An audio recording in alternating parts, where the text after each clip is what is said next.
Let us pray. As the shutdown begins today, we turn our eyes to you, eternal God. You have been our help in ages past, our hope for the years to come. We borrow our heartbeats from you. Because of you, we live and move and breathe and have our being. Be merciful to us, O God, because of your constant love, because of your great mercy. During this time of legislative stalemate, help our lawmakers to test all things by their own consciences, seeking to do right as you give them the ability to see it.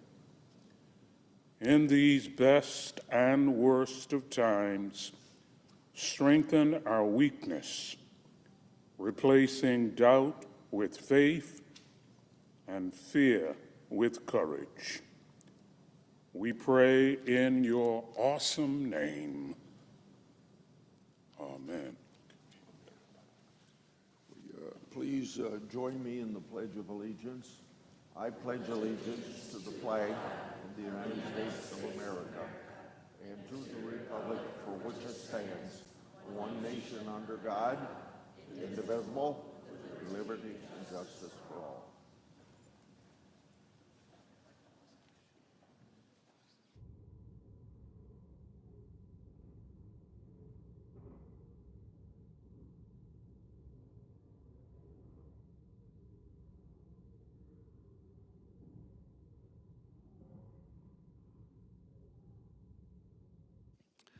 Under previous order, the leadership time is reserved. Morning business is closed. Under the previous order, the Senate will resume consideration of S-2296, which the clerk will report.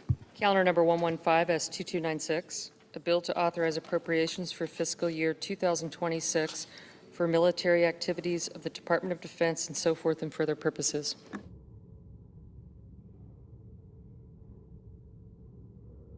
The great senator from Iowa is recognized.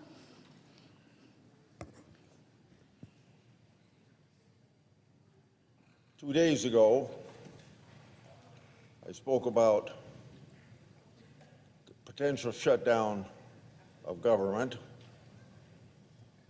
I'm going to repeat what I said then, but the shutdown of government is now a fact. I said it costs money to shut the government down, costs money to open the government up. The government's supposed to be a service to the American people, protect the American people, and you can't do either if the government is not functioning. Now, you heard the chaplain speaking about prayer and the government shutdown. Prayer's in order for almost anything.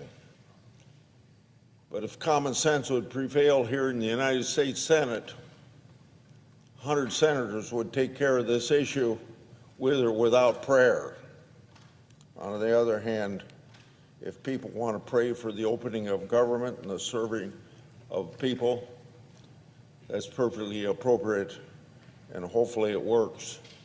But all 100 of us senators ought to be ashamed that the government is in shutdown. It affects the Congress of the United States, and each of our staffs will not be paid during this period of time, and I'll bet each senator will expect their staffs to be on duty since Senate's going to be in session. So we should think about the people we're hurting, and particularly Democrats that want to seem to speak more for federal workers now on furlough, not being paid, ought to think about their support for them that's voiced almost every day, and the harm that's being come because this is the Democrats shutting down the government. 13 times during the Biden administration, they voted for a clean continuing resolution, and this is exactly what we're asking to vote for this time. Now, I come to the floor once again to speak about the agricultural economy and trade and tariffs in this particular instance today. You've heard me talk about the high input costs that farmers are facing. I concluded my remarks 2 days ago by saying farmers need immediate relief. And this is especially true if it's the federal government's action that has caused the economic hardships. And I'm going to speak about some of that federal government action. It happens that fertilizer is one of the largest expenses in growing crops. Most fertilizers used in the United States is imported. The tariffs on fertilizers has sent shockwaves throughout the supply chain. Most often, those waves come crashing down on the farmers who bear the brunt of increased cost of fertilizer. Tariffs not only cause farmers to pay more for their inputs, but they have also seen tariffs reduce markets for U.S. farm products. Last week, when the Argentinians reduced export tariffs, they sold $7 billion worth of soybeans in just a few days to China. It happens that China has not bought a single one of American soybeans this year, and that's why farmers are losing $2 a bushel on soybeans. Taking away tariffs on ag inputs and striking meaningful deals to open markets would send immediate signals to the ag economy, helping farmers' bottom lines. Yesterday, former Senator David Perdue, now ambassador to China, visited the United States Senate, and I had the opportunity to express my views about the situation with China not buying soybeans. He says he hears it the number one issue when it comes to talking about trade negotiations with China. He also mentioned something that I think I need to bring it to attention because it's something that China promised to do in 2019. It was something that Trump, in his first term, negotiated with China, that they had to buy a certain amount of agricultural products from the United States.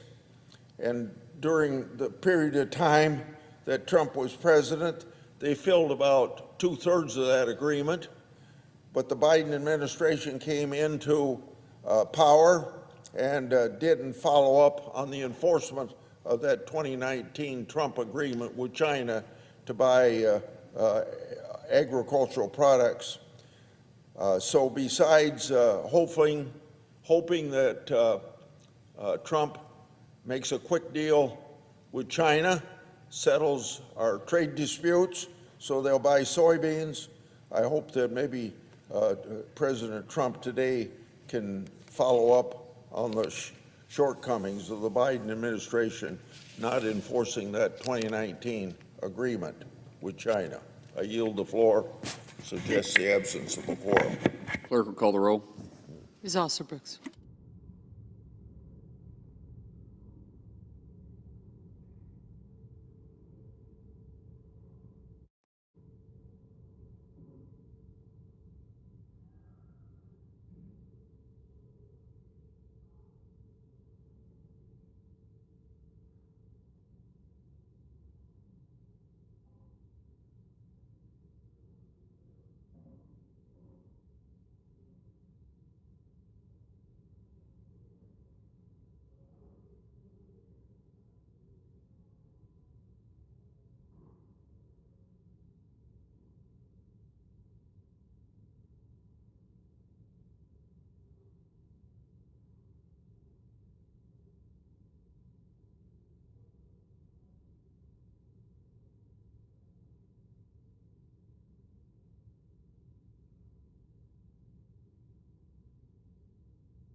Mr. President, The Democrat leader. I ask unanimous consent the quorum be dispensed with. Without objection. So, Mr. President, today's October 1st, the first full day of Donald Trump's government shutdown. Donald Trump and Republicans have barreled us into a shutdown because they refuse to protect Americans' health care.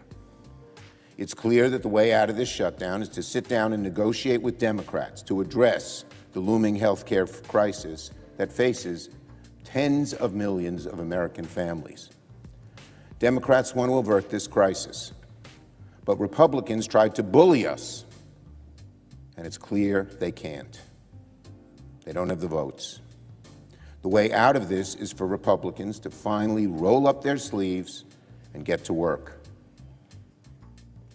Republicans need to get serious and start actually addressing the looming crisis and reopen the government. Now, why has all of this happened? Why are we here on October 1st? Because Republicans have tried to stick us with a partisan CR that fails to protect Americans' health care and does nothing to fix the health care mess that they created. It has now failed twice to get enough votes in this chamber. So Republicans need to negotiate with us. And Speaker Johnson's got to get his people here. If anyone wanted evidence as to who wanted this shutdown, just look at the fact that Johnson does not even have the House in session. When Democrats had the White House, the Senate, and the House, when Democrats had the majority in this chamber, when I was majority leader, we never had one shutdown in 4 years, not one. You know why? Because we worked with our Republican colleagues to find a way to keep the government funded. We did this 13 times, as Leader Thune likes to remind everyone. That's a lot of bipartisan negotiation, but not this time, not so today. Republicans need to negotiate. Today is October 1st, and that means something else is happening today. Americans throughout the country are opening their mailboxes and finding letters in there telling them that their health insurance is about to go way, way, way up. The other day, we thought it was about $400 a month that the average American family would pay more in insurance premiums. But it turns out it's even worse than that. A Kaiser report, a nonpartisan, well-respected Kaiser report from yesterday says it's on average of $1,000 a month, and God forbid, even much more for so many Americans. Healthcare premiums, because of what the Republicans have done, is going up 114% a year on average. The average premium is going to more than double. What's the average American family supposed to do with that? What happens on Friday night when the family sits around the kitchen table and says, how are we going to pay the bills, when they see that their insurance could be $1,000 more a month? Health insurance, vital to the parents, the children of the family. What are they going to do? The average American can't afford $1,000 a month or even $400 a month without cutting back on their health care or cutting back on something else that's vital.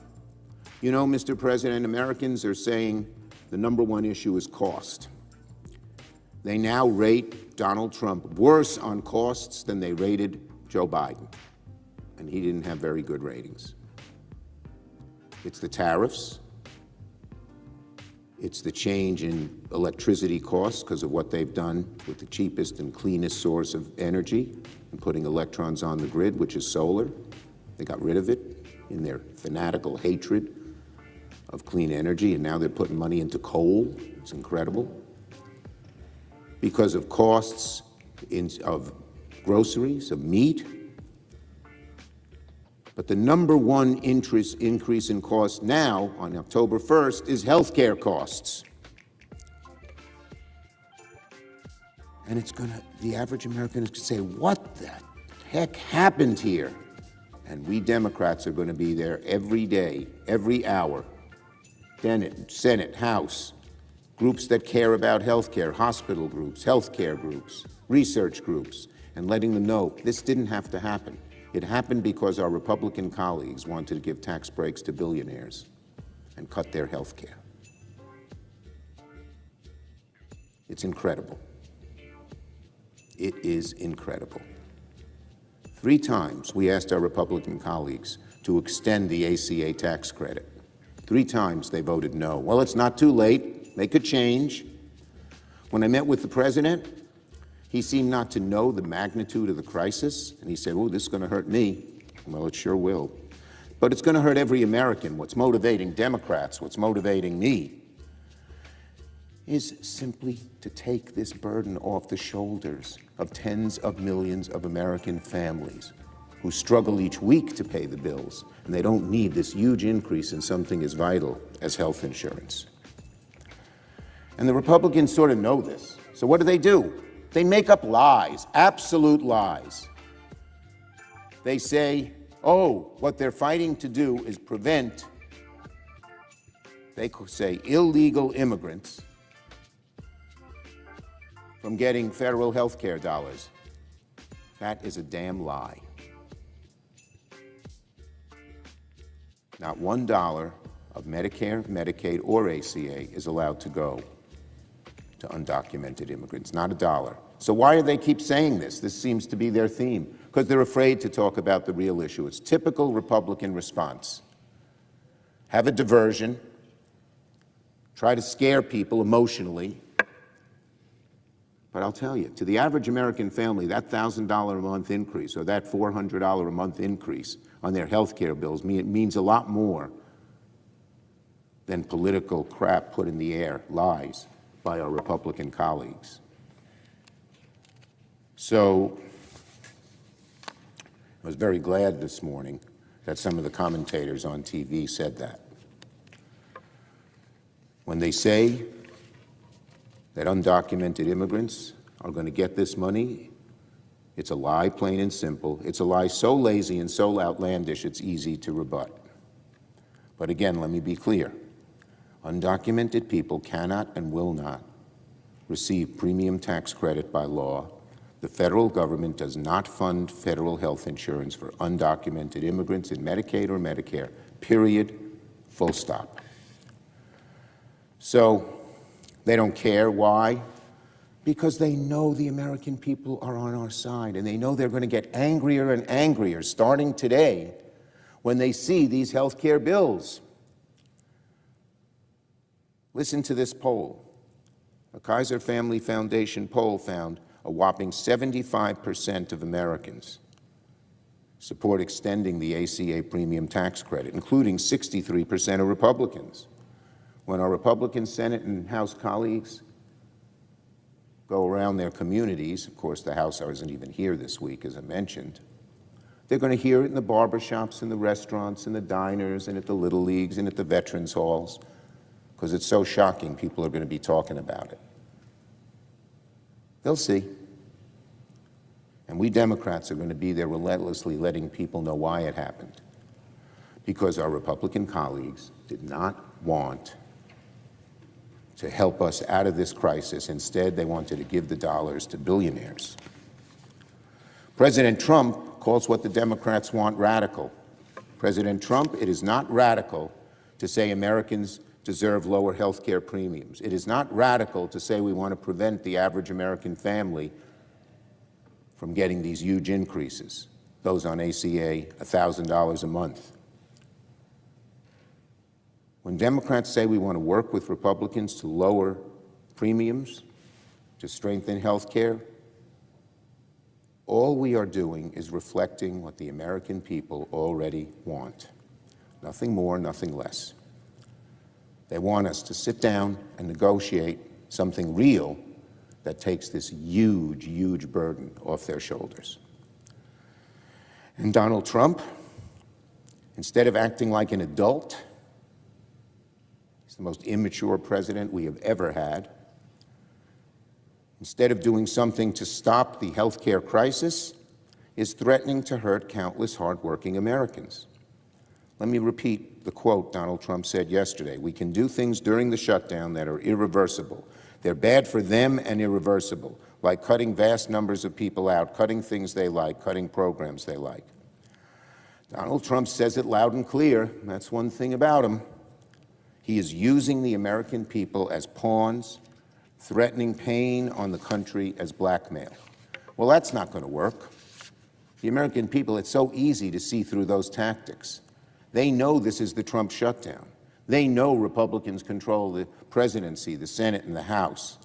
And what is done during the shutdown will fall squarely on the Republicans' back. Donald Trump even says it. He says he is going to close down all these things people want. It's going to fall right on his back. The American people will know who's doing it, and he's going to have to recoil from it, just as they have done so many cuts already, even before October 1st. And they had to back off on many of them, some because of the courts, but some because of public outcry, such as the huge cutbacks they made in the VA. Well, Democrats' positions hasn't changed. We're willing, ready, and able to negotiate. We're ready to reopen the government today. We've made our position clear about how to move forward. Surely, we can come together and agree we need to fix health care, and that needs to happen now, as people are getting these incredible increases. And within a few weeks, they're going to have to say what new health care, if they'll even keep their health care or have to cut it back or do something else that hurts them because they don't have the money. If Republicans work with us and fix America's health care crisis, the shutdown could go away very quickly. And that's what Democrats want, to end this now, fix health care now. It's the right thing to do for the American people. We urge our Republican colleagues, we urge President Trump to take yes for an answer. Yield the floor.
Mr. President.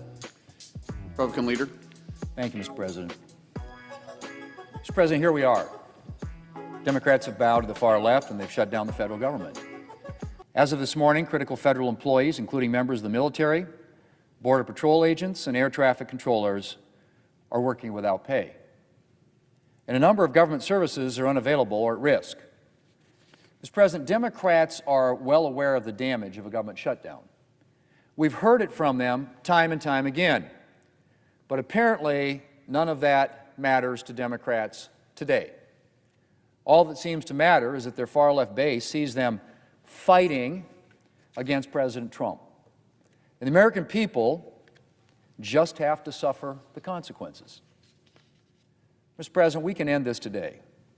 There is a clean, nonpartisan, continuing resolution at the desk. It has no partisan policy writers, no new Republican policies. It just keeps the government running until November the 21st. The House passed it. The President is ready to sign it into law. And the only thing standing in the way is Senate Democrats, who are demanding $1.5 trillion in partisan spending to keep the government open for 7 weeks. That's right. They are demanding more than the defense budget in their resolution to keep the government open for 4 weeks. Mr. President, that's not how this works. We were in the situation 13 times when Democrats had the majority under President Biden.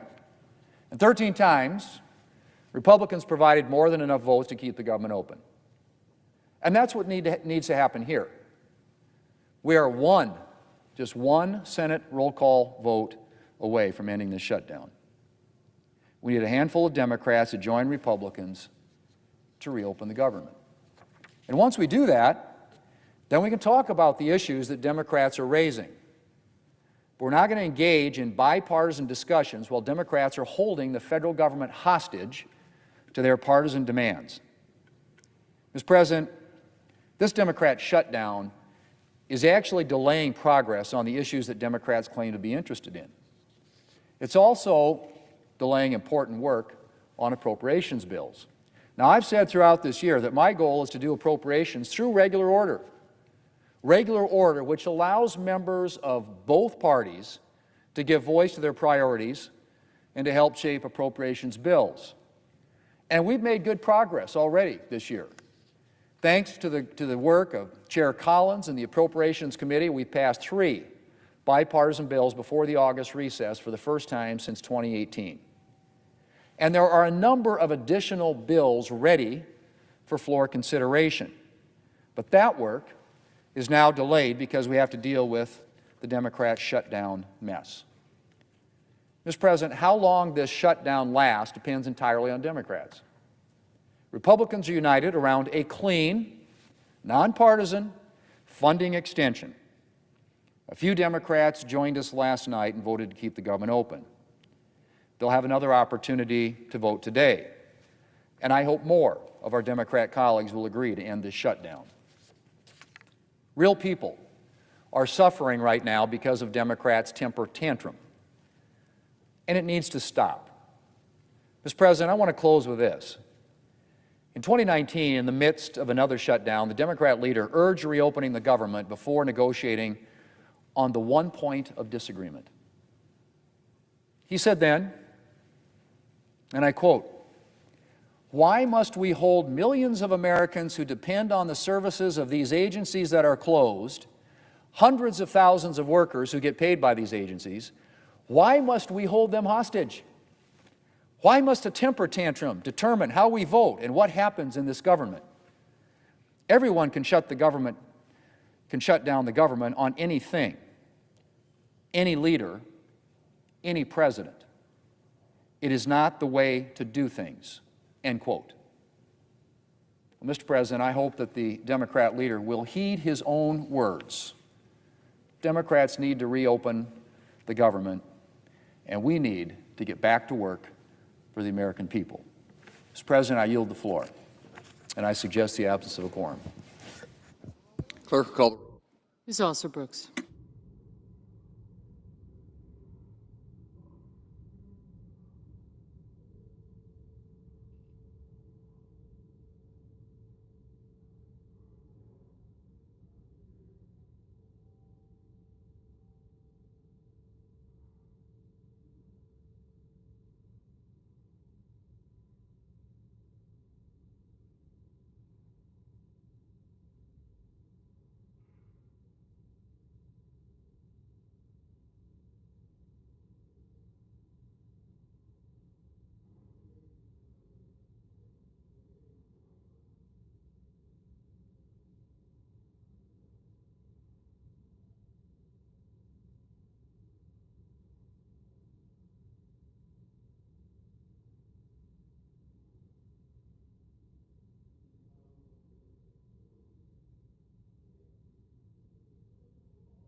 Majority Whip. Thank you, Mr. President. I ask unanimous consent that the quorum call be vitiated. Without objection. Thank you, Mr. President. Well, Senate Democrats have now dragged us into the Schumer shutdown. When I say us, I mean all of us as Americans. Didn't have to happen. And it certainly doesn't need to continue. Americans are overwhelmingly against the shutdown of our government. New polling from the New York Times and Siena just came out, and the polling proves it. Here's the key finding. 2 out of 3 Americans believe that Democrats should not shut down the government, even if they don't get their $1 trillion ransom fee paid, which, of course, they won't. Only 47% of the Democrats support a shutdown. That's not even a majority of Democrats. Senate Democrats are on the wrong side of Republicans, they're on the wrong side of independents, and they're on the wrong side of their own party. There is only one good option to reopen the government, and that option is a bipartisan, clean, continuing resolution that we will vote on this morning. The House already passed it with bipartisan support. President Trump is ready to sign it. Senate Republicans voted yesterday in an attempt to pass it. It failed yesterday, and we're going to offer it again today. All it takes to reopen the government is cooperation from just 5 more Senate Democrats. We picked up 3 Democrats last night, so there are clearly cracks on their side of the aisle and movement towards our side. That will continue. We are ready to vote for it again and again and again to make sure we can reopen the government for the American people. And there is bipartisan, broad bipartisan support to open the government. That's what the New York Times revealed, and that's what the vote revealed last evening. 5 more Democrats join us today. The shutdown is over. Because remember, it takes 60 votes in the Senate to get something like this passed and accomplished. And all we're asking is to reopen the government for the next 7 weeks. Democrats supported these same funding levels before. Now they claim the levels aren't good enough. Democrats are now demanding $1.5 trillion in new spending for just reopening the government for 4 short weeks. That's $48 billion of new spending each and every day of the 4 weeks in the Democrats' proposal.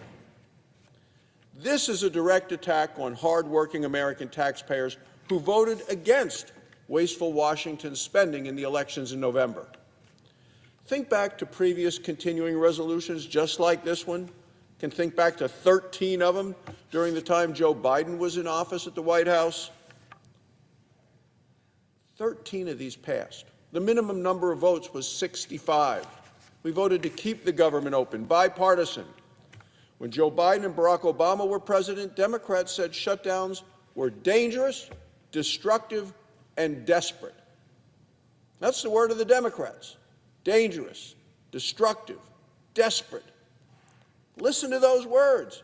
Listen to what Chuck Schumer said. He said, passing a clean CR would avert a harmful and unnecessary government shutdown. He also said if a government shuts down, it'll be average Americans who suffer the most. But yesterday, he stood here in the well and then voted to shut down the government. Senator Patty Murray of Washington is the top Democrat on the Senate Appropriations Committee. She has said a shutdown solves nothing. She went on to say, and it hurts everyone. Yesterday, she voted to shut down the government. Senator Elizabeth Warren of Massachusetts said that a shutdown, quote, is the last resort for those who can't otherwise win their fights through elections and can't win their fights in Congress. Well, yesterday, she voted to shut down the government. Senator Chris Murphy of Connecticut said, quote, there is a time and a place to debate health care, but not when the funding of the federal government and all the lives that are impacted by it hang in the balance. Well, yesterday, he voted to shut down the government. Senator Amy Klobuchar of Minnesota is a member of the Senate Democrat leadership. She said, shutdowns are not good for the economy. Yesterday, she voted to shut down the government. Senator Brian Schatz of Hawaii said, I've seen the same thing over and over again. He said, shutdowns don't work, no one wins, but Americans have a lot to lose. Yesterday, he voted to shut down the government. Those were Senate Democrat words when there was a Democrat in the White House. Yet last night, when it mattered, Democrats ignored their own warnings. Either their memories are short or their principles are situational. The costs they describe are now a reality. Border Patrol agents are showing up to work. They're not getting paid. The Border Patrol Union warns that shutdowns threaten their capacity to maintain the most secure border in our nation's history. Veterans' health care is going to be impacted. Low-income families will lose vital benefits to help buy groceries. Republicans are committed to reopening the government with a clean, continuing resolution. That will allow us to finish the appropriations process the right way. Mr. President, when he was majority leader, Senator Schumer broke that process, the appropriations process. Last year, the Senate Appropriations Committee passed, the committee, not Chuck Schumer, but that committee passed 11 of 12 appropriations bills, many of them unanimous, always bipartisan.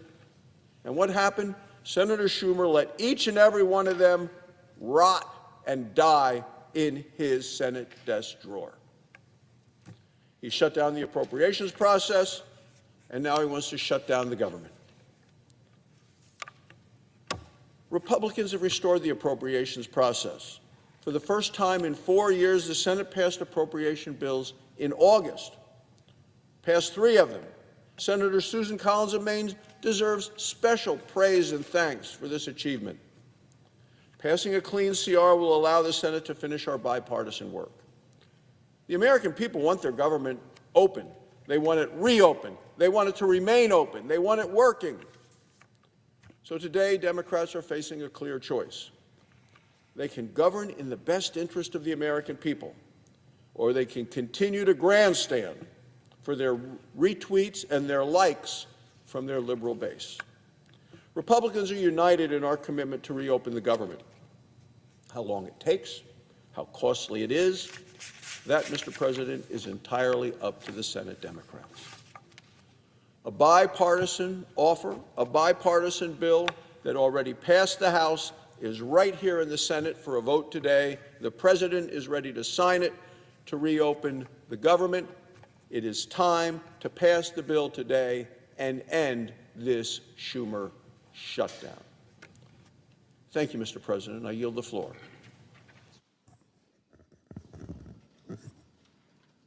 Mr. President, I ask unanimous consent to waive the mandatory quorum calls with respect to calendar number 167, S2882, calendar 168, H.R. 5371.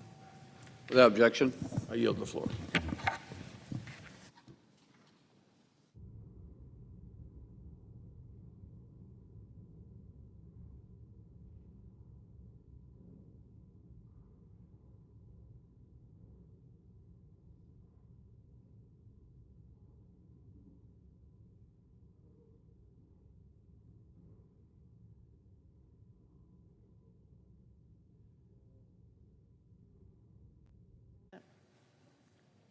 Senator from Washington.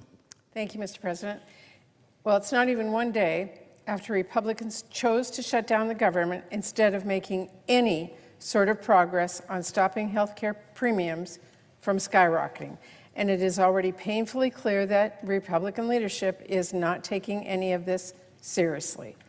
Republican leadership doesn't care if millions of Americans lose their health insurance. Republican leadership does not care if your health care costs go through the roof. And despite a lot of showboating yesterday, Republican leadership obviously doesn't care how long this shutdown goes on.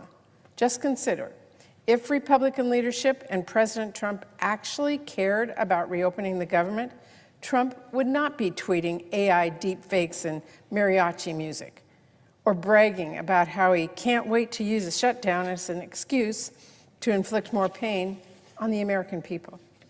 If they actually cared about reopening the government, Russ Vought wouldn't be saying he'll fire everyone he can, no matter if firing them is necessary or not, and no matter how harmful it is or not. If they actually cared about reopening the government, Republican leaders would not be pressing ahead with the same failed bill as yesterday and refusing to finally work with Democrats to finalize a solution. If Republican leadership actually cared about reopening the government, House Republicans would actually be here. Let me say that again. House Republicans are not even here. Are we supposed to believe they are taking this seriously? I guess not. And if Republican leadership actually cared about reopening the government, they would be talking with us about how the actual issues we want to address, how to stop skyrocketing health prices, hospital closures, millions of patients from losing their health insurance. Instead, they are screaming illegal immigration and telling bold-faced lies about Democrats' proposal to try and talk about anything but health care. That really gives away the game Republican leaders are playing with the American people, doesn't it? Democrats want Republicans to sit down at the table for a serious negotiation about really serious issues. But Republican leadership is off playing make-believe in la-la land. How are we supposed to negotiate with President Trump when he's busy frying his mind in an AI fantasy world of mariachi bands and science fiction med beds and who knows what next? And how are we supposed to negotiate with Republican leaders when they are refusing to work on a bipartisan path out and just making lies up about our Democratic proposal? For everyone who's only heard the Republican nonsense, let me make our agenda clear. Here's what Democrats actually want to do. We want to stop your health care premiums from doubling next year. We want to stop millions of people from getting priced out of their insurance and getting sick or going without care. We want to stop hospitals from closing. I wonder why Republicans have such a hard time being honest about that. Well, maybe because they caused this healthcare crisis in the first place. And let's be crystal clear. It is not honest for Republicans to try and just say, oh, well, we can just talk about healthcare later. We pinky promise. Rate hikes are being finalized right now. Notices with massive price increases will land in our families' mailboxes this month. Open enrollment starts in a matter of a few weeks. That means families are going to start seeing their premiums double. People are going to get priced out of coverage, that is, unless we act now. There is no waiting. We have been waiting. There is no later. That is too late. Our Republicans say they will not talk about solutions until the damage is done. Are they saying they want to lock in the high health care rates first? You know, the best time to put out a fire is before it burns down the house. Surely Republicans don't need me to tell them that. But if Republicans insist on asking why we can't address health care later, I've got a few questions for them. First off, why the heck couldn't we talk about health care sooner? Huh? Where in the world have you been? You moved heaven and earth to pass new tax breaks for billionaires by cutting over $1 trillion from Americans' health care. Why won't you move a muscle to save health care for our working families? I mean, my goodness, why is it not until there is a shutdown Republican leaders will even say we can at least talk about health care? Oh, but not yet. And if a shutdown is the first time Republican leaders will even acknowledge in the slightest whisper the looming health care crisis, why should we trust for 1 second you'll keep your word later?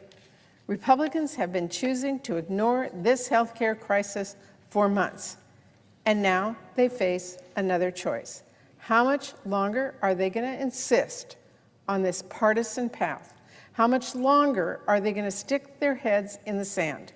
Because I will warn them, the American people cannot wait.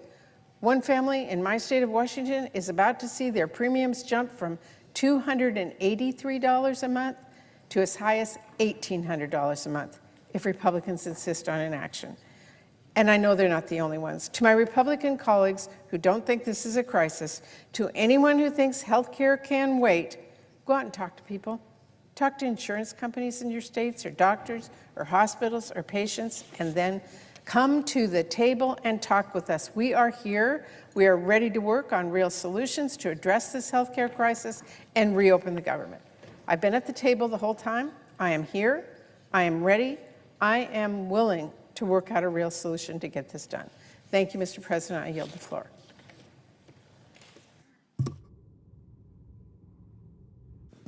The clerk will report the motion to invoke cloture.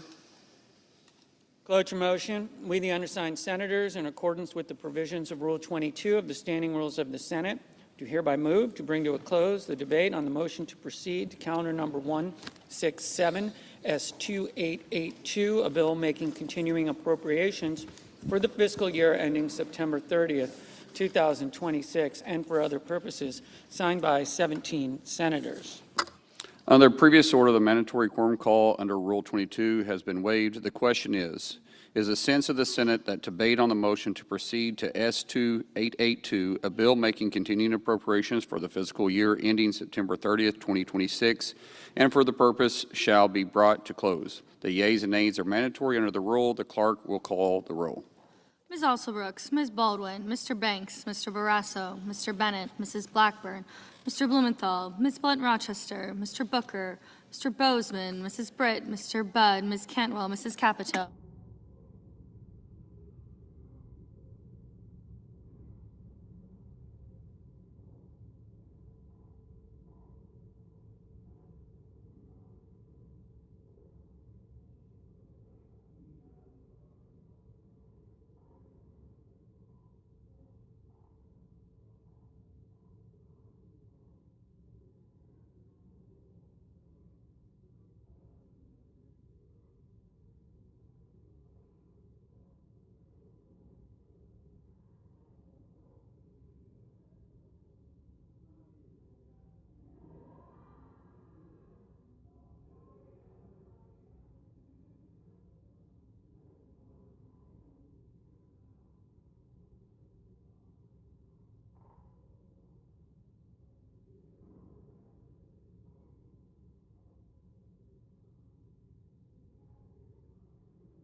Mr. Cassidy, Ms. Collins, Mr. Coons,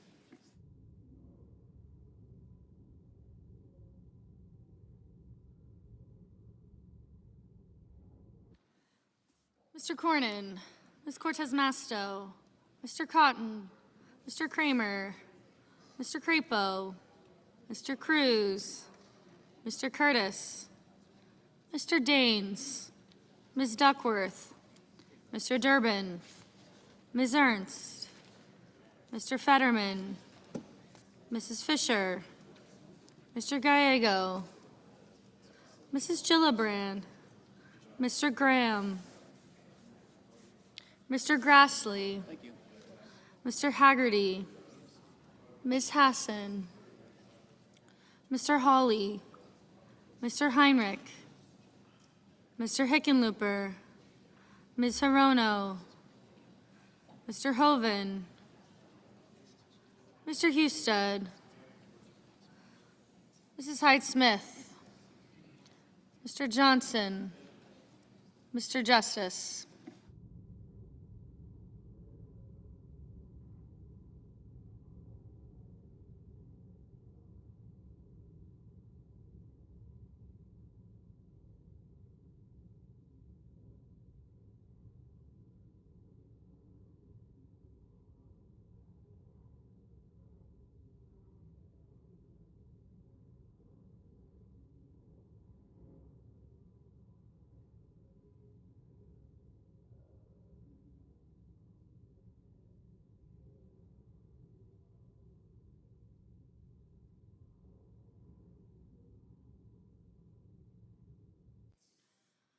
Mr. Kane, Mr. Kelly, Mr. Kennedy, Mr. Kim, Mr. King, Ms. Klobuchar, Mr. Langford, Mr. Lee.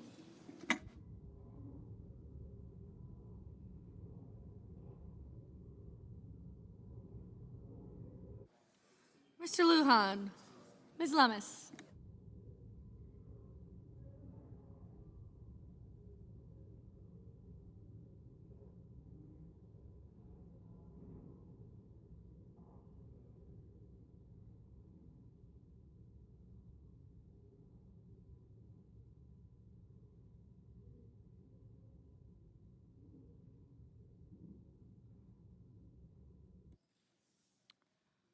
Mr. Markey, Mr. Marshall, Mr. McConnell, Mr. McCormick, Mr. Merkley,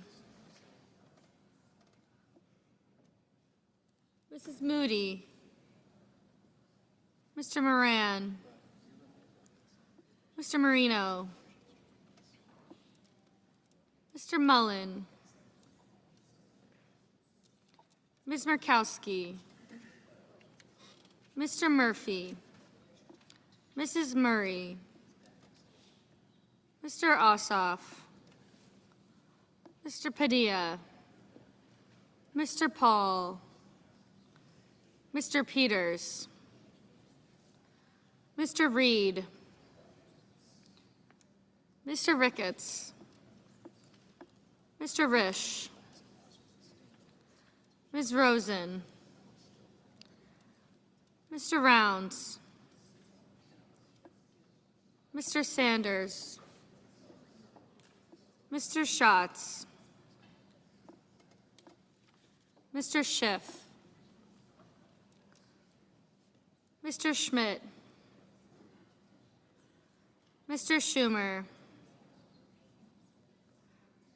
Mr. Scott of Florida, Mr. Scott of South Carolina.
Mrs. Shaheen.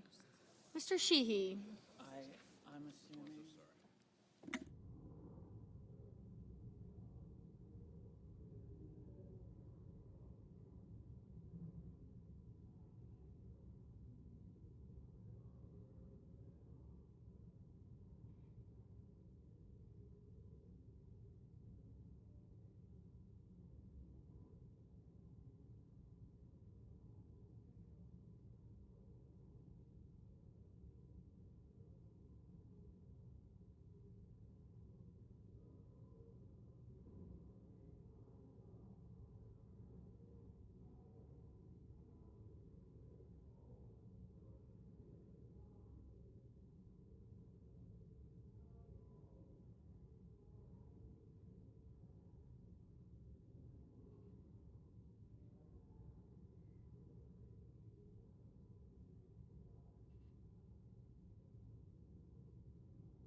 Ms. Slotkin.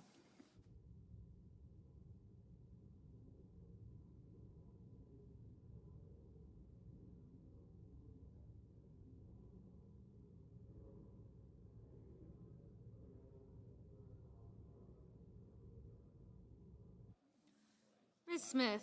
Mr. Sullivan. Mr. Thune. Mr. Tillis. Mr. Tuberville.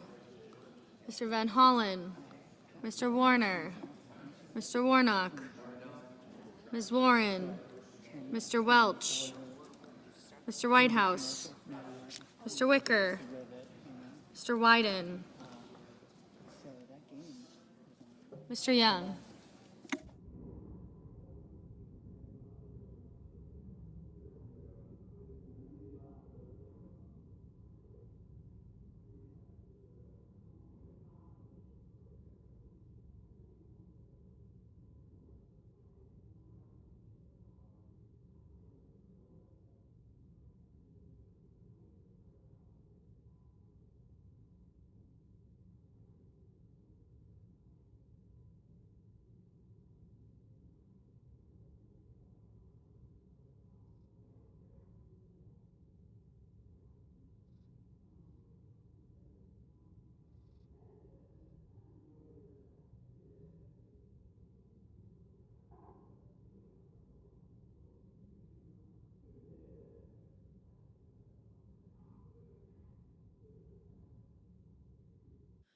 Senators voting in the affirmative: Cantwell, Hassan, Murray, Padilla, Peters, Rosen, Shaheen, Smith, and Whitehouse. Senators voting in the negative: Barrasso, Bozeman, Capito, Cornyn, Cotton, Fisher, Graham, Haggerty, Heidsmith, Kennedy, Lemus, Marino, Mullen, Murkowski, Paul, Scott of Florida, Sheehy, and Tuberville. Mr. Schmidt, no.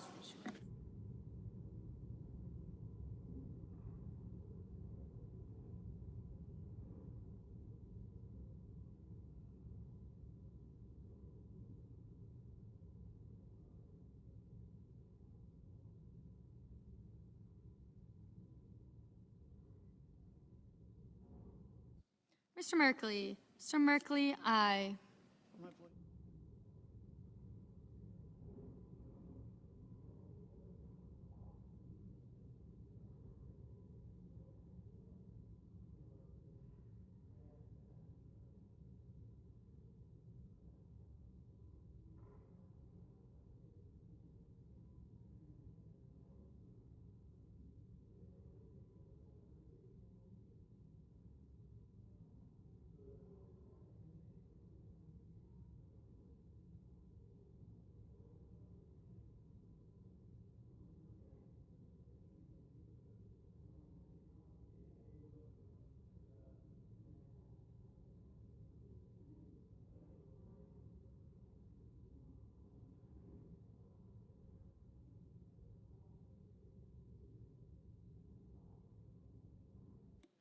Mr. Sanders, aye.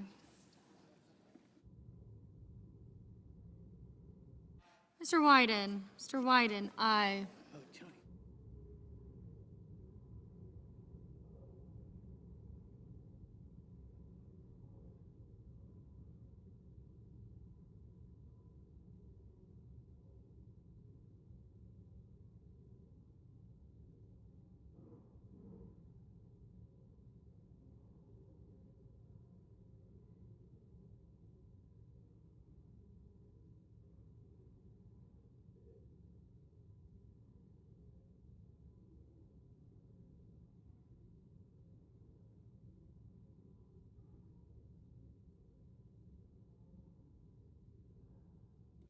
Mr. Langford. Mr. Langford, no. Mr. Durbin. Mr. Durbin, aye.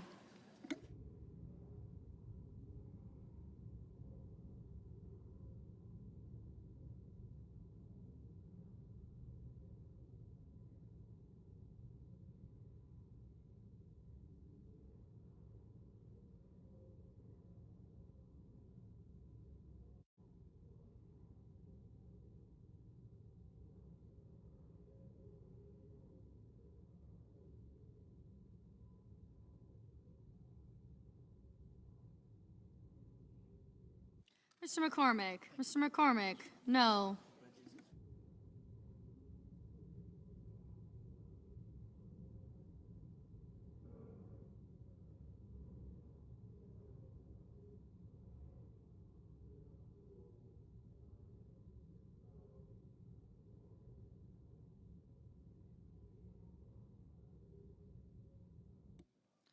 Mr. Husted. Mr. Husted, no.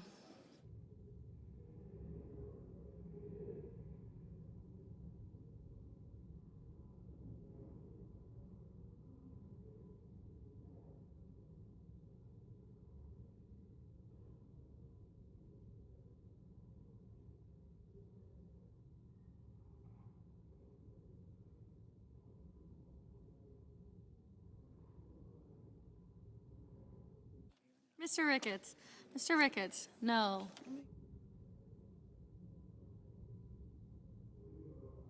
Mr. Curtis. Mr. Curtis, no.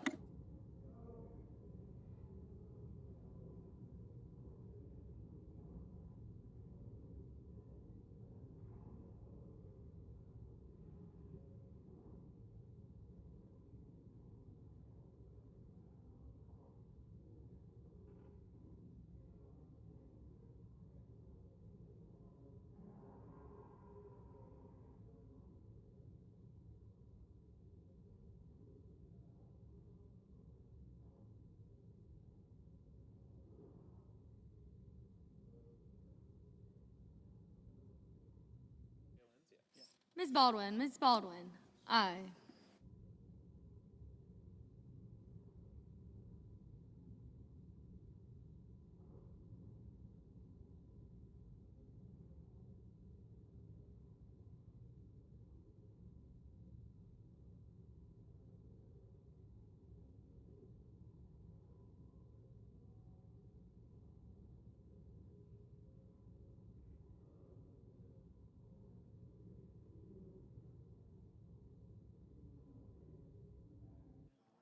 Mr. Tillis. Mr. Tillis, no.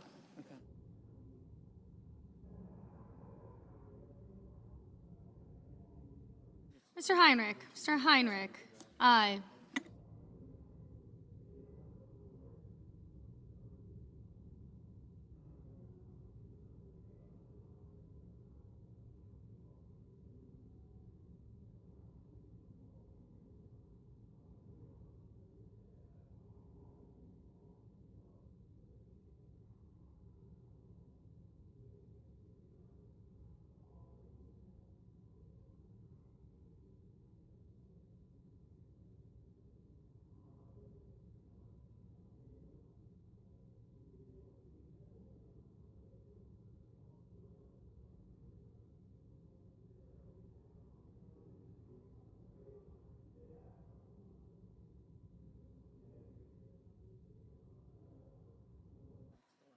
Mr. Risch. Mr. Risch, no.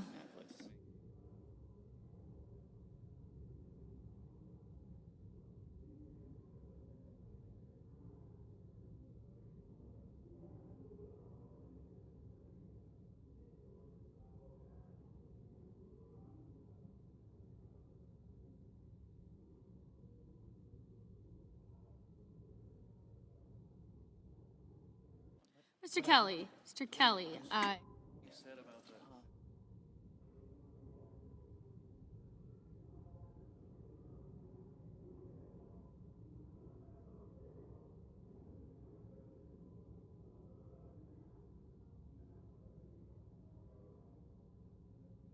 Mr. Warnock. Mr. Warnock, aye. Ms. Warren. Ms. Warren, aye.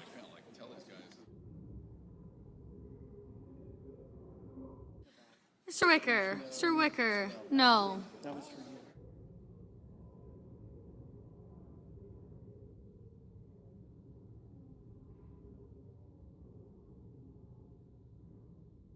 Ms. Collins, no.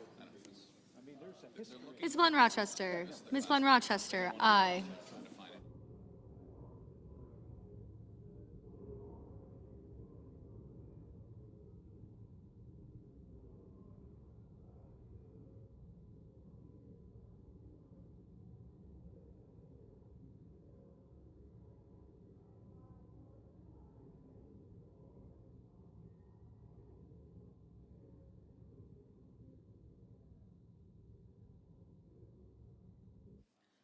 Mr. Murphy, aye.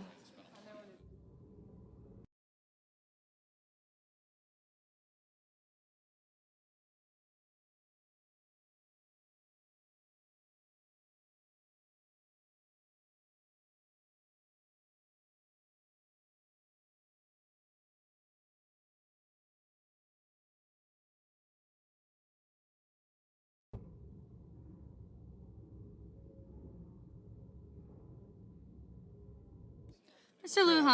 Lujan, aye.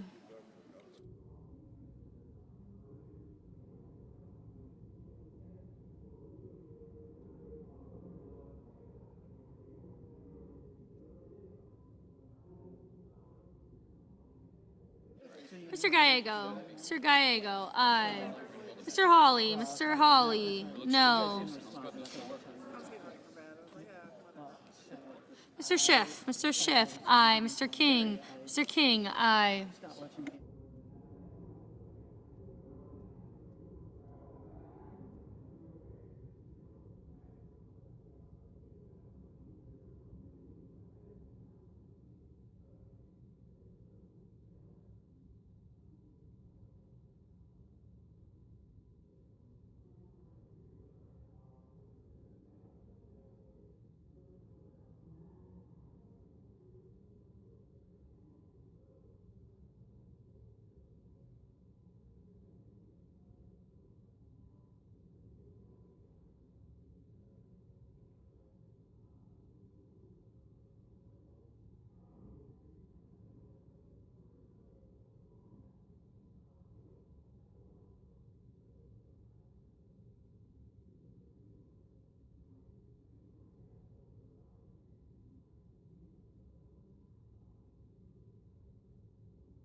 Mr.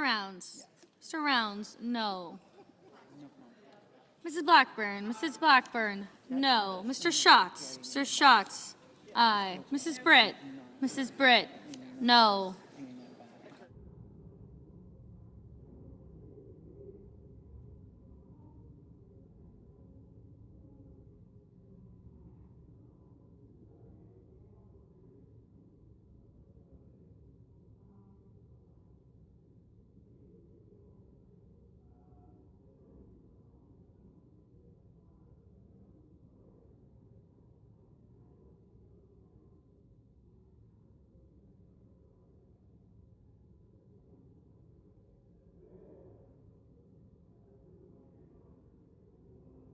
Mr. Kane, aye.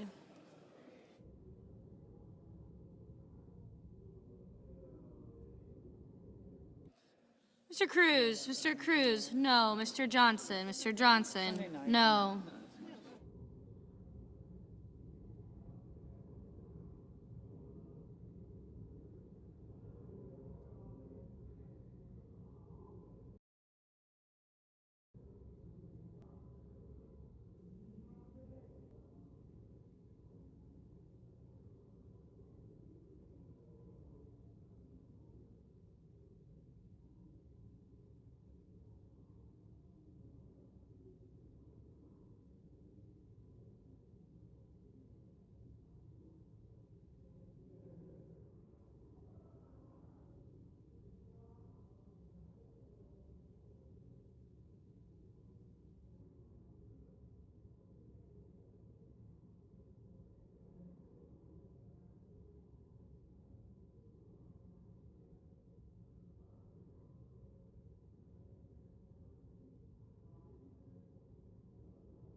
Mr. Daines, no. Mr. Young, no.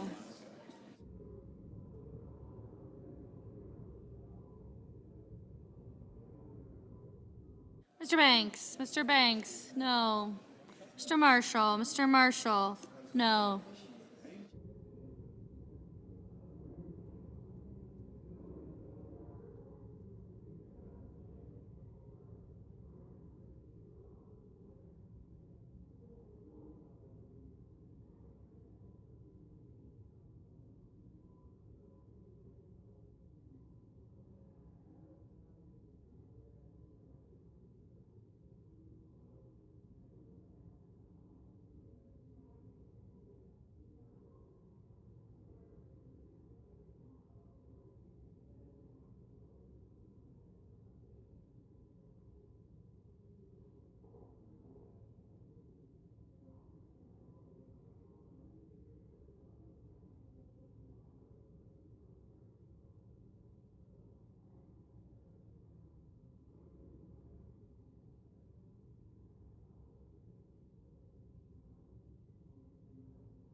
Ms. Cortez Masto.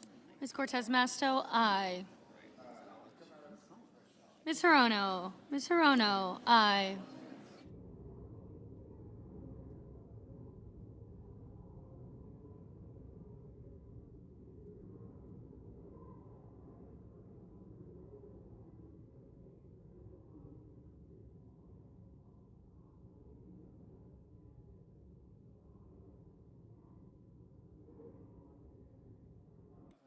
Mr.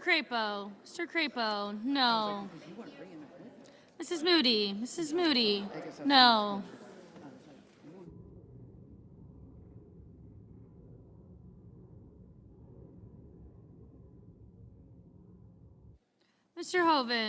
Mr. Hoven, no.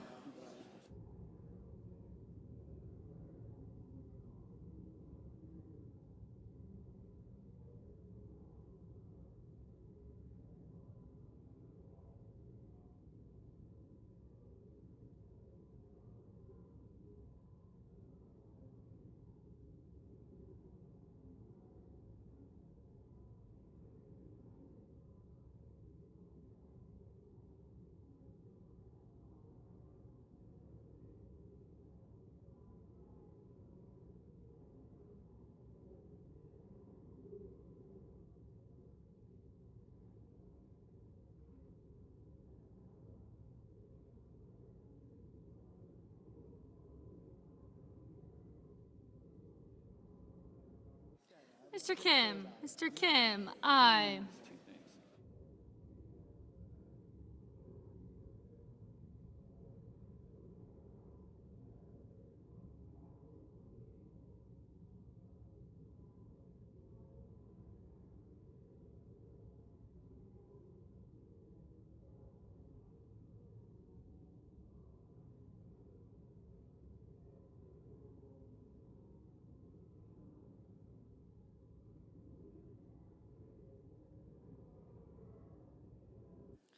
Mr. Warner, aye.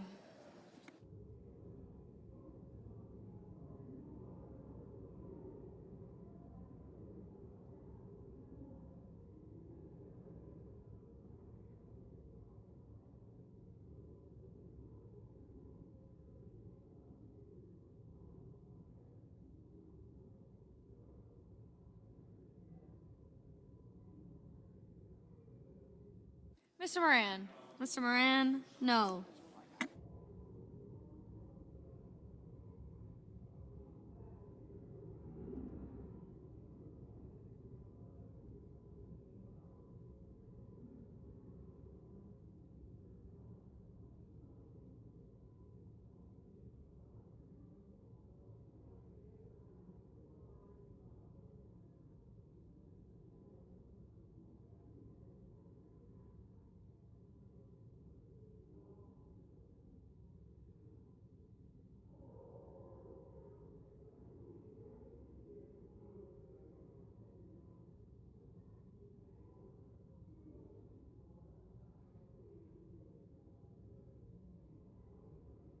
Mr. Justice, no.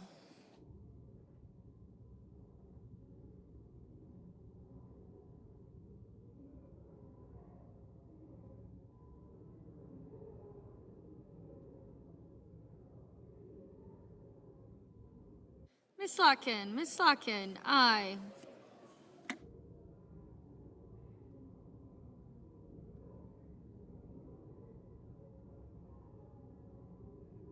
Mr. Lee, no. Mr. Fetterman, aye.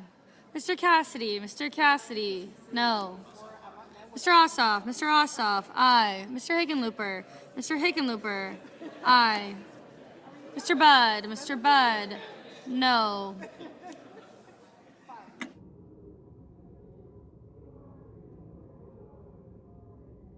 Mr.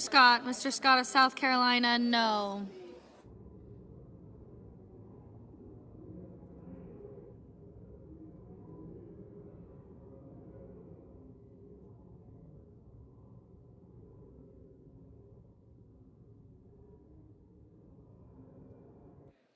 Mr. Van Hollen, aye.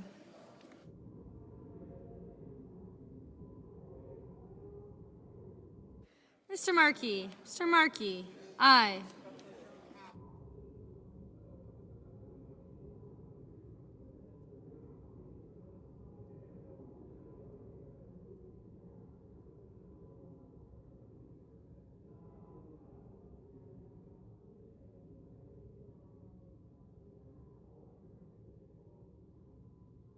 Mrs. Gillibrand, aye.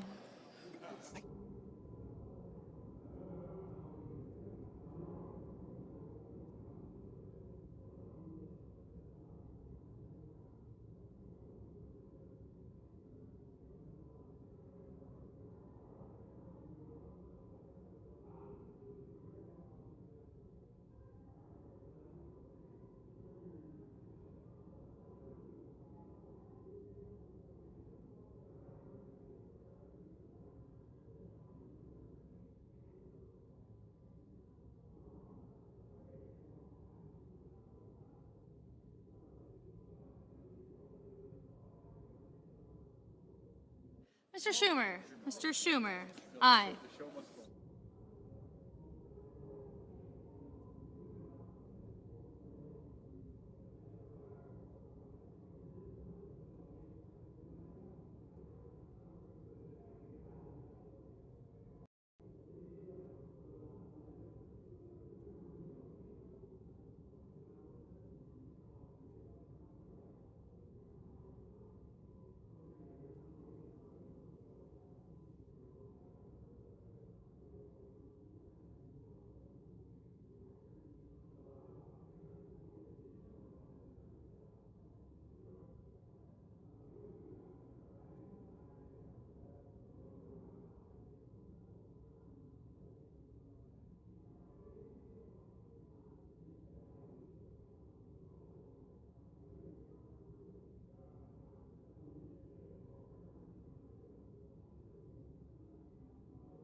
Mr. Thune, no.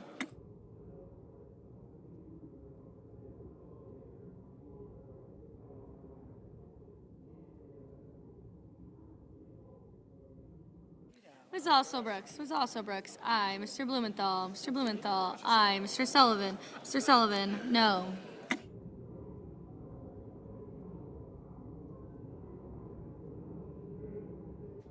Mr. McConnell, no.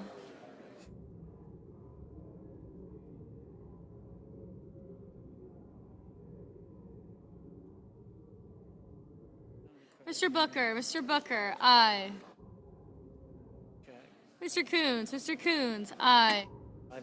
Ms. Klobuchar, aye.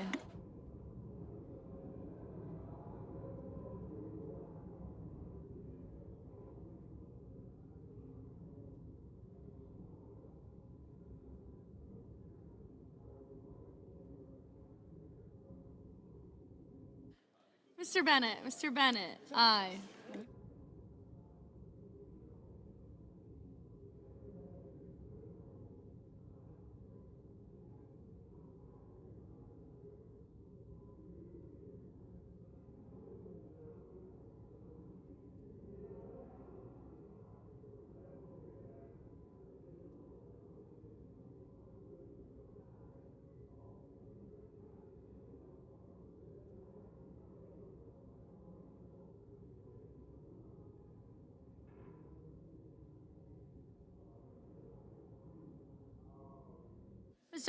Ms. Duckworth, aye.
Ms. Ernst, no.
Mr. Welch, no.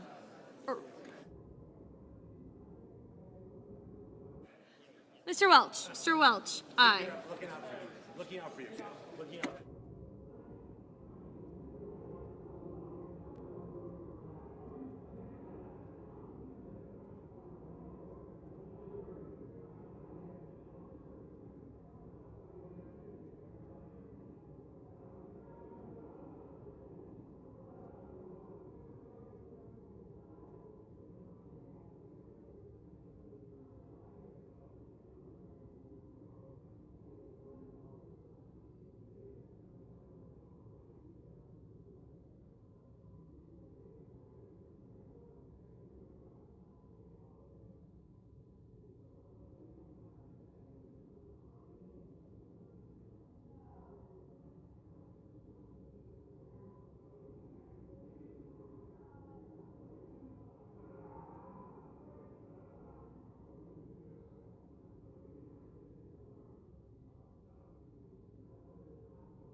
Mr. Kramer. Mr. Kramer, no.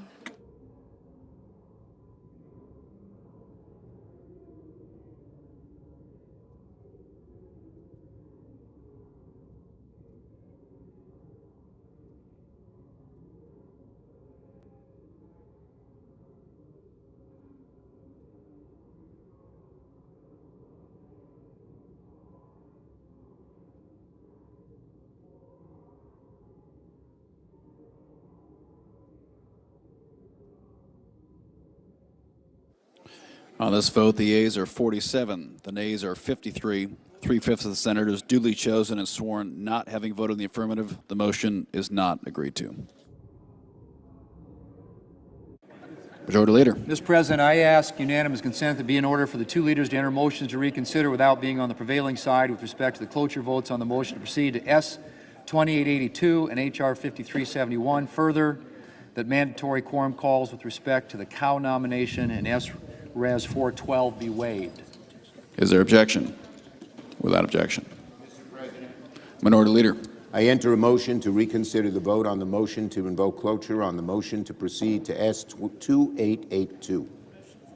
The motion is entered. The clerk will report the motion to invoke cloture. Cloture motion. We, the undersigned senators, in accordance with the provisions of Rule 22, the standing rules of the Senate, do hereby move to bring to a close debate on the motion to proceed to calendar number 168, HR 5371, an act making continuing appropriations and extensions for the fiscal year 2026 and for other purposes, signed by 17 senators. Under the previous order, the mandatory quorum call under Rule 22 has been waived. The question is it the sense of the Senate that debate on the motion to proceed to H.R. 5371, an act making continuing appropriations and extensions for fiscal year 2026 and for other purposes, shall be brought to a close. The yeas and nays are mandatory under the rule. The clerk will call the roll. Ms. Alsobrooks, Ms. Baldwin, Mr. Banks, Mr. Barrasso,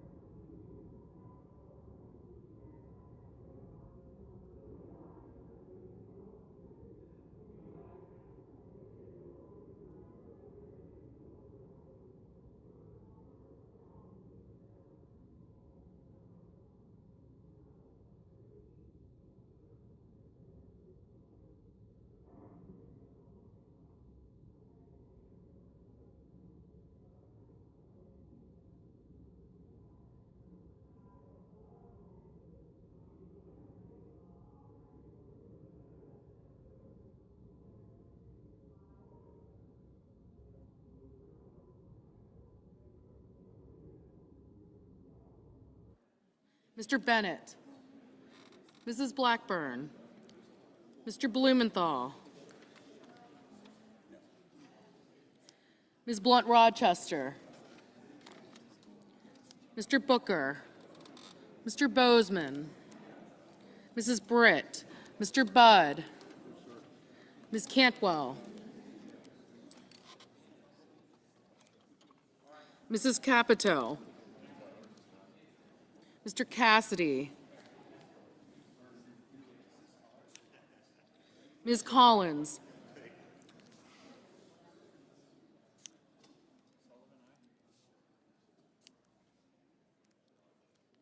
Mr. Coons, Mr. Cornyn, Ms. Cortez Masto, Mr. Cotton, Mr. Kramer, Mr. Crapo, Mr. Cruz, Mr. Curtis, Mr. Daines, Ms. Duckworth, Mr. Durbin, Ms. Ernst, Mr. Fetterman, Mrs. Fisher, Mr. Gallego, Mrs. Gillibrand, Mr. Graham, Mr. Grassley, Mr. Haggerty, Ms. Hassan, Mr. Hawley, Mr. Heinrich, Mr. Hickenlooper, Ms. Hirono, Mr. Hoven,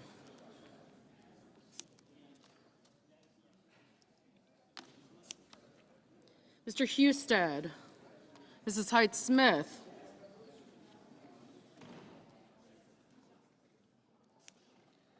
Mr. Johnson, Mr. Justice, Mr. Kane, Mr. Kelly, Mr. Kennedy, Mr. Kim, Mr. King, Ms. Klobuchar, Mr. Langford, Mr. Lee, Mr. Lujan, Ms. Lummis, Mr. Markey, Mr. Marshall, Mr. McConnell, Mr. McCormick, Mr. Merkley, Mrs. Moody, Mr. Moran,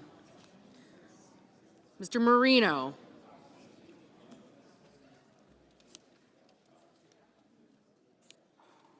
Mr. Mullen, Ms. Murkowski,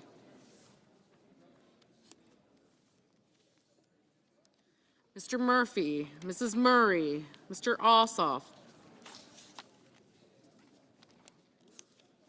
Mr. Padilla, Mr. Paul, Mr. Peters, Mr. Reed, Mr. Ricketts, Mr. Risch, Ms. Rosen, Mr. Rounds, Mr. Sanders, Mr. Schatz, Mr. Schiff, Mr. Schmidt, Mr. Schumer, Mr. Scott of Florida, Mr. Scott of South Carolina, Mrs. Shaheen,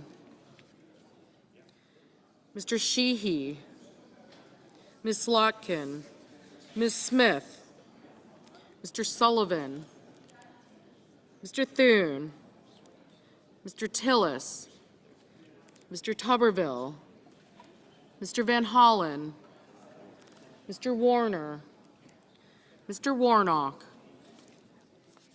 Ms. Warren, Mr. Welch, Mr. Whitehouse,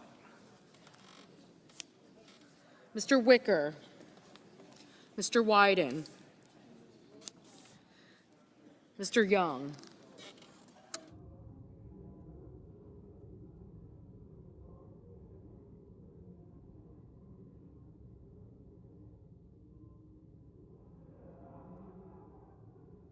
Senators voting in the affirmative: Barrasso, Britt, Budd, Cornyn, Cortez Masto, Cotton, Kramer, Daines, Ernst, Fetterman, Graham, Grassley, Johnson, Justice, Kennedy, King, Langford, Marshall, McConnell, Moody, Marino, Mullen, Scott of South Carolina, and Sullivan.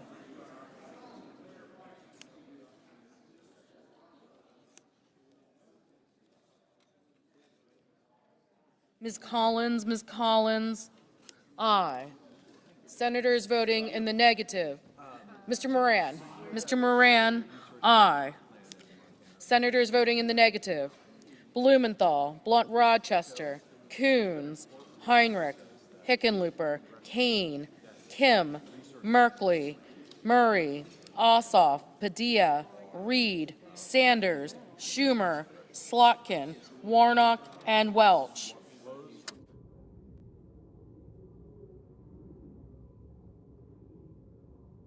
Mr. Hawley, aye. Mrs. Shaheen, no. What that means is that every resource management plan from 1996 from the CRA was forward.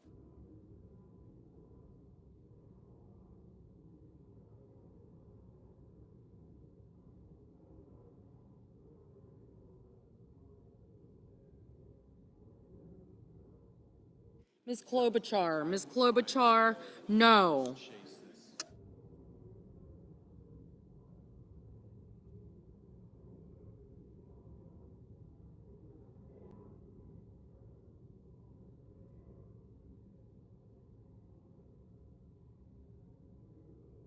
Ms. Murkowski, aye.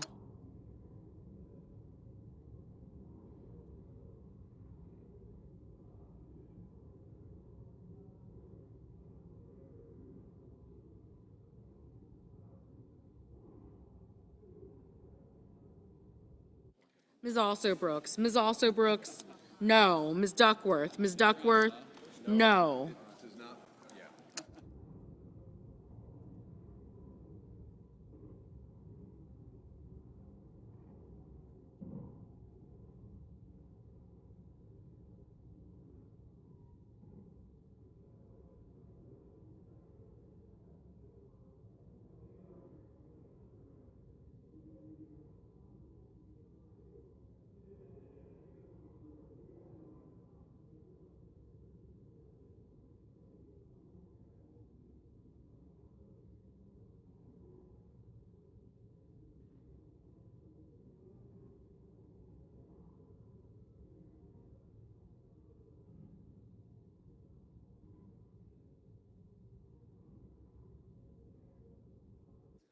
Mr. Markey, no. Mr. Thune, aye.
Mr. Cassidy, aye.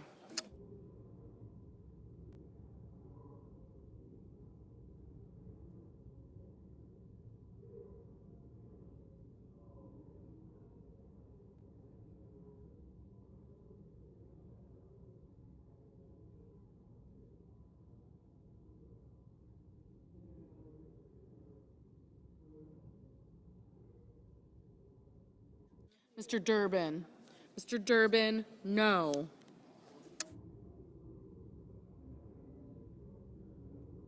Mr. Kelly, no. Mr. Lujan, no.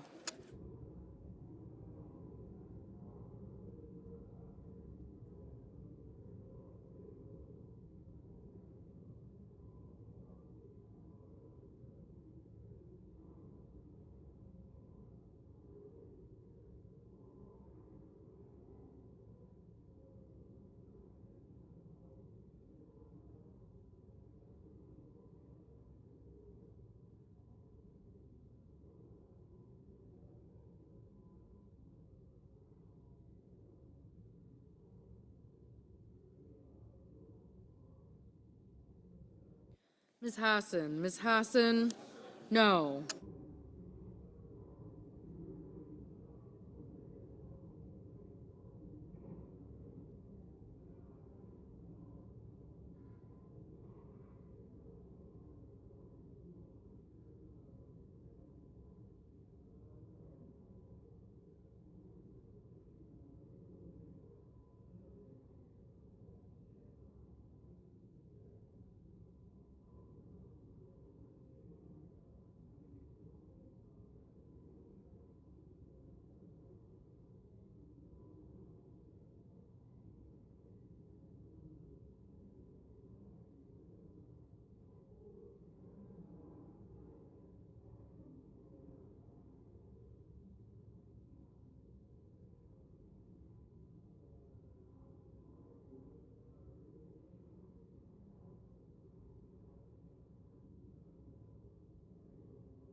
Mr. Peters, No.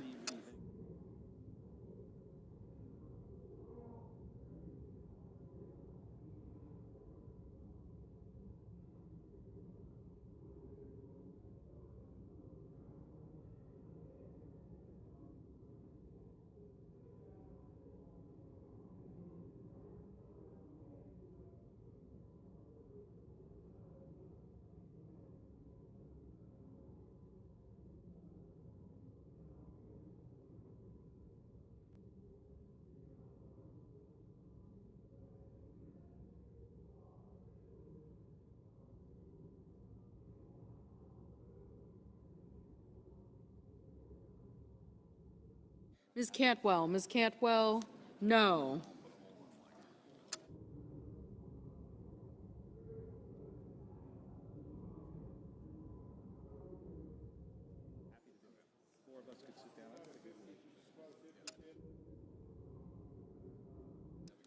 Mr. Hoven, Mr. Hoven, aye.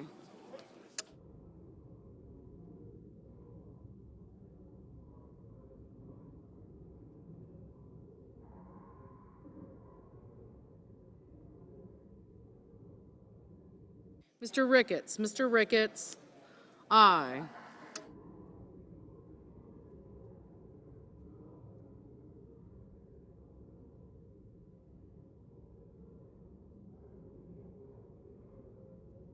Mr. Sheehy, Mr. Sheehy, aye.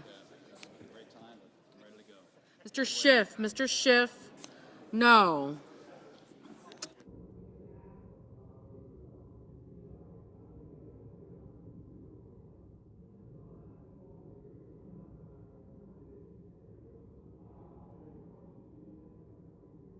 Mr. Lee, aye. Mr. Crapo, aye.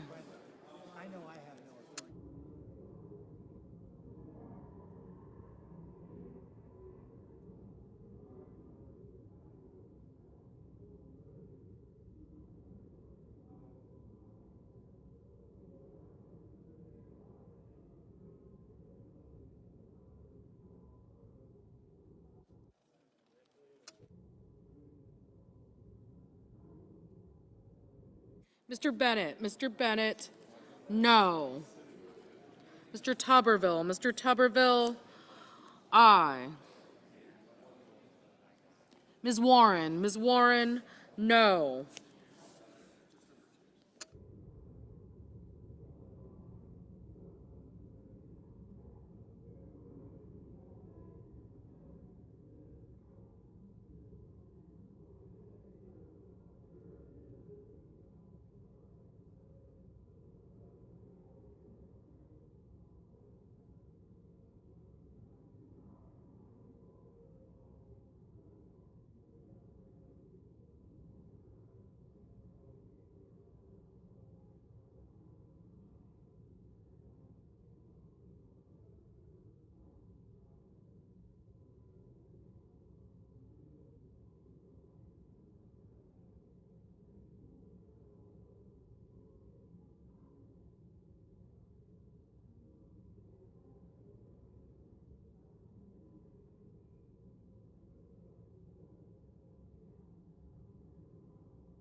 Mrs.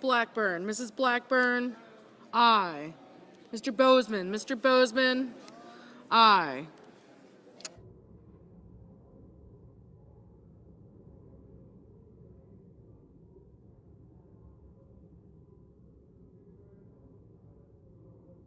Mr. Rounds, aye.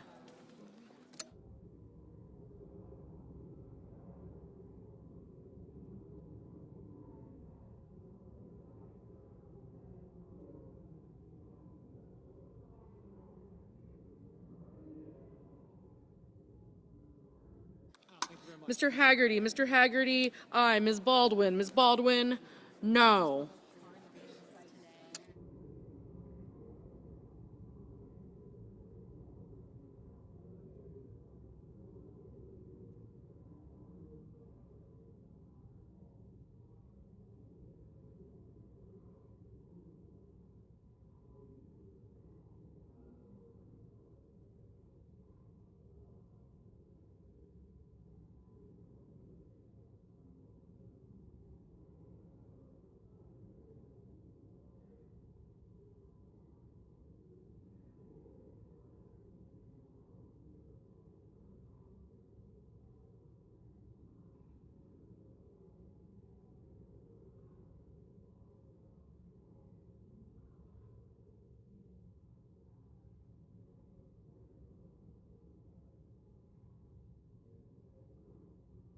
Mr.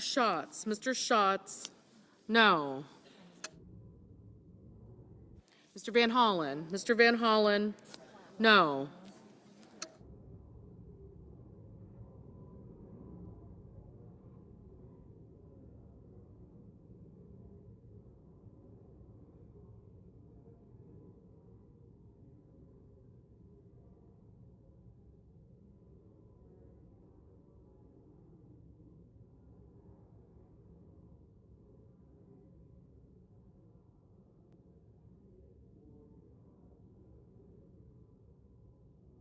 Ms. Rosen, no.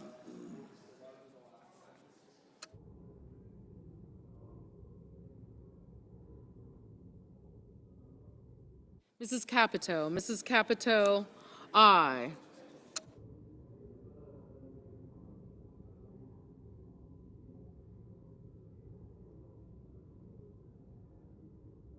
Mr. Husted, aye.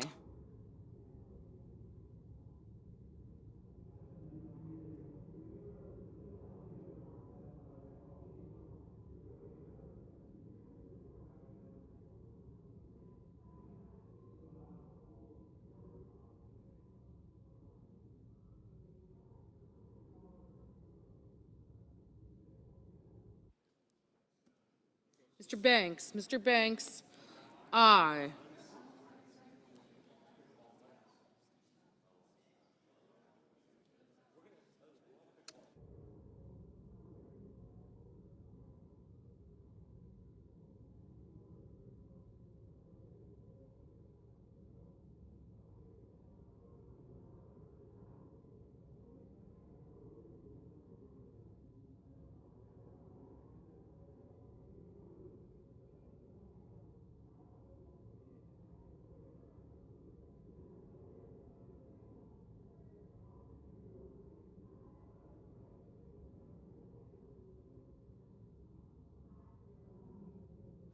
Mr. Wyden, no.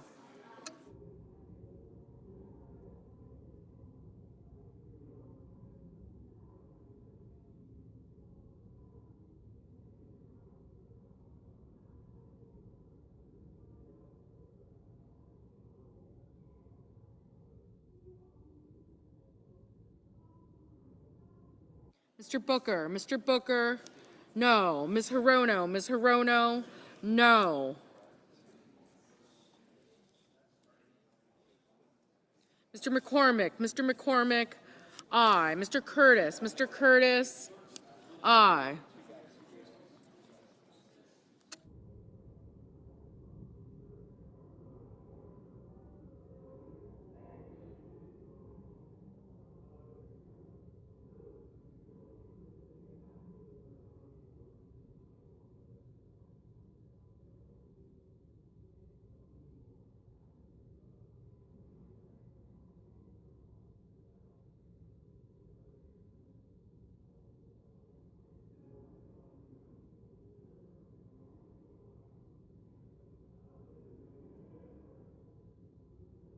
Mr. Murphy, no. Mrs. Gillibrand, no.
Mrs. Fisher, aye.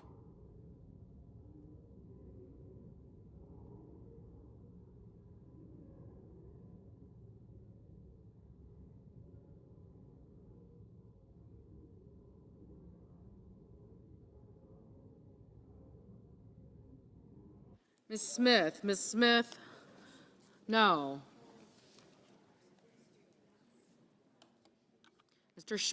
Mr. Schmidt, aye.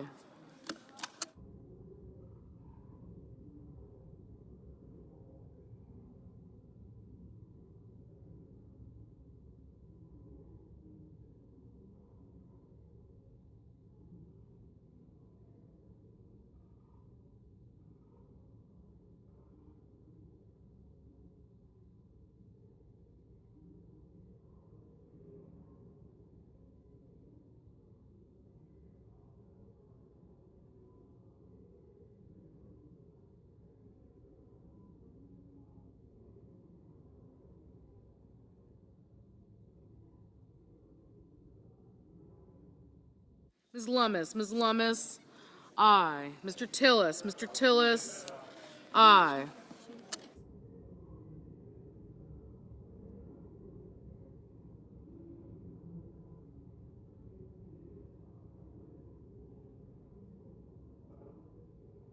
Mr. Gallego, no.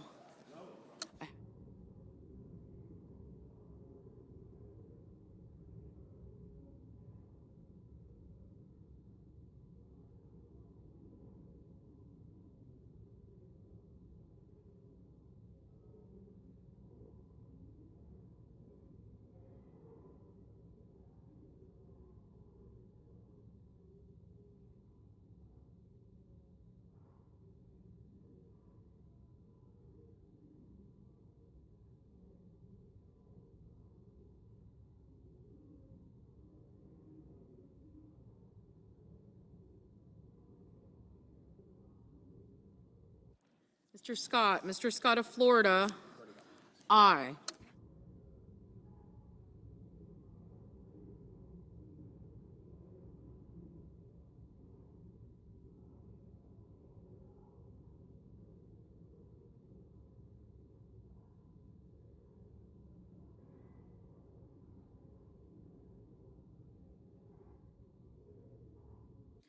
Mr. Whitehouse, no.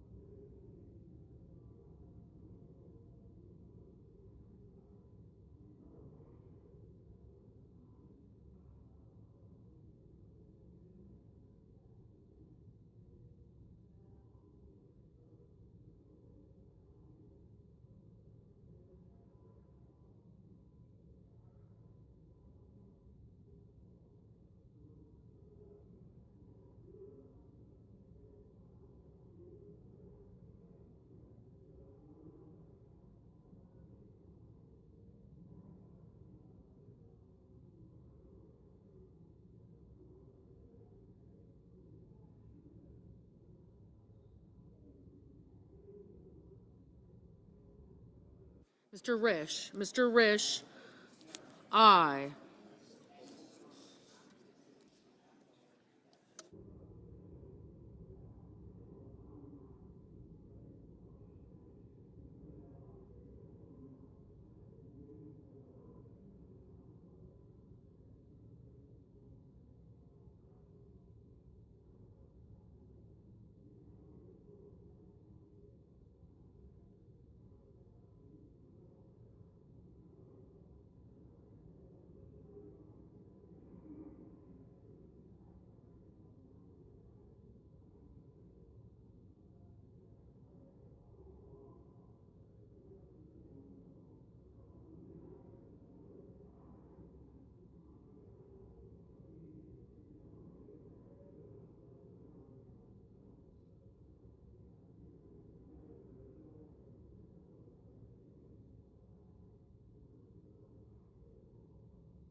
Mr. Paul, no.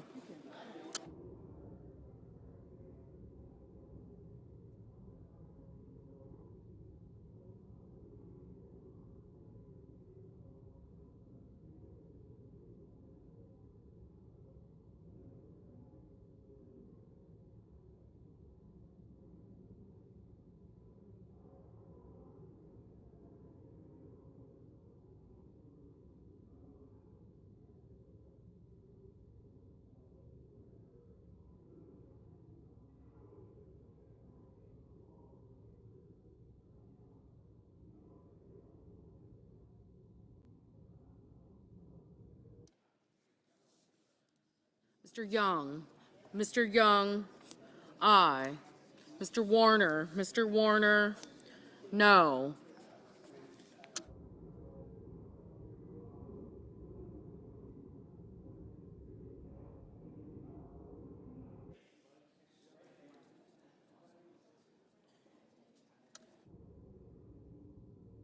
Mr. Cruz, aye.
Mr. Wicker, aye.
Mrs. Hyde-Smith, aye.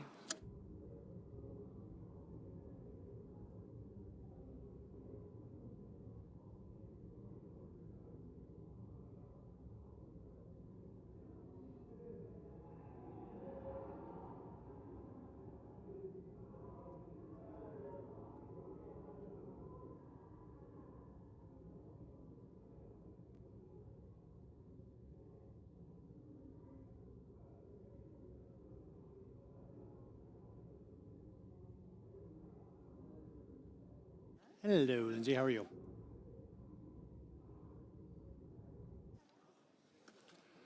On this vote, the yeas are 55 and the nays are 45. 3/5 of the Senate duly chosen and sworn not having voted in the affirmation. The motion is not agreed to. Mr. President, Majority Leader, I enter a motion to reconsider, motion is entered. and I ask unanimous consent that if any nominations are confirmed during today's session of the Senate, that the motion to reconsider be considered made and laid upon the table, and the President be immediately notified of the Senate's action. Without objection. The clerk will report the motion to invoke cloture. Cloture motion. We, the undersigned senators, in accordance with the provisions of Rule 22 of the Standing Rules of the Senate, do hereby move to bring to a close debate on the nomination of Hung Kao of Virginia to be Undersecretary of the Navy, signed by 17 senators. Under the previous order, the mandatory quorum call under Rule 22 has been waived. The question is it the sense of the Senate that the debate on the nomination of Hung Kao of Virginia to be Undersecretary of the Navy shall be brought to a close? The yeas and nays are mandatory under the rule. The clerk will call the roll. Ms. Alsobrooks. Ms. Baldwin. Thank you. Thank you.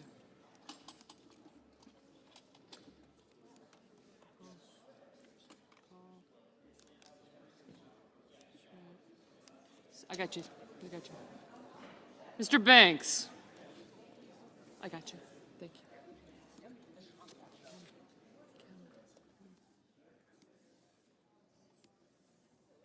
Mr. Barrasso.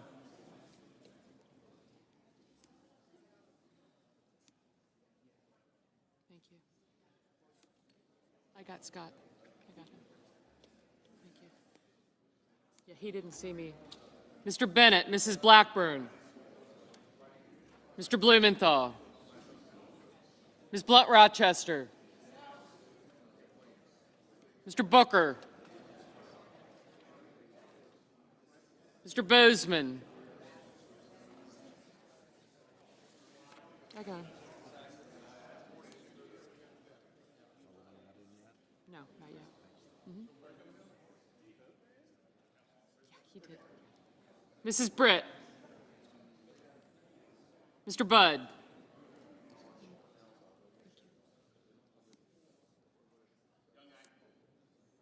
Thank you.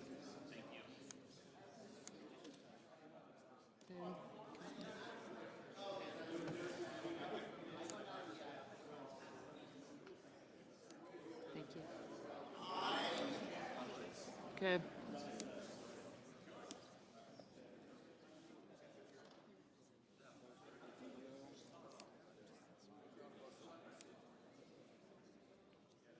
Mr. Budd. Ms. Cantwell. Mrs. Capito.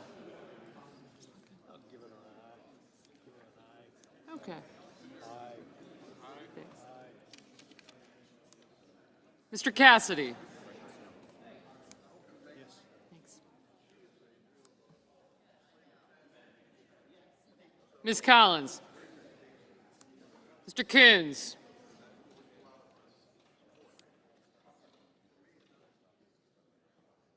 Mr. Cornyn. Ms. Cortez Masto. Mr. Cotton, Mr. Kramer. I got you. I did. Yes, sir. Thank you. Thank you. Mr. Crapo, Mr. Cruz, Mr. Curtis. Thank you. Mr. Daines. Ms. Duckworth. Mr. Durbin. Ms. Ernst.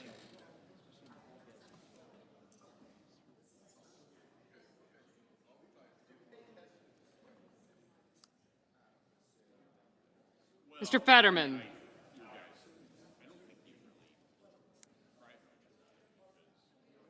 Mrs. Fisher.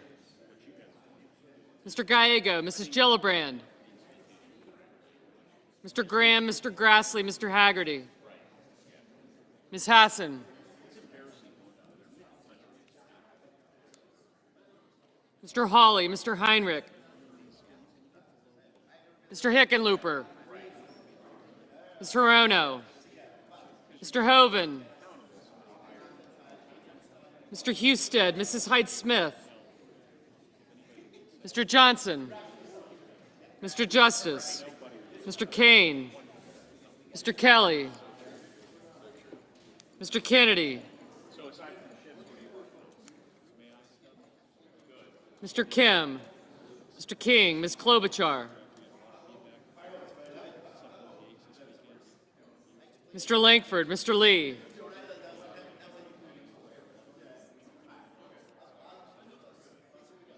Mr. Lujan.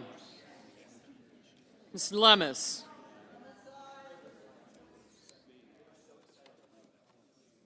Mr. Markey. Mr. Marshall. Mr. McConnell. Mr. McCormick. Mr. Merkley. Mrs. Moody.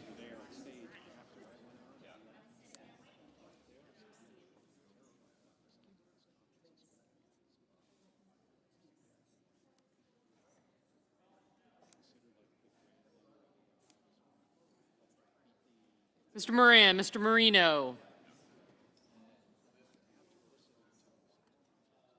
Mr. Mullen. Ms. Murkowski.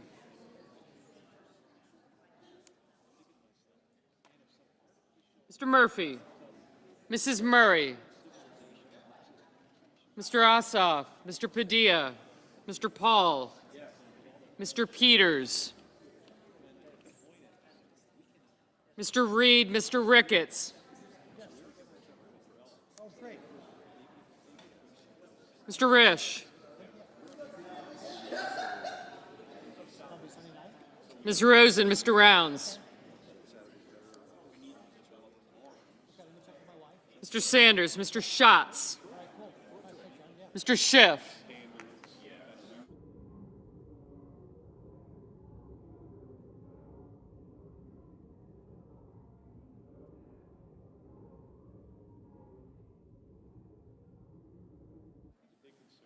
Mr. Schmidt. Mr. Schumer. Mr. Scott of Florida. Mr. Scott of South Carolina. Mrs. Shaheen. Mr. Sheehy.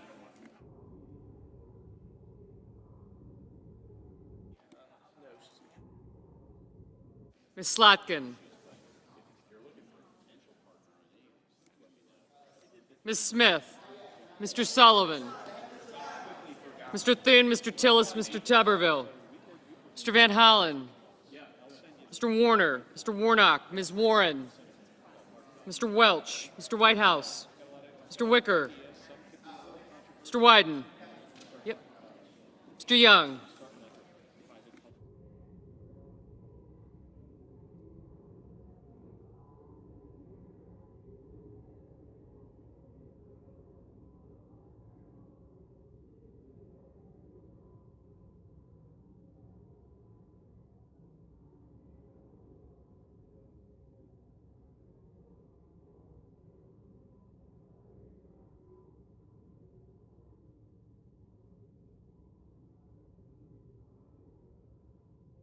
Senators voting in the affirmative: Barrasso, Bozeman, Capito, Cassidy, Collins, Cornyn, Cotton, Crapo, Cruz, Curtis, Graham, Grassley, Hawley, Husted, Hyde-Smith, Lankford, Lee, Lummis, McConnell, Moran, Mullen, Paul, Ricketts, Rounds, Schmidt, Scott of Florida, Scott of South Carolina, Sheehy, Thune, Tillis, Wicker, and Young.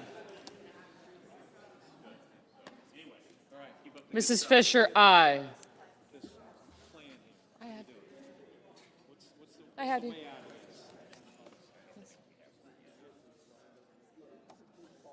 Senators voting in the negative: Baldwin, Bennett, Blumenthal, Blunt Rochester, Cantwell, Duckworth, Durbin, Fetterman, Gallego, Gillibrand, Hassan, Heinrich, Hickenlooper, Hirono, Kane, Kim, King, Lujan, Merkley, Murkowski, Murray, Padilla, Peters, Reed, Rosen, Schiff, Slotkin, Warner, Warnock, Welch, Whitehouse, and Wyden.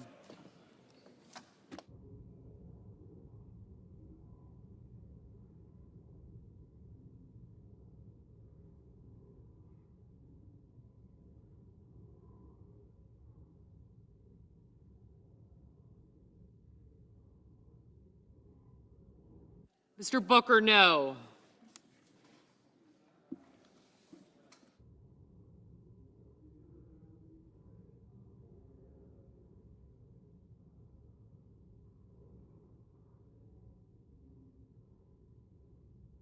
Ms. Smith? No.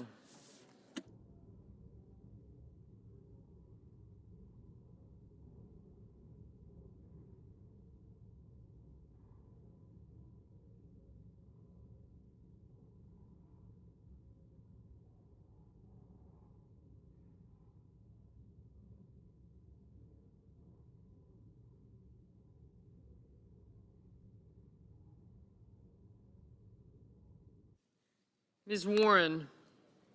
No.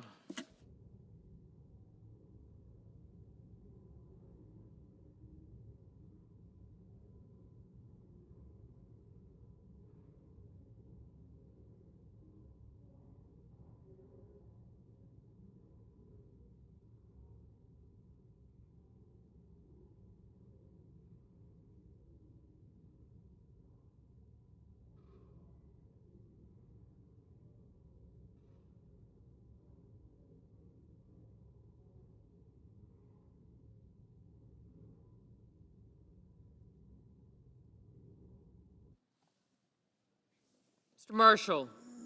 Aye.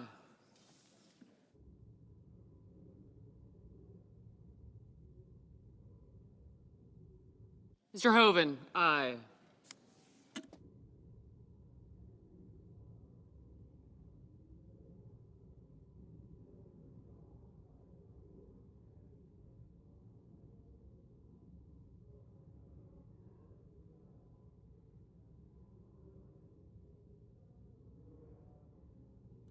Mr. Sullivan? Aye.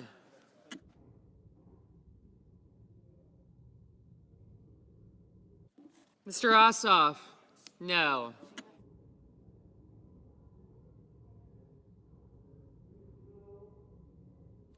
Mr. Banks? Aye. Mr. Schatz? No. Ms. Also Brooks? No.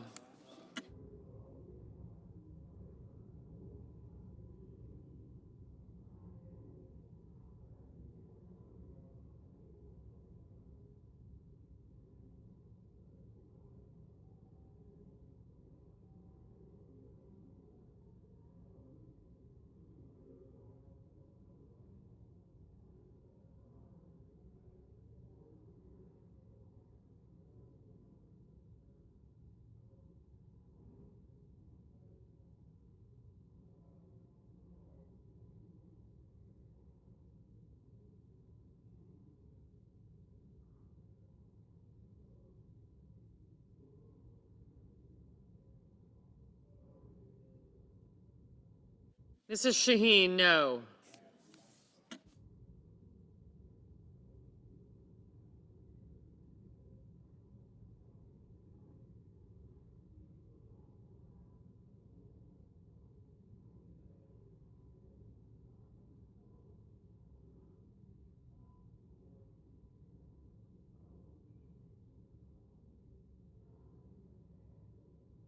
Mr. Kelly? No.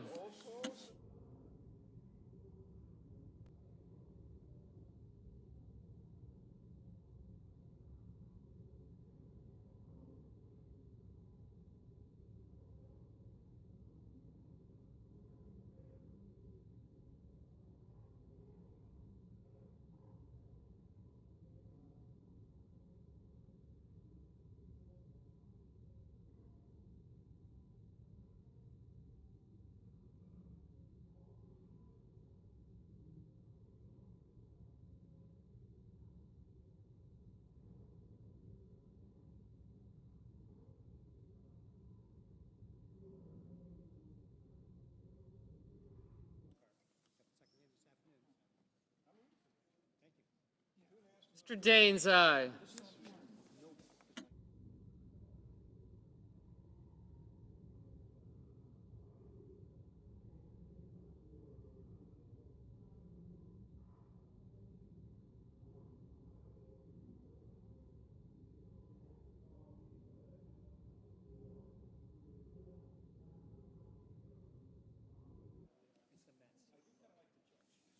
Mr. Markey?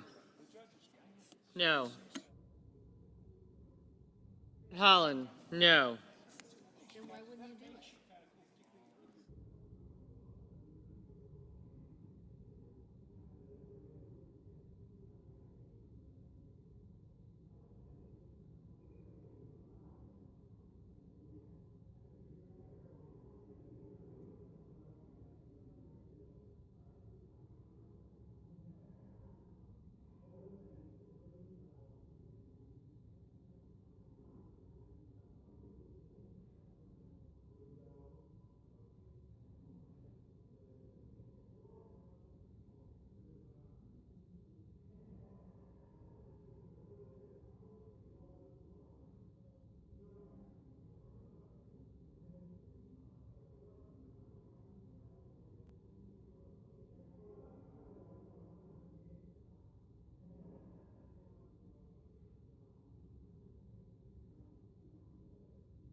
Ms. Cortez Masto, no.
Ms. Ernst, aye.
Mr. Budd, aye.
Mr. McCormick, aye.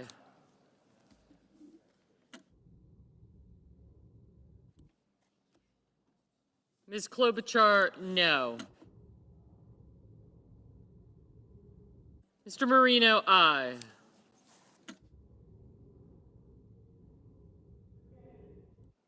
Mr. Kennedy, aye.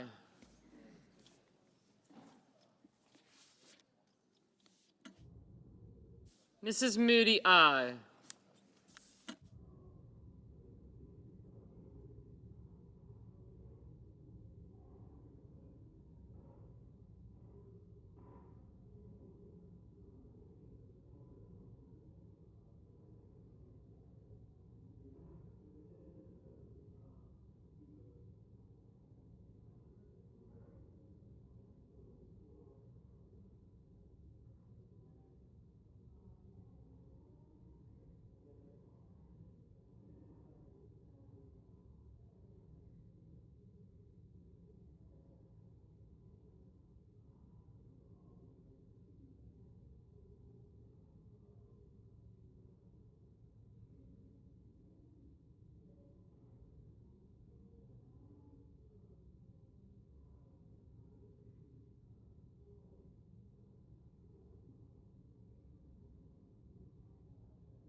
Mrs. Britt, aye. Mrs. Blackburn, aye.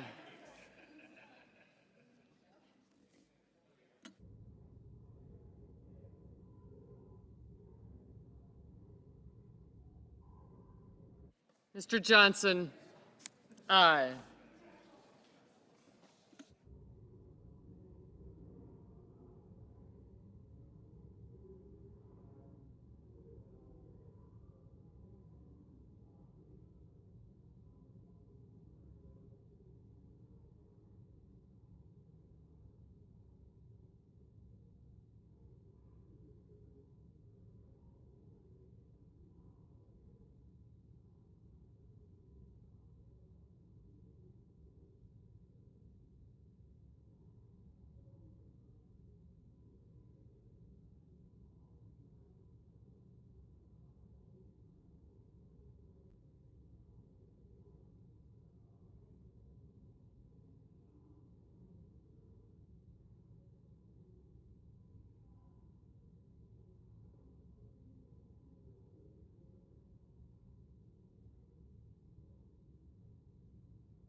Mr. Kramer, aye.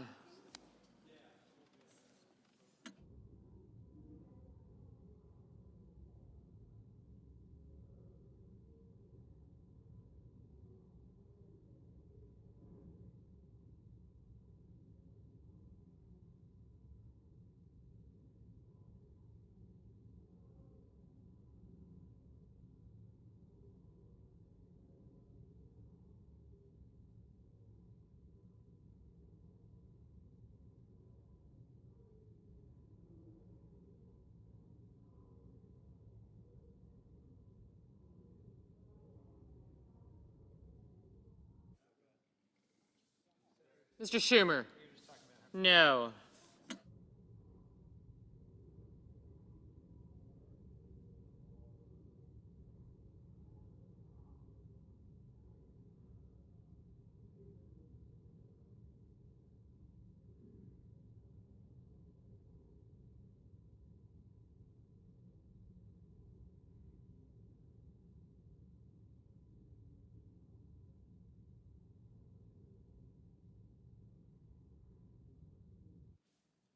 Mr. Murphy, no.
Mr. Haggerty, aye.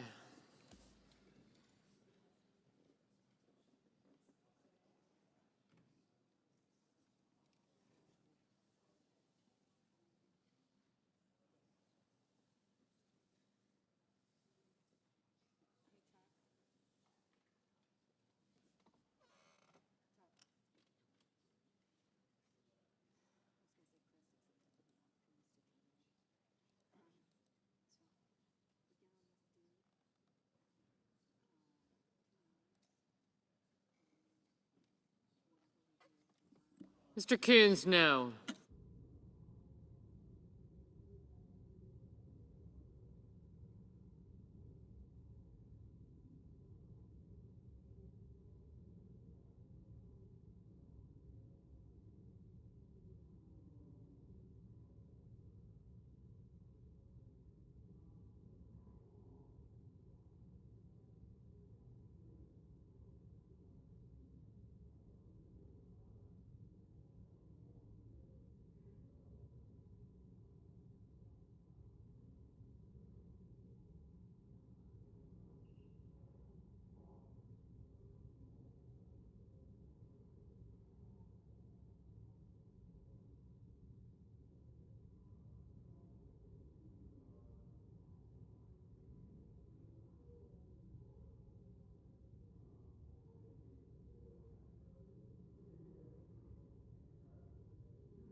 Mr. Justice, aye.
Mr. Tuberville, aye.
Mr. Risch, aye.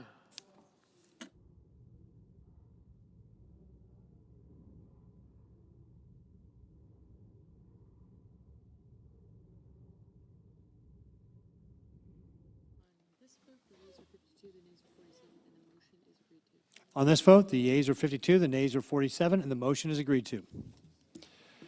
Cloture having been invoked, the Senate will proceed to executive session to consider the following nomination, which the clerk will report.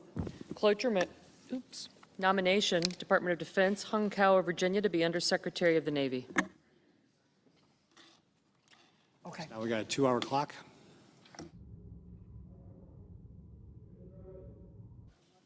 Senator from North Carolina. President, on Saturday, I was in Western North Carolina for the day because that marked the 1-year anniversary of the landfall of Helene, and in a place that a hurricane's never really been before, about 200 miles inland, and the Smoky Mountain range. In North Carolina alone, Mr. President, it had an impact land-wise equivalent to the state of Massachusetts. About a dozen river basins were at historic 100-year flood levels, and the damage was tremendous.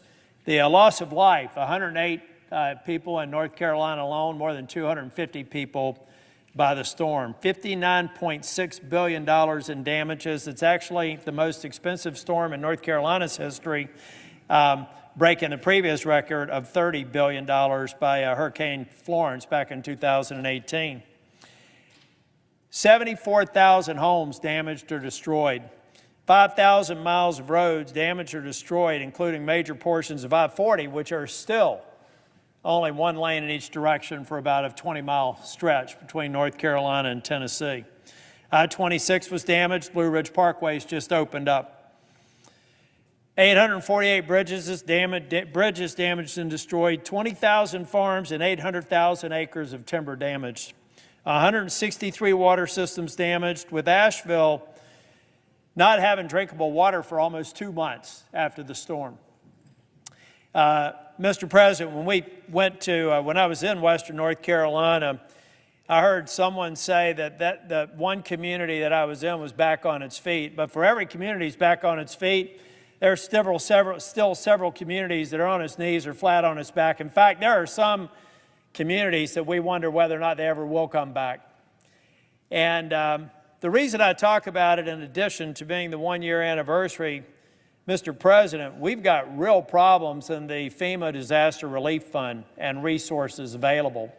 The President rightfully acknowledged that there was a release of money about a month ago, but all of that is money that's already, those are reimbursements. Those are costs that have already been incurred. We haven't even gotten to a point to where we're trying to become more resilient or to prepare for the next storm. We're still, when I was riding from Old Fort to Chimney Rock, I was going down a stretch of highway, or not a stretch of highway, a stretch of state road. There are still cars in the creek beds. There are roads that are in the creek bed because they're trying to figure out where they're ultimately going to put it back on a hillside, when they can get stabilization there and actually have the funding to build the roads. I know a lot of people have moved on, Mr. President, but in Western North Carolina, we haven't moved on. We're suffering as much today as we were the day or 3 or 4 days after the storm last year. According to the latest FEMA Disaster Relief Fund monthly report, the major disasters account balance right now is at $1.4 billion. That is dangerously low. Last month, FEMA approved $7.5 billion from the major disasters account. In 2024, there were 90 FEMA-declared major disasters, nearly double the 30-year average, and 55 declarations per year, up 55 declarations per year. Already this year, and we're really ramping up in the hurricane season right now, we've had 40 major disaster declarations in 22 states. FEMA simply doesn't have the funding needed to respond to a major disaster. Ladies and gentlemen, we're in a shutdown posture right now. We have storms in the Atlantic and more storms forming off the coast of Africa, and we are not prepared for another major disaster should it hit this weekend. Nor do we have the money that we need to help communities across this country, especially in Western North Carolina, recover from Helene. The House passed continuing resolution that we tried to vote on this week had $22.5 billion for the FEMA Disaster Relief Fund. But that money's not here today because we're in a shutdown posture. We're not funding any area of government, but we're especially hurting the Disaster Relief Fund fund and FEMA. And the only thing standing in our way is a simple vote to continue funding at levels that my Democratic colleagues have agreed to before. Ladies and gentlemen, we don't have a CR that the president or that the majority leader has decorated with ornaments. We call it like decorate some of these spending bills like a Christmas tree. This is a simple continuing resolution to spend at the level we were spending yesterday. There's nothing more to it. There's money in here to help with disaster relief, but there's nothing more. This shutdown is hurting people in North Carolina. This shutdown will hurt more people. When I lost the season last year in the tourist season to the Blue Ridge Parkway and the Great Smoky Mountain Parks, that was a hurricane. That was an inland hurricane, a disaster. This year, it's the disastrous vote of the Democrats not allowing us to continue to fund at the levels that we did yesterday. We're not asking for anything more than that. We're asking for time to negotiate the premium tax credits, the ACA credits that I'm on record as saying we do need to find a good place for that. It's not about canceling them. But folks, we can't even get to that if we can't agree to something as basic as can we spend today what we did yesterday?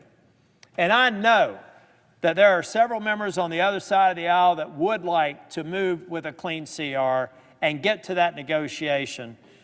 And I'm just speaking on behalf of people in North Carolina, particularly Western North Carolina, that are struggling mightily. I hope that we can get back to funding the government, that we can plus up the disaster relief fund, and that I won't have to come to the floor next week to see who's going to be against this unanimous consent for doing just that. Let's do our job. Let's get back in business. Let's get the government funded, and let's help the people in North Carolina and dozens of disaster-declared places all across this country. Thank you, Mr. President. President. Senator from Massachusetts. Mr. President, in July, when Republicans voted on the first spending bill for 2026, with cuts that would knock 15 million people off health care, I stood right here and I asked my Republican colleagues in the Senate to grow a spine and stand up for Americans. We are here today because the Republicans refused. Instead, Republicans bowed down to Trump, and now people all across this country will suffer.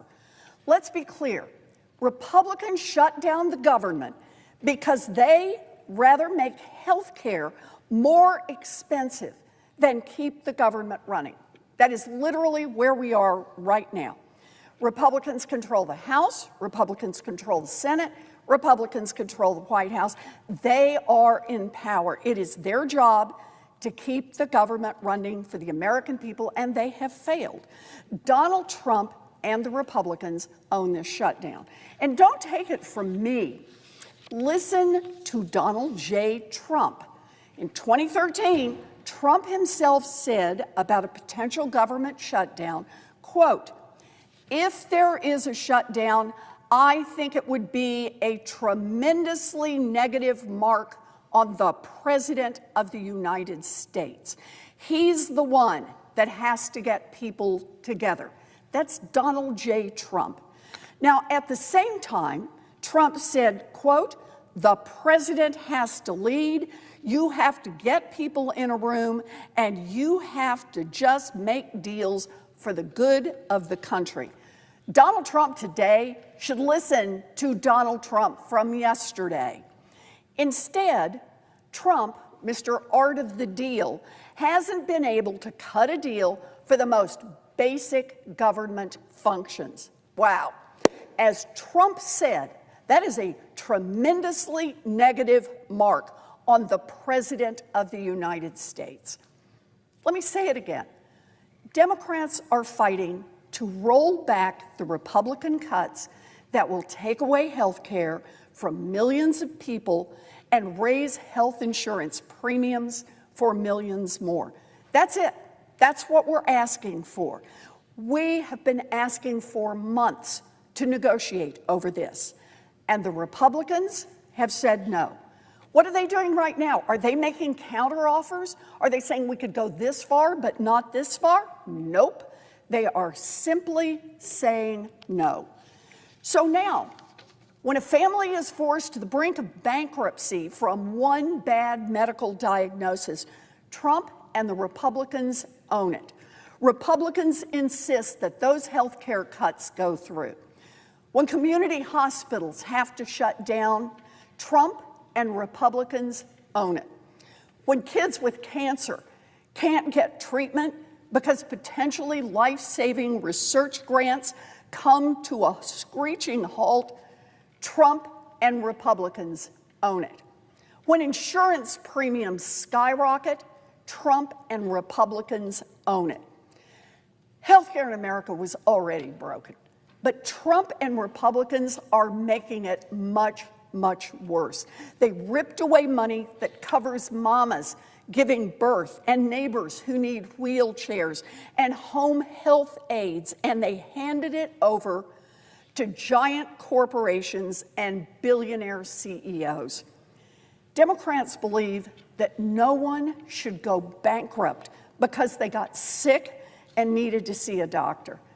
So Democrats are here to say, we are willing to fight for families who need health care. If Congress is going to pass a budget for the United States government, then Democrats want saving health care for millions of Americans just to be part of that deal. Democrats have made that clear, and Republicans have refused even to talk about it. Trump is already doing his best to shut down government, or at least to shut down the parts of government that he doesn't like. Since day one, Trump has been trying to illegally wipe away millions of dollars for programs that Congress already agreed to fund. Trump and his buddy Elon Musk have fired tens of thousands of federal workers.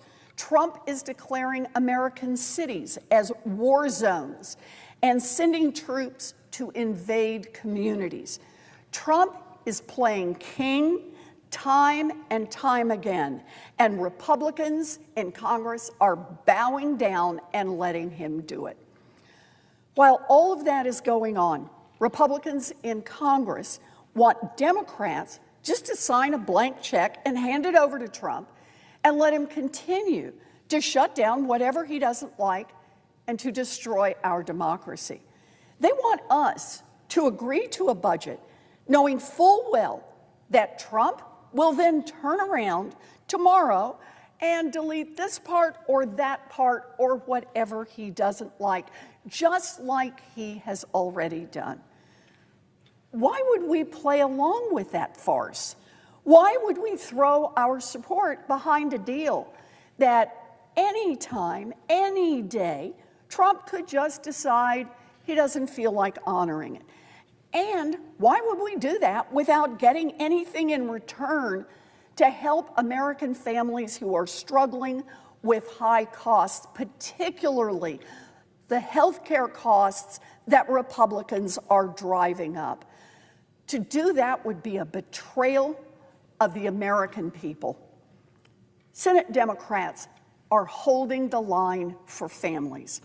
Senate Republicans decided they'd rather take orders from a wannabe king and shut down the entire government instead of helping out families who are getting squeezed on health care costs. It really is that simple. Make no mistake, this Trump shutdown will hurt people. Because of Republicans, children across this country could lose access to childcare through Head Start. Because of Republicans, the National Institutes of Health Clinical Center will now stop enrolling patients in clinical trials that could be their only shot at treatment. Because of Republicans, air traffic controller hiring will stop at a time when we're already dealing with a dangerous shortage. Because of Republicans, park rangers and thousands of other civil servants won't get paid. Because of Republicans, Donald Trump's corruption and chaos will continue. So what's next? Well, Democrats want to keep the government open and We want rollbacks of the Republican cuts that will cost 15 million Americans their health care coverage and drive up insurance costs for everyone else. Look, this isn't partisan. This is a righteous fight on behalf of everyone who needs health care, everyone who might need to go to the hospital, everyone who counts on a community clinic or a home health aide, whether they are a Democrat, a Republican, an independent, or a none of the above. We are in this fight for Americans and for American health care, and it is only the Senate Republicans, led by Donald Trump, who stand in the way. Thank you, Mr. President. I yield the floor.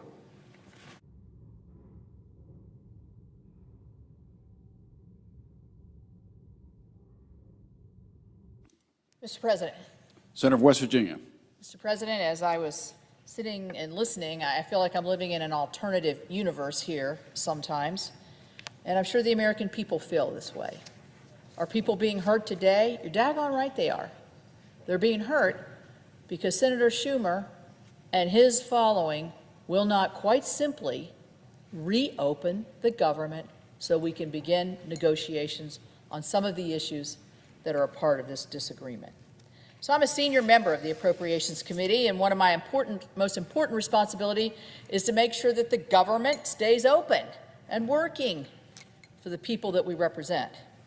That's why I'm so deeply disappointed to be standing here today in the midst of a totally avoidable government shutdown, all because the Senate Democrats refused to join us as Republicans in supporting a common sense, short-term, nonpartisan continuing resolution. And we've seen Leader Thune pick it up in his hands. Very simple. Let's just keep the government open until November the 21st, discuss these issues, finish the appropriations process, and move on. But let me be clear what that short-term continuing resolution was designed to do. It is not a gimmick. It is not a gimmick. It's the same legislation that the Senate Democrat leader brought before this body 13 times and had it passed. It's not a partisan maneuver.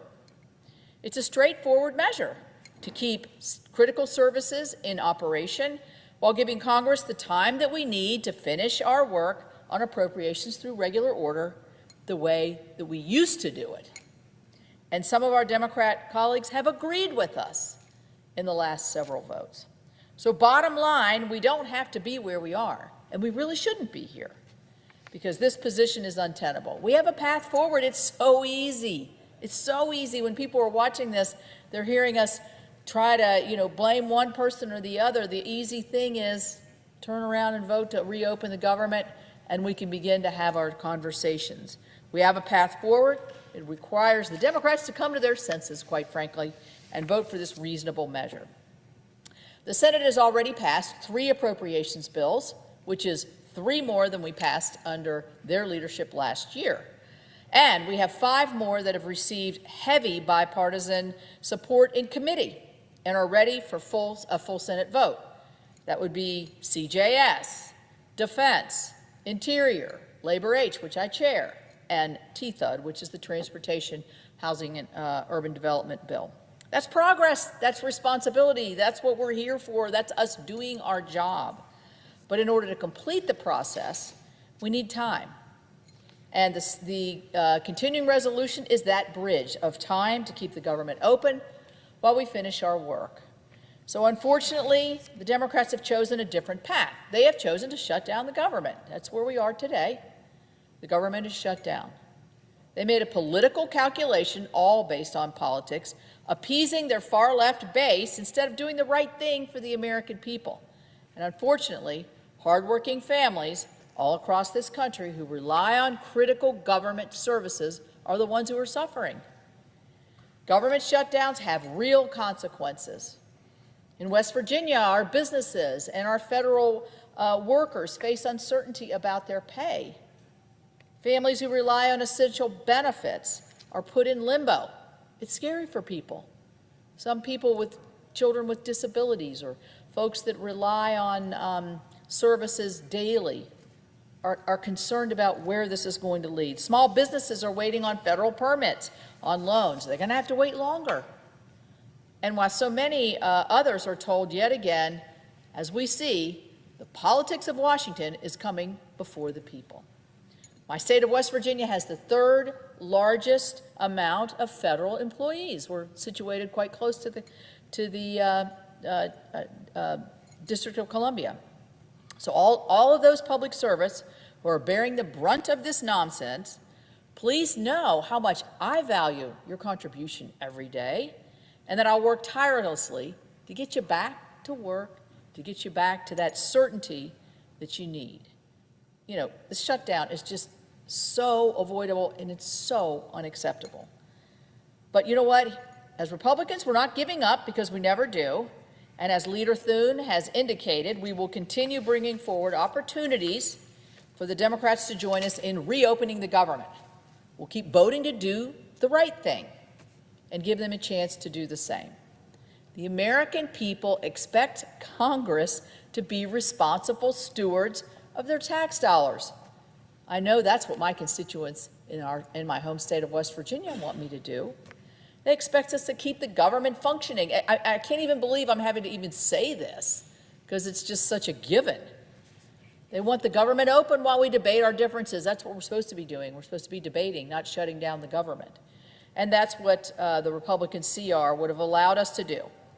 So I urge my colleagues across the aisle, quit playing the political games, end the shutdown, and join us in funding the government.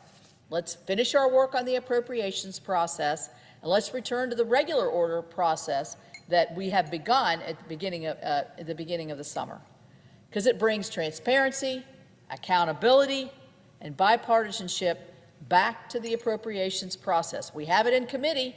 We need to have it on this floor. It's what West Virginians deserve. That's what the American people deserve.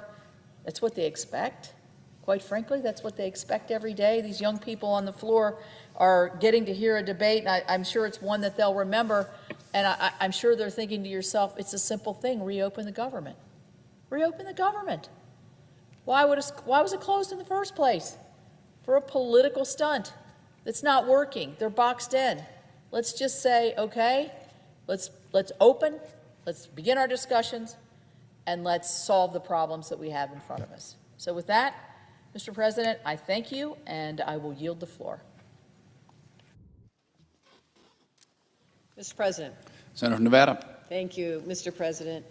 I rise today to mark the 8th anniversary of the worst mass shooting in modern American history. And today, as I give this speech, far too many Americans across the country are reeling from the pain of shootings in their own communities.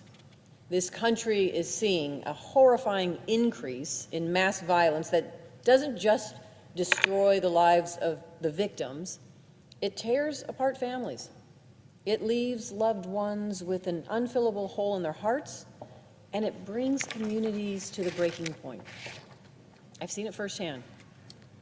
8 years ago today, a man gunned down 58 people at the Route 91 Harvest Music Festival in Las Vegas, Nevada.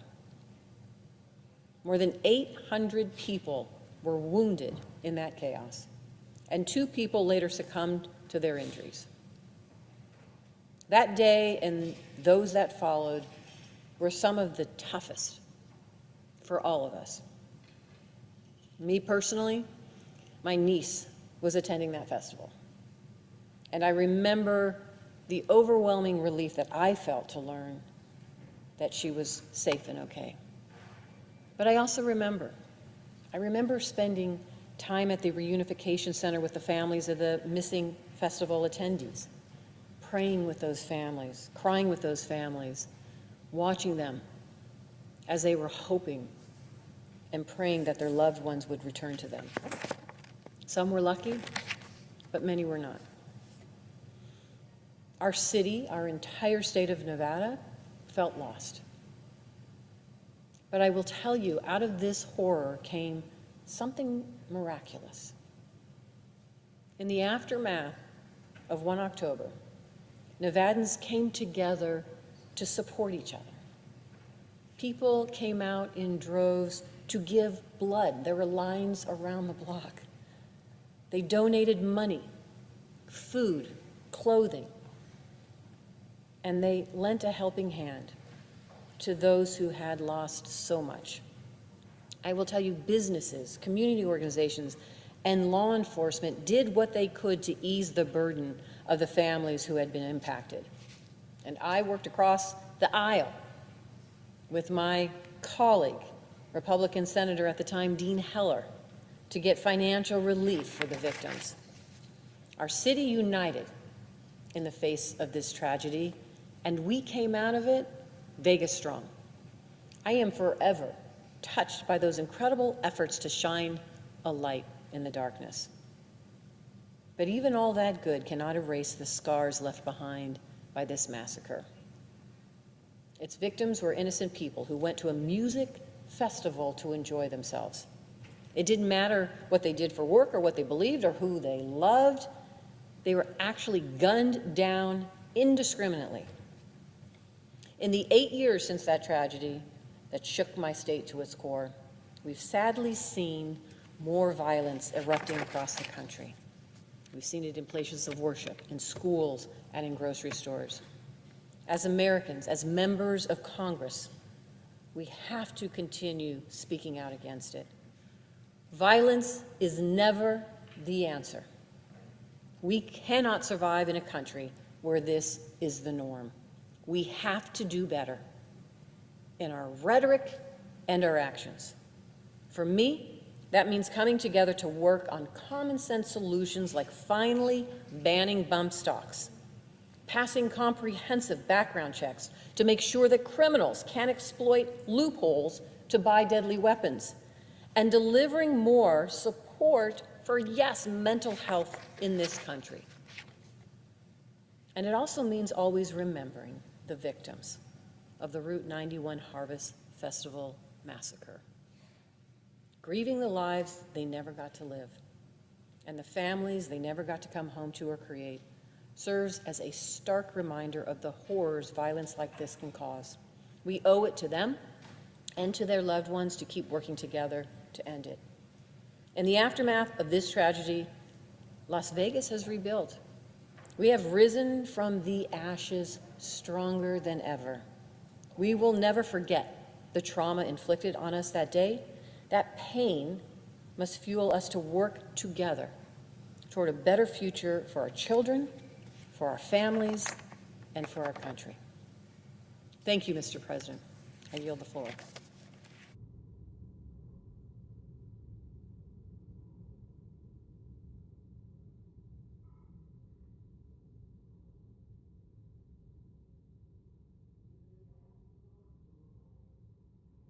Clerk will call the roll.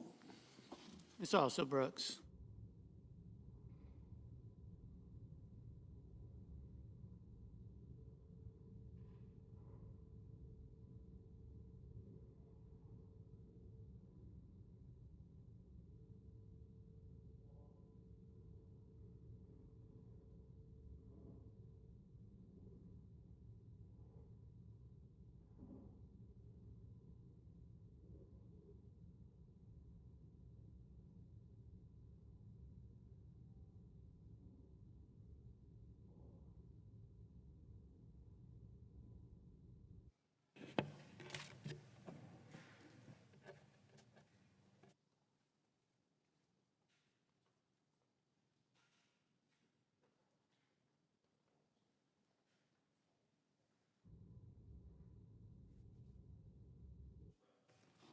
Senator from Kansas. I ask unanimous consent that the quorum call be lifted. Without objection. Mr. President, it's been a sad day, a set of sad days in my hometown in Kansas. I rise today to mourn the loss and honor the sacrifice of Hayes Police Officer Sergeant Scott Hyman, who was shot and killed in the line of duty while responding to a domestic violence call. He passed away in the early morning hours of Sunday, September the 28th. My hometown of Hayes, population about 21,000, is a tight-knit community where people look out for their neighbors. They care for those in need and they protect the vulnerable.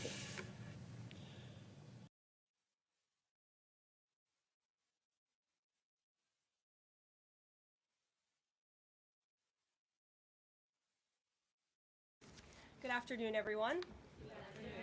Packed house here today, and I have a very special guest with us, the Vice President of the United States.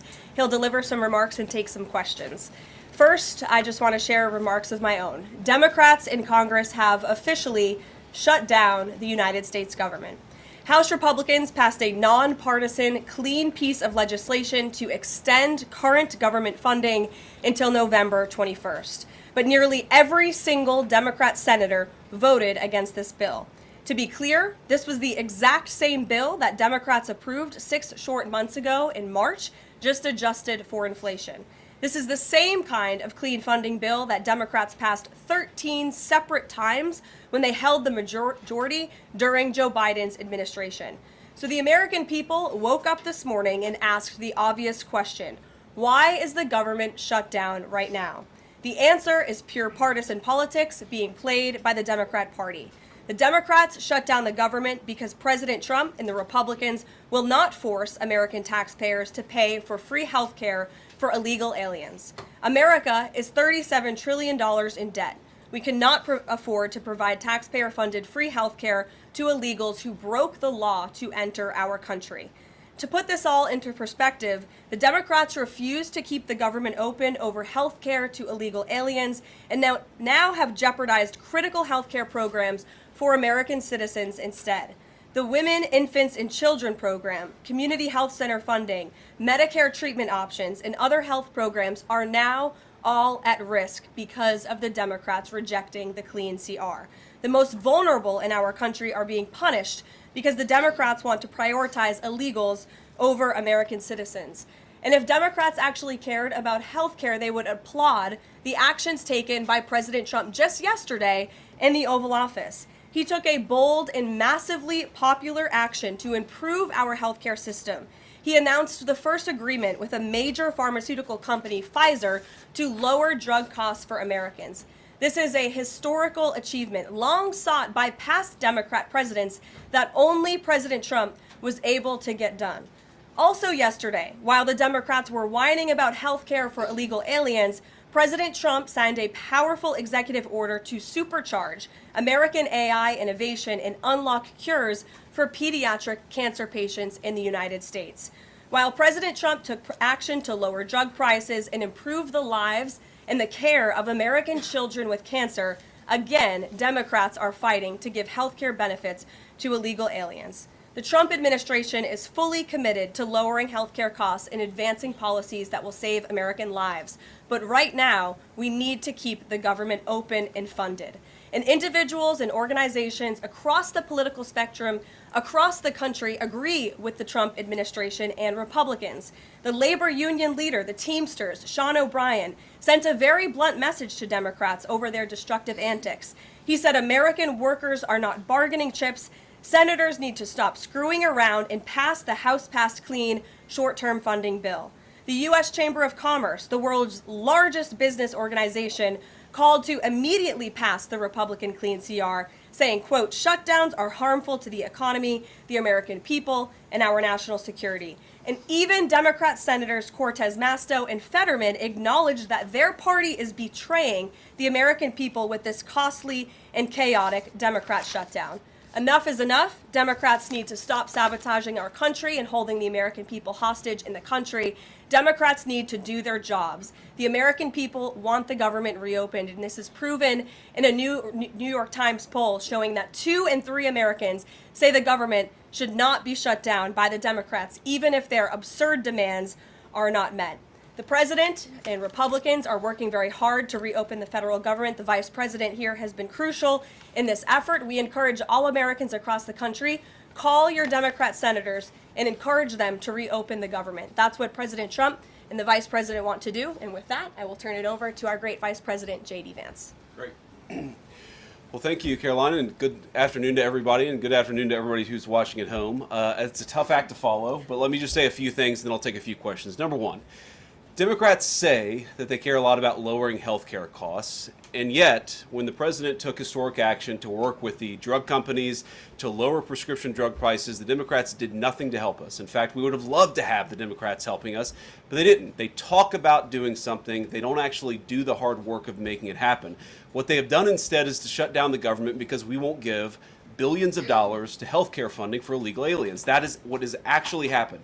To the American people who are watching, the reason your government is shut down at this very minute is because, despite the fact that the overwhelming majority of congressional Republicans and even a few moderate Democrats supported opening the government, the Chuck Schumer AOC wing of the Democratic Party shut down the government because they said to us, we will open the government, but only if you give billions of dollars of funding for health care for illegal aliens. That's a ridiculous proposition.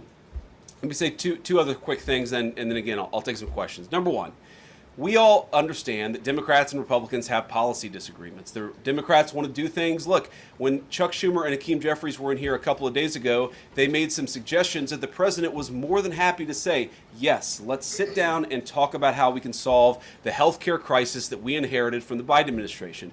But it's one thing to say that we should solve the health care crisis for Americans. It's another thing to say that we're going to shut down the government unless we give the Democrats every single thing that they want, which, as Caroline says, includes giving billions of dollars of taxpayer funding for health care for illegal migrants. That's ridiculous. You don't have policy disagreements that serve as the basis for a government shutdown. Let's have the conversation about how to fix American health care, about how to make health care more accessible. As the president showed, he's more than willing to act on behalf of the American people for this very reason. What you don't do is say, unless you do exactly what we want to do as congressional Democrats, we're taking hostage. And the hostage, it turns out, is critical, essential services that the American people need. Caroline talked about some of it. Let me talk about some more. Our troops are not getting paid starting today because of the Chuck Schumer wing of the Democratic Party. We have people who require food assistance, low-income Americans who require food assistance, who will not get it unless we reopen the government, thanks to Chuck Schumer and his wing of the Democratic Party. We have flood insurance as we start hurricane season in the southeastern part of our country. That flood insurance is going to disappear because of Chuck Schumer and the far left of the Democratic Party. We need to reopen the government. Let's fix America's problems. Let's work together to solve them. But let's reopen the government before we have our negotiation about health care policy. That's what the American people demand, and that's certainly what the President of the United States wants. Let me make one final point. I think a lot of Americans are asking themselves, why did this happen? Why did the Democrats shut down the government despite, as Caroline said, voting on the exact same piece of legislation 6 months ago? And there are a lot of different spins that we can put on it, a lot of different answers that we could give, all of them true. One answer I already gave is that they want to give health care benefits to illegal aliens. That is true. They gave us legislative text that would have undone us cutting off health care benefits for illegal aliens. That's one of the things that they asked for. But the reality here, and let's be honest about the politics, is that Chuck Schumer is terrified she's going to get a primary challenge from Alexandria Ocasio-Cortez. The reason why the American people's government is shut down is because Chuck Schumer is listening to the far left radicals in his own party because he's terrified of a primary challenge. So I'd invite Chuck Schumer to join the moderate Democrats and 52 Senate Republicans, do the right thing, open up the people's government, and then let's fix health care policy for the American people. Questions? Mr. Vice President. That's a lot. Matt Boyle. Okay. Mr. Vice President, there's two key Democrat lies I would like to get your take on and see if you can address. The first is that you're seeing a number of top Democrat leaders, from Kamala Harris to Chuck Schumer to Hakeem Jeffries, claim that it is a Republican shutdown caused by Trump. The second is that they're out there now claiming that they don't want to give health care to illegal aliens. Can you address both of those lies from the Democrat Party? Yeah, so on the point that it's a Republican shutdown, look, it's obviously a Democratic shutdown. Just look at the vote totals in the House, look at the vote totals in the Senate, and look at the President of the United States' own action and conduct throughout this crisis. Nearly every single House Republican voted to open the government, Matt. Nearly every single Senate Republican voted to open the government last night, and even to their credit, a few moderate Democrats voted to open the government. That's not a Republican shutdown when nearly every single Senate Democrat votes to shut it down and every Republican voted to open it up. It's just obviously not true. Now, you can disagree about a number of things, but you can't disagree about the obvious fact that Republicans voted to open the government. The president stands ready to sign that opening of the government. We just need a few more Democrats to join us in that effort to open the government. Your final question about illegal alien benefits. Look, the text is very clear, and I even saw, I think it was George Stephanopoulos in an interview with Mike Johnson, did a fact check that was totally rooted in baseless claims. It was basically Democrat propaganda. If you look at the legislative text that they gave us, they tried to turn on two separate provisions that would give health care benefits to illegal aliens. Number one, if you're an American citizen, you've been to a hospital in the last few years, you probably noticed that wait times are especially large, and very often somebody who's there in the emergency room waiting is an illegal alien, very often a person who can't even speak English. Why do those people get health care benefits at hospitals paid for by American citizens? The answer is a decision made by the Biden administration that the Trump administration, working with congressional Republicans, undid. We turned off that money spigot to health care funding for illegal aliens. The Democrats, in their legislative text, want to turn it back on. That's one thing. The second thing, Matt, is we all know that there are various ways in which the Biden administration waved away illegal immigration status. They gave parolees, they gave asylum claims to people who weren't really claiming asylum. And when they waved the magic wand of amnesty, giving millions of people legal status even though they were in the country illegally, they also gave those people access to health care benefits. So what the Democrats are engaging in is a sleight of hand. They're saying, no. Those weren't illegal aliens who were getting health care benefits, even though everybody, knows they were in the country illegally. It's a lie told by the Democrats that they're not trying to give health care benefits to illegal aliens. It's a lie that is obviously untrue if you just look at the text that they gave us, and all you have to do is understand that this is about who benefits. We think the American people's government ought to benefit American citizens. The Democrats are willing to shut it down to benefit illegal aliens. The contrast couldn't be more clear. Peter. Thank you, Vice President Vance. The big holdup is, of course, that you guys say illegal immigrants are getting taxpayer-funded health care. Democrats say you're lying. That makes it feel like it could be a really long shutdown. Is this going to be a long shutdown? I don't know. I can't predict what congressional Democrats are going to do, Peter, but I actually don't think it's going to be that long of a shutdown. This is a pure guess from the Vice President of the United States because I think you already saw some evidence that moderate Democrats are cracking a little bit. They understand the fundamental illogic of this. Look, for years, every single one of us, we can remember Barack Obama on the White House lawn. We can remember Chuck Schumer. We can remember, Nancy Pelosi for years. In Chuck Schumer's case, for literally decades, we've heard them say, you don't shut the government down over a policy disagreement. Okay, Republicans think this thing about health care, that thing about health care. Democrats think this thing about immigration, Republicans disagree. Whatever those disagreements are, you don't shut down the government over it. For the first time since the Democrats have been in politics, they're now saying that unless we get every policy item that we demand, we're going to shut down the people's government. They're trying to take a hostage, and we're not going to let them. And the administration announced today that $18 billion bound for New York transportation projects is going to be frozen so it can't go to DEI programs there. But the timing of this, does announcing that today mean that you guys are going to squeeze Chuck Schumer's home state until he blinks? Look, I haven't talked to Russ about this morning, but look, I'm sure that Russ is heartbroken about the fact that he's unable to give certain things to certain constituencies. We want to do everything that we can to help the American people, but when the Democrats shut down the government, we have to actually do a little triage to make sure the most critical and most essential services are provided. The government does a lot of things. Of course, Republicans think that the federal government probably does too much, but there are a lot of critical things the federal government does that absolutely all of us would agree need to do. Our troops need to get paid. Our air traffic controllers need to make sure that people are flying safely and on time. We need low-income people to be able to access the food services that are provided by the federal government. There are critical things that need to be saved. We're going to do everything that we can over the coming weeks, if the shutdown lasts that long, to ensure that people get the essential services that they need, despite the fact that Chuck Schumer has shut down the federal government. It's not going to be perfect because we are in a government shutdown. We are going to have to lay some people off if the shutdown continues. We don't like that. We don't necessarily want to do it, but we're going to do what we have to keep the American people's essential services continuing to run. Thank you. Yeah. Thank you, Mr. Vice President, and thank you for being here.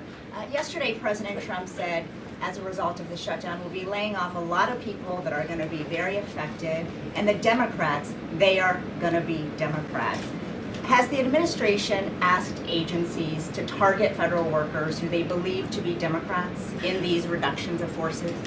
We're not targeting federal agencies based on politics. We're targeting the people's government so that as much as possible of the essential services can continue to function. That is the question the president has asked the entire government, is fundamentally, okay, we're in a shutdown. That causes some problems. The troops aren't getting paid. There's nothing that we can do about that while the government is shut down. But there are essential services that we want to make sure as much as possible they still continue to function. That is the principle that's driving us forward during this shutdown. It's going to continue to be the principle that drives us forward. But let's be honest. If this thing drags on for another few days or, God forbid, another few weeks, we are going to have to lay people off. We're going to have to save money in some places so the essential services don't get turned off in other places. That is the reality of the government shutdown that Chuck Schumer and the Democrats have foisted upon the administration. So what did Phil. he mean by they're going to be Democrats? He said they're going to be Democrats. You've laid out a lot of the pain and problems that would come with a Democratic shutdown, and yet in the Oval Office yesterday, the president said that a lot of good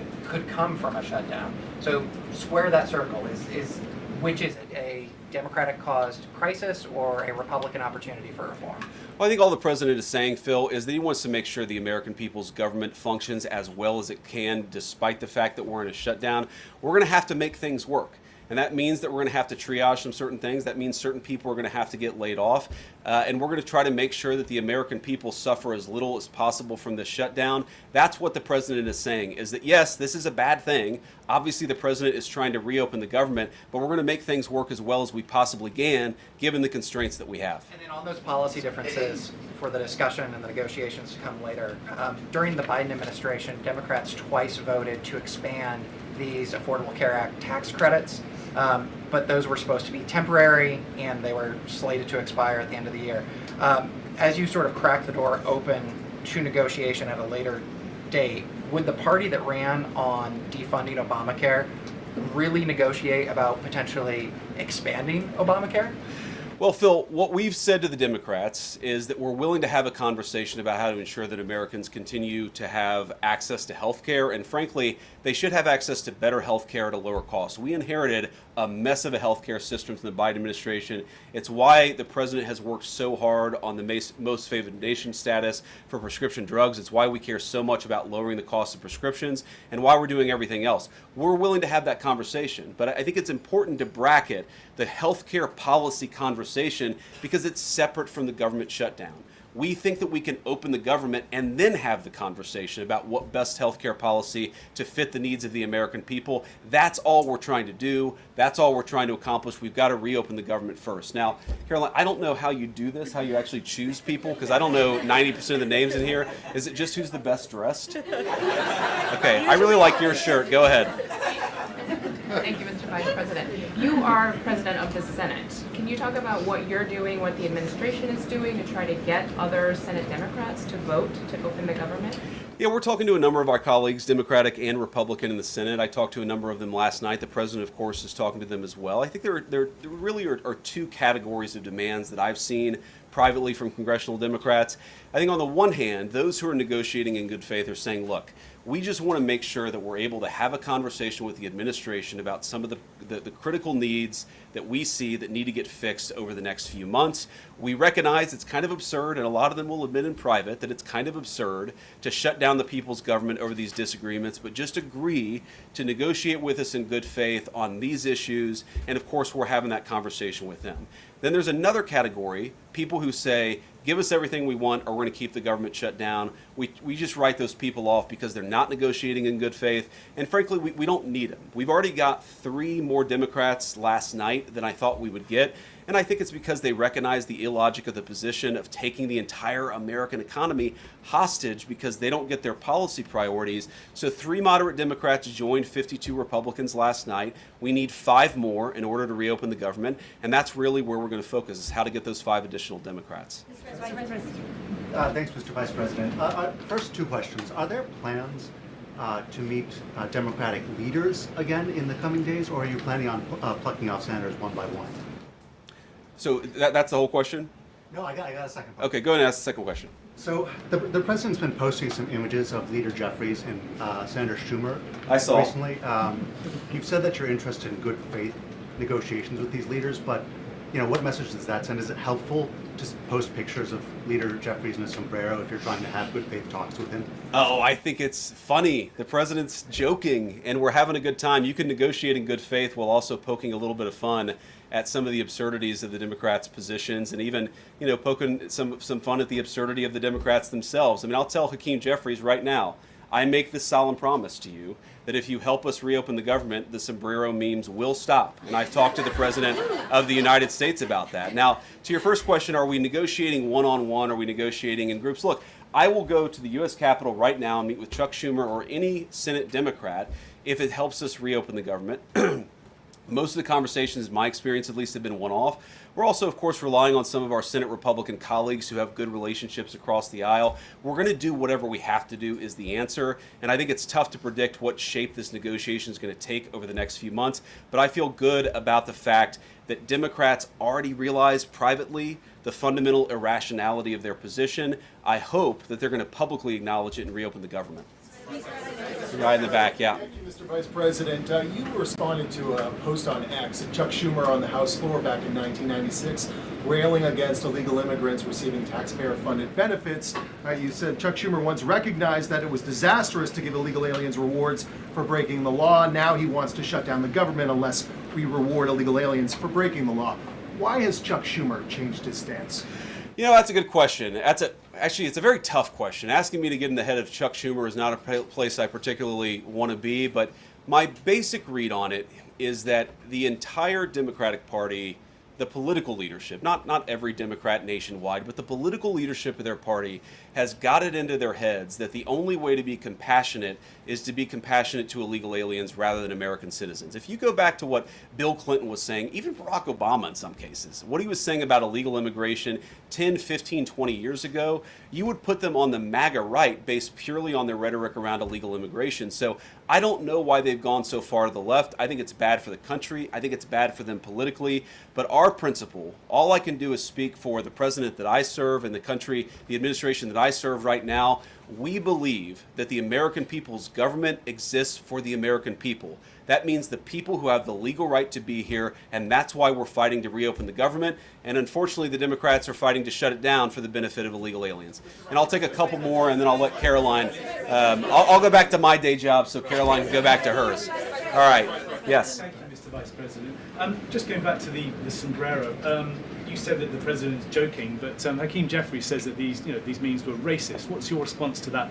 And just if I may briefly go off topic, Secretary Hegseth yesterday made an edict about no more beardos in the military. Just wondered what. Sorry, what did he say? No more beardos. Beards. Oh, sorry, that's my accent. Just wondered your response to that.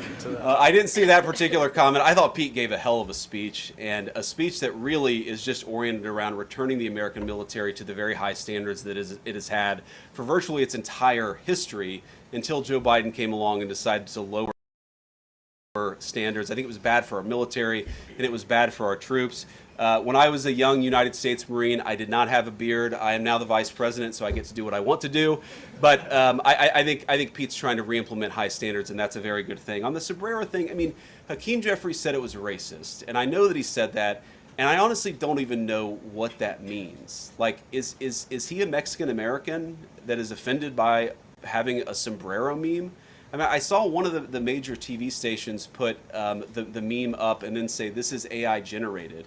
And he had like the curly animated mustache too. It's like, do you really not realize the American people recognize that he did not actually come to the White House wearing a sombrero and a black curly animation mustache? Like, give the country a little bit of credit. We're all trying to do a very important job for the American people. The President of the United States likes to have a little bit of fun when he's doing it, and I think that's okay. I'll take one more question. Mr. Vice President, in every previous shutdown, workers have been furloughed, not laid off. So why does the President want to fire some workers and not just furlough them? Why is this shutdown any different? Well, first of all, we haven't made any final decisions about what we're going to do with certain workers. What we're saying is that we might have to take extraordinary steps, especially the longer this goes on.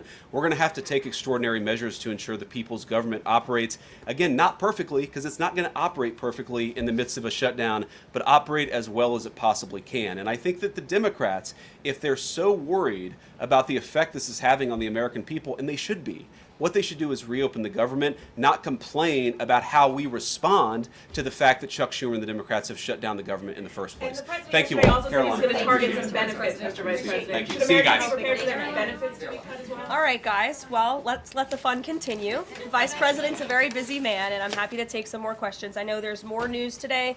Aside from the shutdown, we can focus on the shutdown if you want, but let's go ahead. Kate, why don't you start? The president talked about doing things that he said were irreversible during the shutdown, cutting vast numbers of people, he said, and cutting programs. Can you specify what exactly he was referring to, what's on the table, and what's going to be cut? Look, I think the Vice President just referred to this in some of the answers that he gave regarding the layoffs. There are unfortunate consequences to a government shutdown, and the federal government is not receiving any cash at the moment, and so the Office of Management and Budget has been tasked with looking over the receipts and looking over the budget of the entire federal bureaucracy, and as the Vice President said, determining what needs to continue to go out the door and what can we continue to keep running, and what unfortunately is going to have to come to an end. So those decisions are being made, and unfortunately layoffs are very likely, as the Vice President just said, going to be a part of that. And has the White House had any direct response from Hamas from the peace proposal that was laid out? The president said he would give 3 or 4 days, but is there a hard deadline now, or what are the next steps here? I will reiterate what the President of the United States said,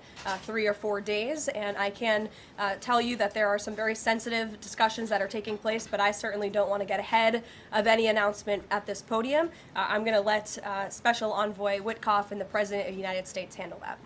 Thank you, Caroline. 2 questions. First of all, following up on that, the president said yesterday, I believe, within 3 or 4 days he wanted to hear an answer from Hamas. Is he still sticking by that timeline? Yes, as I just confirmed. And second question is a comment that's gotten a lot of global attention. Senator Dick Durbin, he was set to receive a Lifetime Achievement Award from the Catholic Church. He's since declined accepting it because there has been some controversy. Pope Leo commented on this, and he said that someone who says I'm against abortion, but I'm in agreement with the inhumane treatment of immigrants in the United States, I don't know if that's pro-life. You've been very open about your Catholic faith. How do you respond to that? I would reject there is inhumane treatment of illegal immigrants in the United States under this administration. There was, however, significant of illegal immigrants in the previous administration as they were being trafficked and raped and beaten, and in many cases killed, over our United States southern border. You also look at the inhumane treatment at the hands of some of these illegal immigrants that took place under the previous administration as well. Laken Riley comes to mind, a beautiful American citizen who was killed at the hands of an illegal immigrant. So this administration is trying to enforce our nation's laws in the most humane way possible, and we're upholding the law, and we're doing that on behalf of the people of our country who live here. Josh. Thanks a lot, Caroline. What is the level of concern that the administration has regarding a protracted government shutdown in terms of its impact on the U.S. economy and also its impact on small businesses as well? Well, look, this government shutdown is no doubt going to impact everyday Americans, and it is the fault of the Democrats that we are in this position. And I know I relayed some programs that will be impacted, the Vice President did as well, but I just want to make sure the American public understand what the Democrats have done to our government and our country. 1.3 million active duty troops will work now without pay. Critical food assistance for low-income women, infants, and children will now lapse. No new mothers or children are allowed to join this critical program because of the Democrats' decision to shut down the government. Telehealth services for seniors and in-home treatment options for Medicare patients will now come to an end. Nearly 50,000 members of the United States Coast Guard are going to have to work unpaid. Over 13,000 air traffic controllers will work without pay, as well as TSA agents, which will very likely create flight disruptions. And pay will now stop for over 150,000 federal law enforcement officers. These are not just numbers and statistics. These are real Americans who have families at home.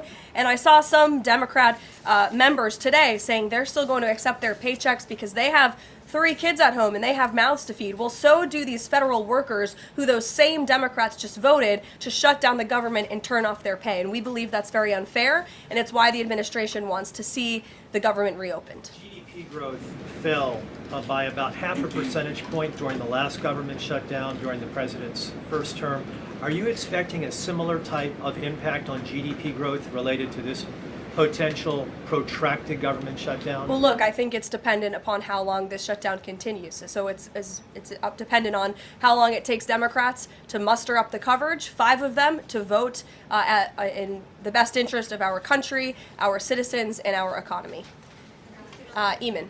Thank you, Caroline. Yesterday, your administration took a 5% stake in Lithium Americas and a stake in the mine that they're working on, and you've taken stakes in other companies and revenue streams from other companies.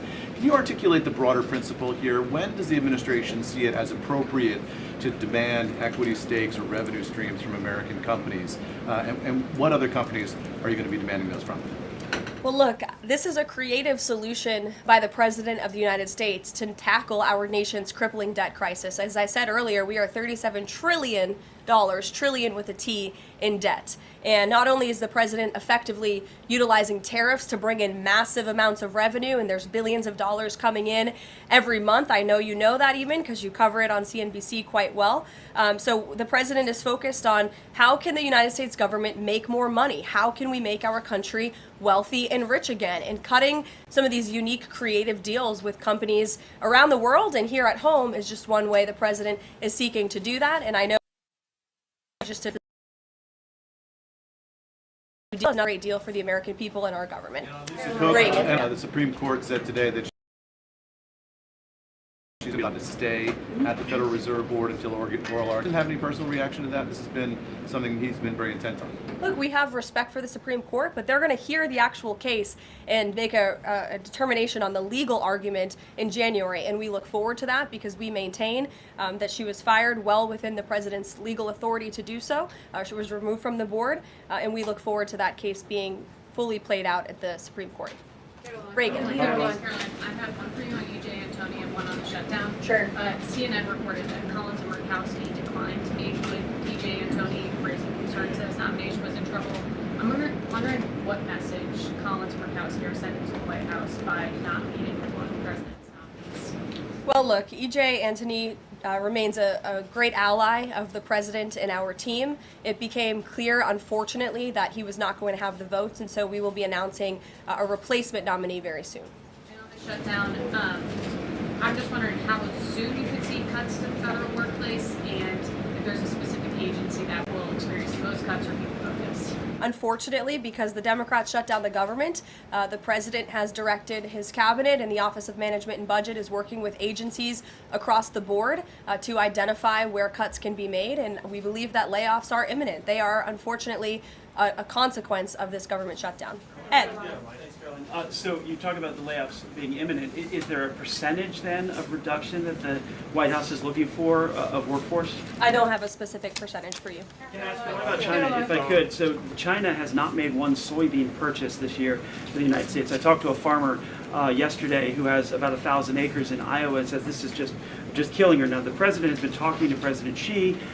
Could China not buying agriculture affect a possible meeting with the president? Would he not meet with Xi because China has refused to buy soybeans from the U.S.? Look, I don't want to speak for the president and make a determination on that from this podium, but what I can tell you is that supporting America's farmers and doing what's best for them is at the top of the president's priority list, and it's at the top of the list for this administration right now. There have been several very high-level meetings on this very topic.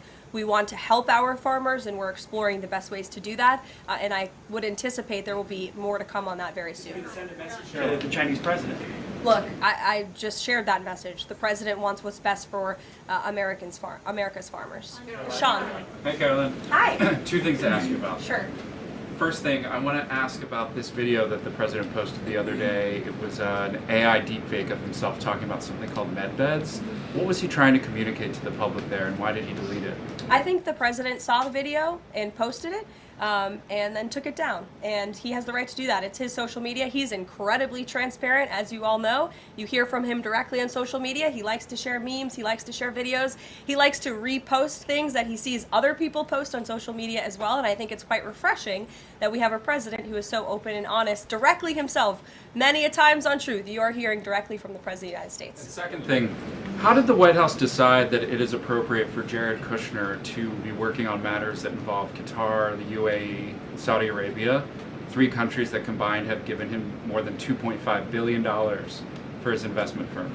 I think it's, frankly, despicable that you're trying to suggest that it's inappropriate for Jared Kushner, who is widely respected around the world and has great trust in relationships with these critical partners in these countries, to strike a 20-point comprehensive detailed peace plan that no other administration would ever be able to achieve. And so Jared is donating his energy and his time to our government, to the President of the United States, to secure world peace. And that is a very noble thing. And this is a peace plan that has not just been accepted by Israel, but it has been applauded by Muslim and Arab countries around the world. It has been applauded by European leaders around the world. Virtually everyone in the world is supportive of this plan that Jared Kushner offered his time to help put together alongside our Special Envoy Witkoff, the Vice President, the President of the United States, Secretary Rubio, and the President's entire national security team. We are very proud of that plan, and we hope Hamas will accept it because it will lead to a more peaceful and prosperous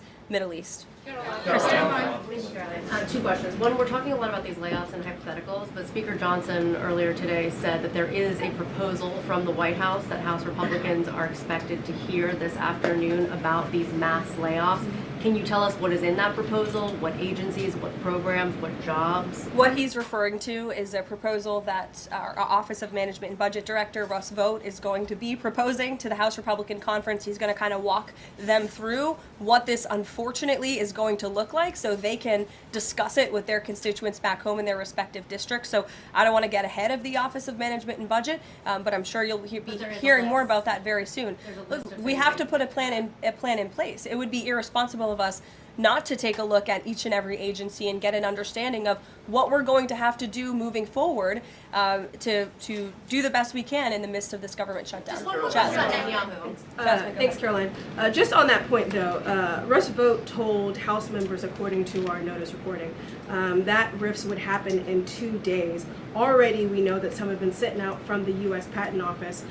So I wonder, one, this administration continues to say that they don't want to lay people off, but obviously there is a plan to lay people off. So what is your message to those people who are getting laid off? And then if the government reopens, will those RIFs reverse? Are they not permanent if the government reopens, specifically if it reopens pretty quickly? Well, sometimes you have to do things you don't want to do, and it's because the Democrats have put us into this position. If the Democrats did not vote to shut down the government, we would not be standing up here talking about layoffs today. We'd be talking about all the other news stories going on in the world in our country. We'd be talking about all of the great things that this administration is doing to uplift Americans across the country. But unfortunately, the Vice President of the United States and I have to come out here today to talk about a government shutdown that the Democrats put us in this position. And a second question. Go ahead, Joey. Thanks, Caroline. I'm just trying to clarify the timing of these potential layoffs to federal workers. You said imminent. The Vice President seemed to say in a couple of days. It looks like Russ Vought maybe said in 2 days. When would these layoffs begin? 2 days, imminent, very soon. You will expect more announcements right now. Is it just unclear, or are you waiting? No, it's not unclear. All of those things are very synonymous with one another. These rifts are unfortunately going to happen very soon. And it'll definitely Caroline, we've been talking about the Affordable Care Act, enhanced premium tax credits, and sort of the politics of it all, right? But this is a very real, tangible impact that American people will feel. The Kaiser Family Foundation says that with the ACA enhanced premium tax credits, without them, premiums will go up 114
people that that conversation has to happen right now. No, what needs to happen right now is the reopening of the United States federal government. And then this administration will be happy to work with Democrats in good faith to come to a policy determination. But one red line the government has already made clear, this administration has already made clear, this administration is never going to support taxpayer-funded benefits going to illegal aliens. And we think it's despicable that that was one of the first proposals that Democrats put in their funding proposal, in their CR. The Republican CR was a clean CR that would keep the government open. Democrats have voted for it 13 times in the past. The Democrats put this poison pill in there, this partisan pill. Why? Because they are beholden to the far left radicals in their party. And you already see 3 moderate Democrats having the courage to say no. We need to keep the government open, and then we can have these conversations about health care. Mary. Caroline, I just want to circle back to something the Vice President said about Ocasio-Cortez. I'm actually surprised it didn't come up sooner. So if Schumer is catering to the demands of Ocasio-Cortez, can you share whether the White House views this as cracks in Schumer's leadership, and would the Vice President be open to meeting with someone like her if she is assuming this role in the Democratic Party? I'll let the Vice President speak on that himself. I think that certainly Senator Schumer was not expecting 3 moderates to break with him last night. In fact, last night you heard Senator Schumer say he can't guarantee that he will be able to hold his caucus together. And so again, we encourage Democrats to have the courage to do the right thing, do what you have done 13 times previously, and vote for this clean continuing resolution to keep the government funded. As for what the Trump administration and President Trump is going to do, we'll continue to be very public that we want the government to be open, and as the Vice President said, we'll continue to work in good faith with anyone on Capitol Hill who wants to do right by the American people. Thank you all so much. We'll see you later. Thank you.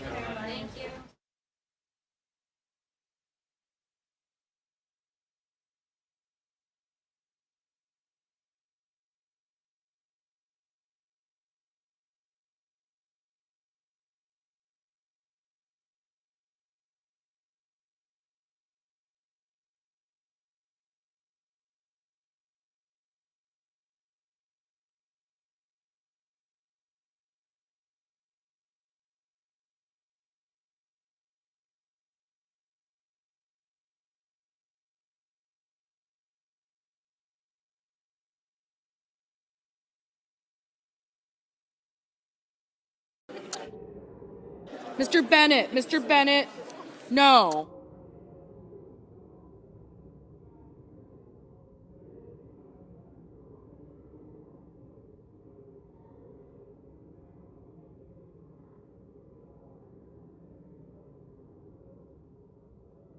Mr. Justice, aye.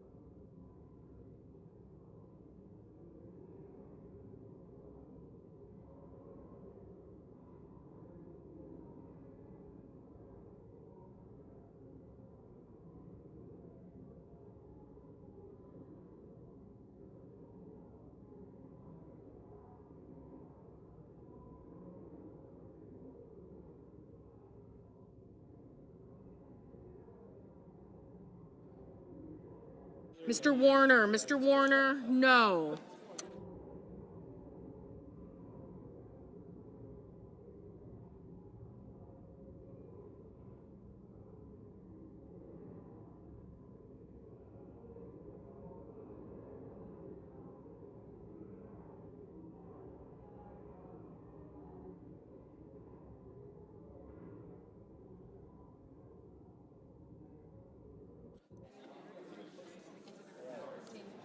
Mr. Kelly, no. Ms. Rosen, no.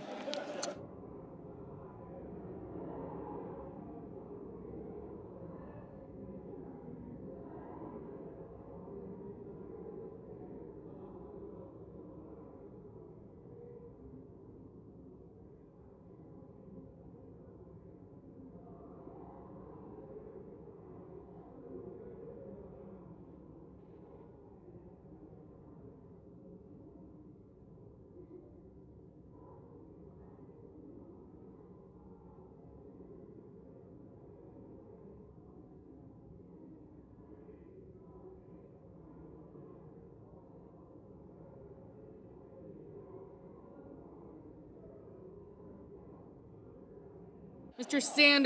Sanders, no.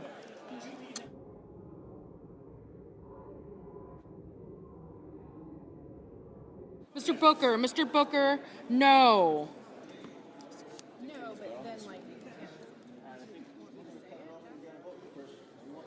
Mr. Coons, no.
On this vote, the yeas are 52, the nays are 45. The nomination is agreed to. Under the previous order, the motion to reconsider is considered made, laid upon the table, and the President will be immediately notified of the Senate's actions. The clerk will report the motion to invoke cloture.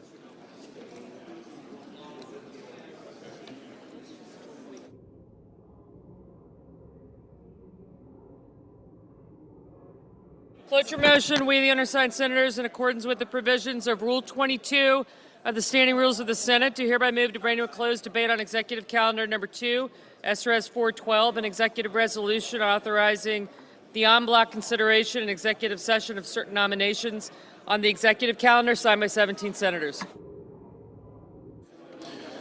Under the previous order, the mandatory quorum call under Rule 22 has been waived. The question is it the sense of the Senate that debate on SRes 412, an executive resolution authorizing the en bloc consideration and executive session of certain nominations on the executive calendar shall be brought to a close? The yeas and nays are mandatory under the rule. The clerk will call the roll. Ms. Alsobrooks, Ms. Baldwin, Mr. Banks, Mr. Barrasso. Okay, got you guys. Thank you. Thank you. Collins, she's waving at me. She Collins. really was. Yep, got. Young guy. McCormick. Thank you. Thank you. Cotton, aye. Thank you.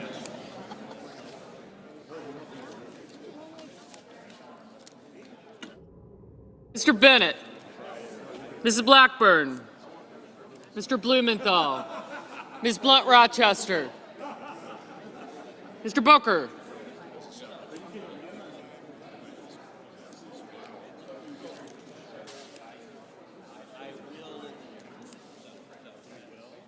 Mr. Bozeman, Mrs. Britt, Mr. Budd, Ms. Cantwell, Corono.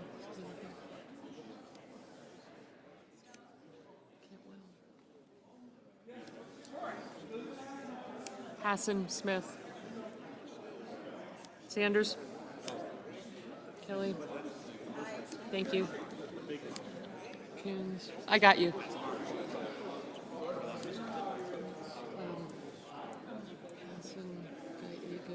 Ms. Alsobrooks, thank you. I got you. I got you. Got you. Go. I got you. Thank you.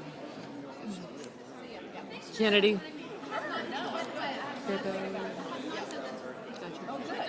I got you. Thank you. Ms. Cantwell, Mrs. Capito, Mr. Cassidy. Ms. Collins. Schmidt.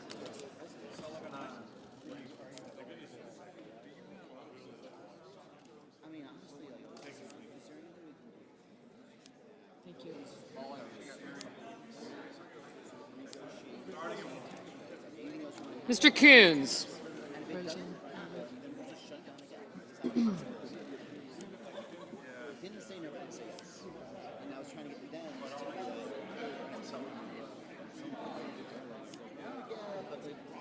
Mr. Cornyn, Ms. Cortez Masto, Mr. Cotton, Mr. Kramer, Mr. Crapo, Mr. Cruz, Mr. Curtis.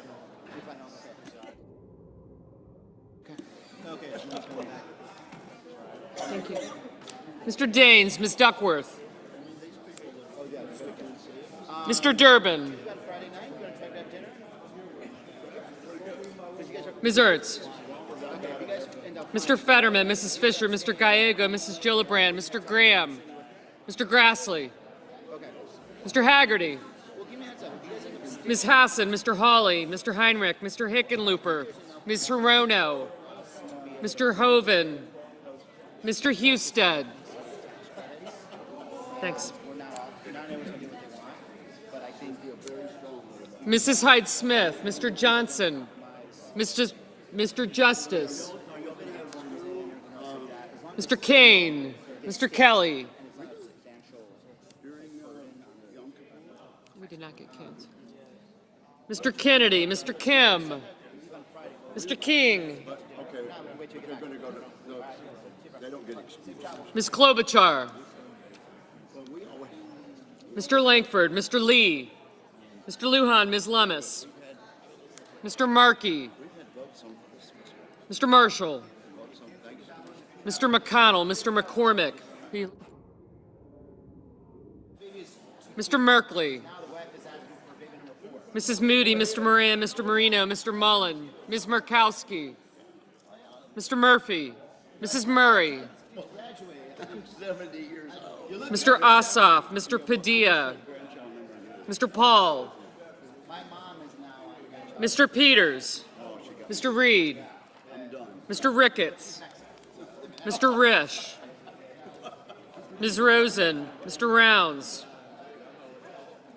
Mr. Sanders, Mr. Schatz, Mr. Schiff, Mr. Schmidt, Mr. Schumer, Mr. Scott of Florida, Mr. Scott of South Carolina. Thank you. I did. Thank you. You too.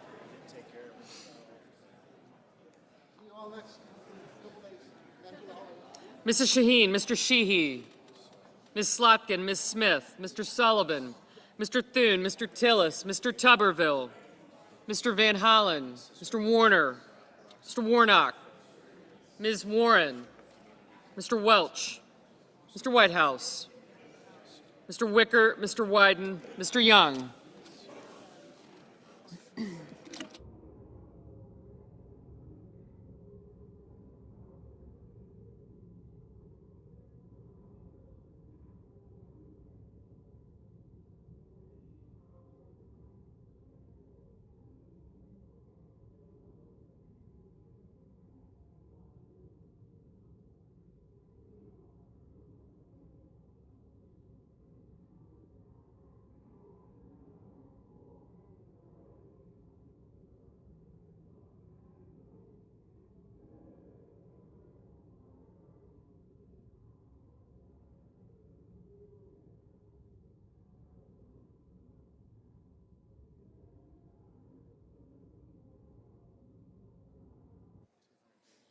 Senators voting in the affirmative: Banks, Barrasso, Bozeman, Britt, Budd, Capito, Collins, Cornyn, Cotton, Kramer, Cruz, Daines, Fisher, Graham, Hawley, Hoven, Hyde-Smith, Johnson, Justice, Kennedy, Lankford, Lummis, McConnell, McCormick, Moody, Moran, Marino, Mullen, Murkowski, Rounds, Schmidt, Scott of Florida, Scott of South Carolina, Sullivan, Thune, Tillis, Tuberville, Wicker, and Young. Mr. Marshall, aye. Mr. Lee, aye. Mr. Husted, aye. Senators voting in the negative: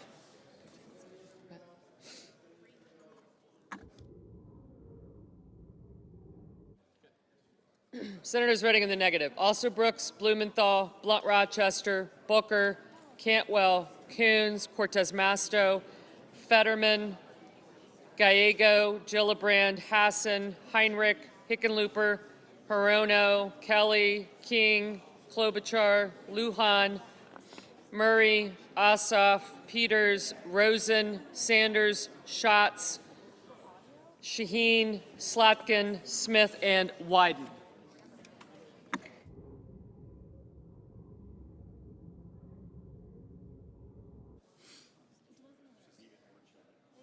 Mr. Van Hollen, no.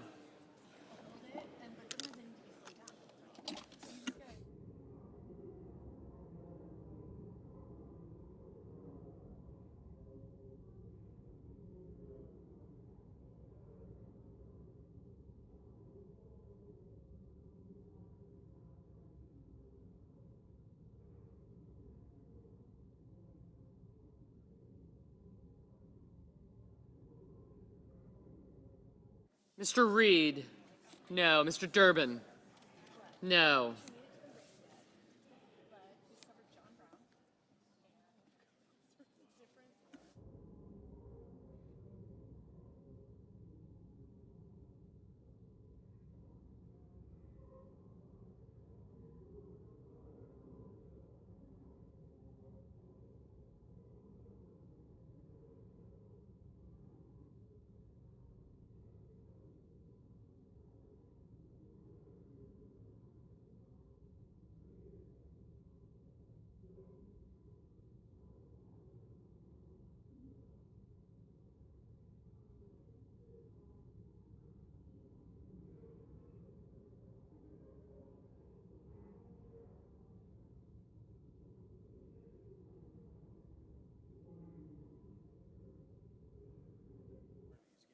Mr. Merkley, no.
Mr. Murphy, no. Mr. Warnock, no. Mr. Welch, no.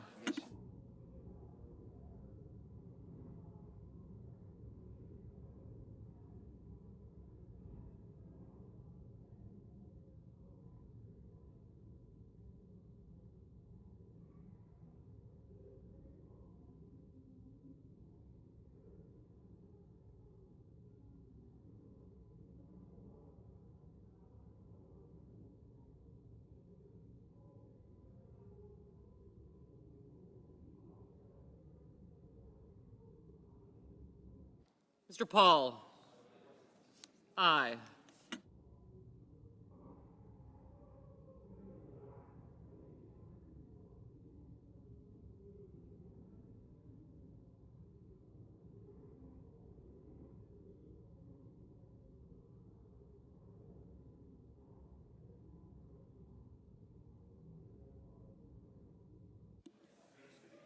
Mr. Ricketts, aye. Mr. Bennett, no.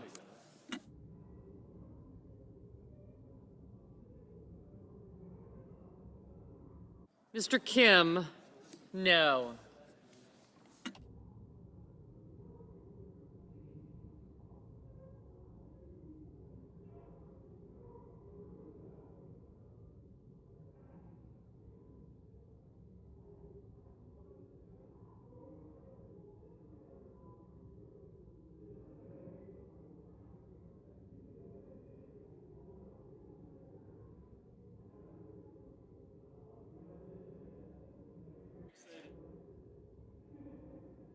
Mr. Grassley, aye.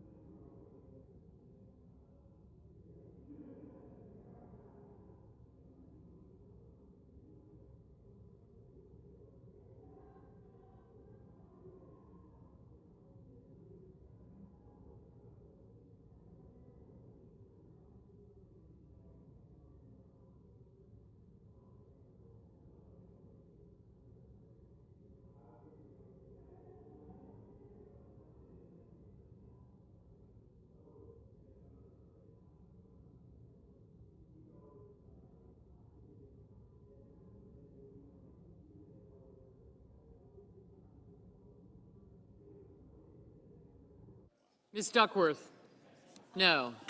Haggerty, aye.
Ms. Baldwin, no.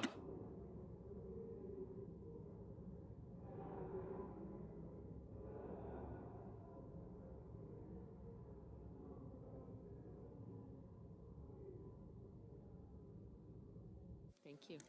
Mr. Sheehy, aye.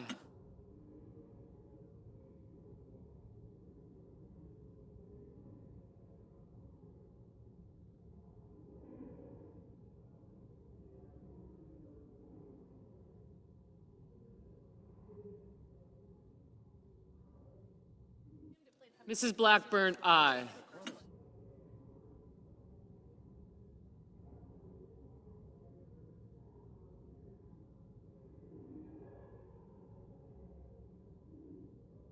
Mr. Warner, no.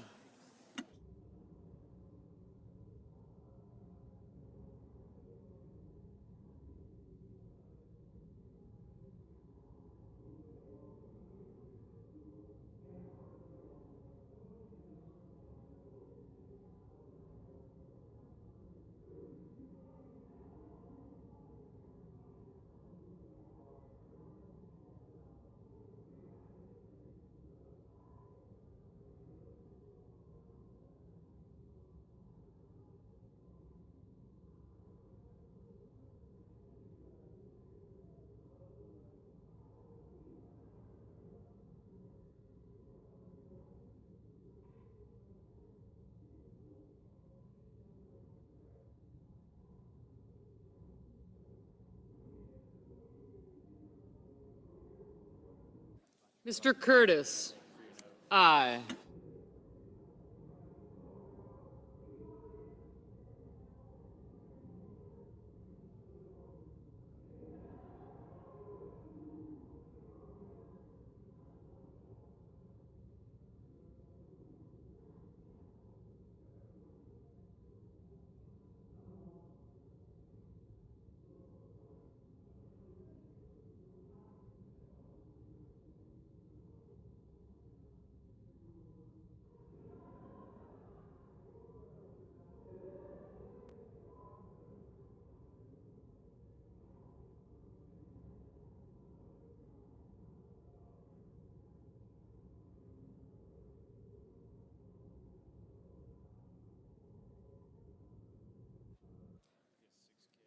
Mr. Padilla, no. Ms. Ernst, aye. Ms. Warren, no.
Mr. Schiff, no.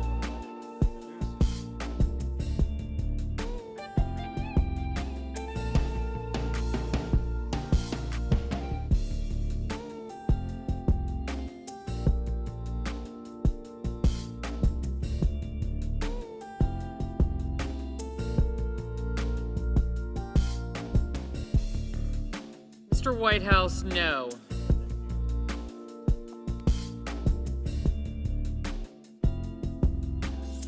Mr. Markey, no.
Mr. Cassidy, aye.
Mr. Risch, aye.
Mr. Kane, no.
On this vote, the yeas are 53, the nays are 46. The motion is agreed to.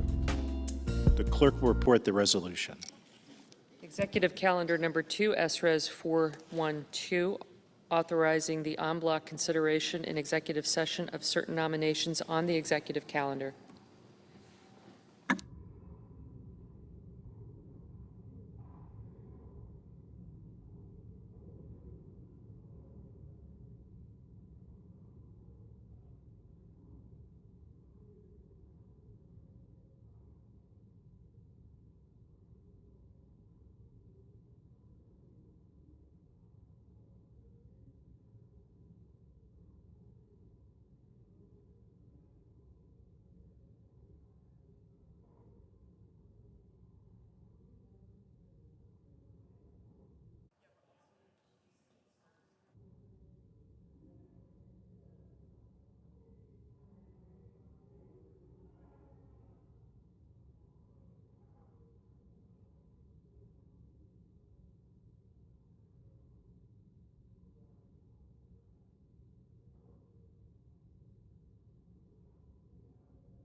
senator from Virginia.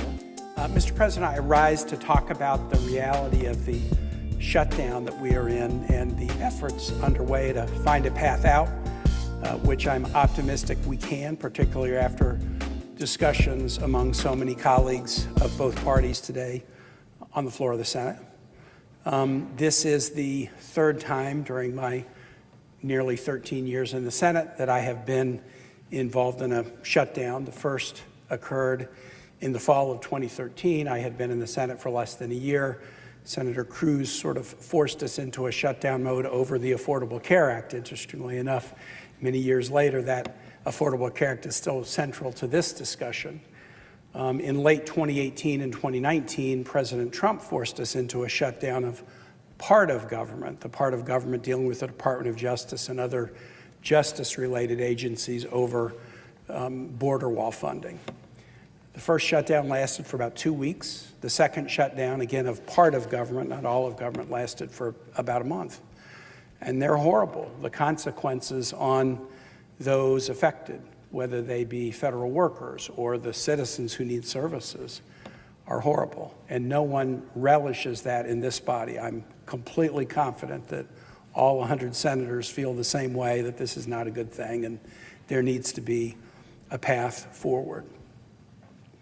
In Virginia, we feel it pretty strongly. We have the second most federal employees of any state in the country, and we have an awful lot of federal contractors whose livelihoods are affected as well. And we've also seen in the first nearly 9 months of this calendar year other actions taken, whether it's the cancellation of research grants or the backtracking on economic development proposals, the withdrawal of $400 million from the Virginia Department of Health that was critical to our agency's ability to do contact tracing and help stop the spread of infectious disease. So we've seen since the beginning of January a whole series of actions that have already affected Virginians pretty significantly. We had an unemployment rate that was low by national standards, but went up every month, 6-7 months in a row, largely because of these federal layoffs.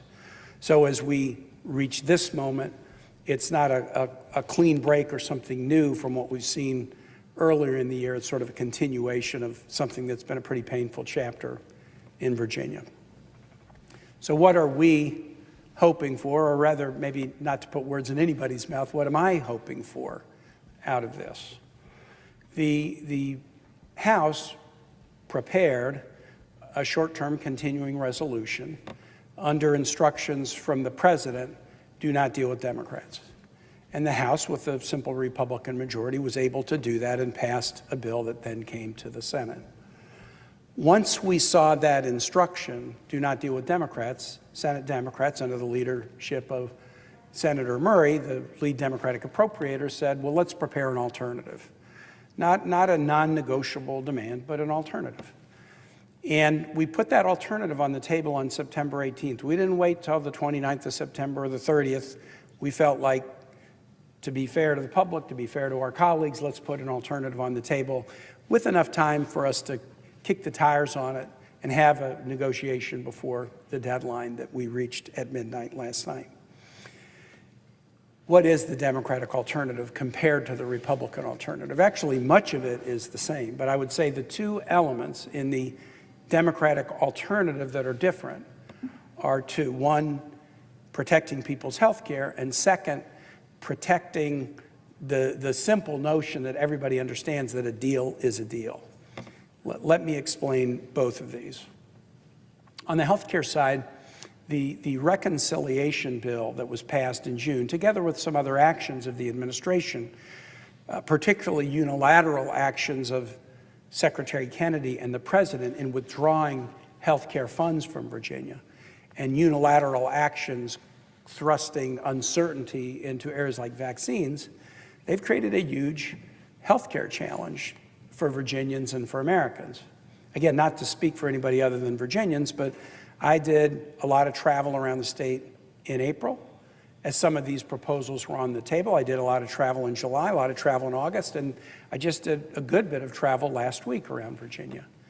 And on the health care side, here is what my constituents are saying to me about what is now happening. The effect of the reconciliation bill in Virginia is estimated to cause about 330,000 Virginians to lose their health insurance. Our population is about 8.8 million. 330,000 people losing health insurance is not a small number. This is a big, big deal. And that number of people who lose their health insurance are essentially what I call the top layer of a 5-layer cake of consequences to these health care bills. That's consequence 1, people lose insurance. Consequence 2 is people who have insurance see their premiums go up dramatically.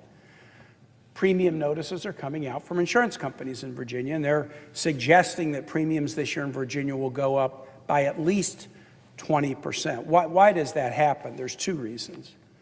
The reconciliation bill that was passed by the Republicans in June phased out premium support for low and middle income people buying health insurance on the exchanges.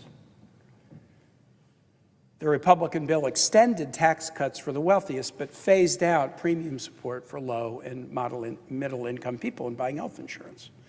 So that causes premiums to go up. And the second thing that causes premiums to go up is when you increase the number of people with no insurance, they go to the emergency room and they're not able to pay. And so providers provide treatment, but then they have to charge that off to somebody, and it tends to get charged off to people who have health insurance. And so the combined effect of ACA premium support going away and a whole lot of free care that has to be paid for by somebody causes insurance rates to increase. This is happening in Virginia. It's happening around the country. So that's the second layer of the 5-layer cake of consequences of what happens when the reconciliation bill passes. The third layer is this, and this is a really, really troubling one. Providers close down. Hospitals and clinics close down. When Medicaid is affected, particularly hospitals for whom Medicaid is a huge portion of the revenue stream coming into the hospital, find that they can't make it work. A national organization that looks at hospital fiscal soundness has put about 300 hospitals in the United States on a list of hospitals that are in danger because of the Medicaid cuts, and 6 of those hospitals are in Virginia, and they're all in rural Virginia. Rural Virginia tends to be a little bit older than the rest of Virginia and tends to have a little bit higher Medicaid population than the rest of Virginia. So the hospitals that are endangered by the reconciliation bill are rural hospitals. And it's not just hospitals that are on a list of potential closure. Within the last month, a prominent health provider in the Shenandoah Valley of Virginia, a rural part of our state, announced that they were closing 3 primary care clinics in small Virginia communities because of the reconciliation bill. The cuts made to Medicaid in the reconciliation bill made them realize that they could no longer keep these clinics open. So the third consequence of this reconciliation bill, we've got people losing insurance, we've got premiums going up, and now we have providers closing. The fourth consequence is pretty obvious. When providers close, people get fired. So people lose their jobs. Frontline healthcare workers who are doing good work in the communities and having people rely on them, they lose their jobs. That's consequence 4. And then consequence 5 is one that I know well as a former mayor and governor, and I kind of call it the loss of your future. It's one thing to lose your health insurance, and it's one thing to pay more, and it's one thing to lose your provider, and it's one thing to lose your job. But if you are a mayor or a chairman of a county board of supervisors or a governor for that matter, and you're trying to encourage economic development, a new business to move into a part or a business in a part of the state to expand, a question you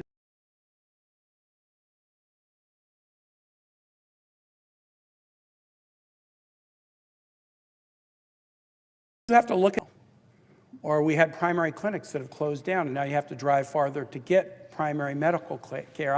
I can tell you, I have been in economic development discussions with businesses over the course of my 31 years in public life and seen the lights just go out in their eye. You know, you've just told me something that has convinced me I may not know where I'm going, but I know where I'm not going.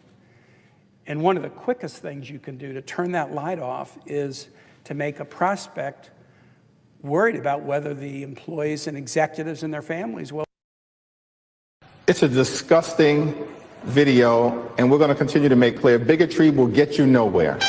We are fighting to protect the health care of the American people in the face of an unprecedented Republican assault. It's a disgusting video.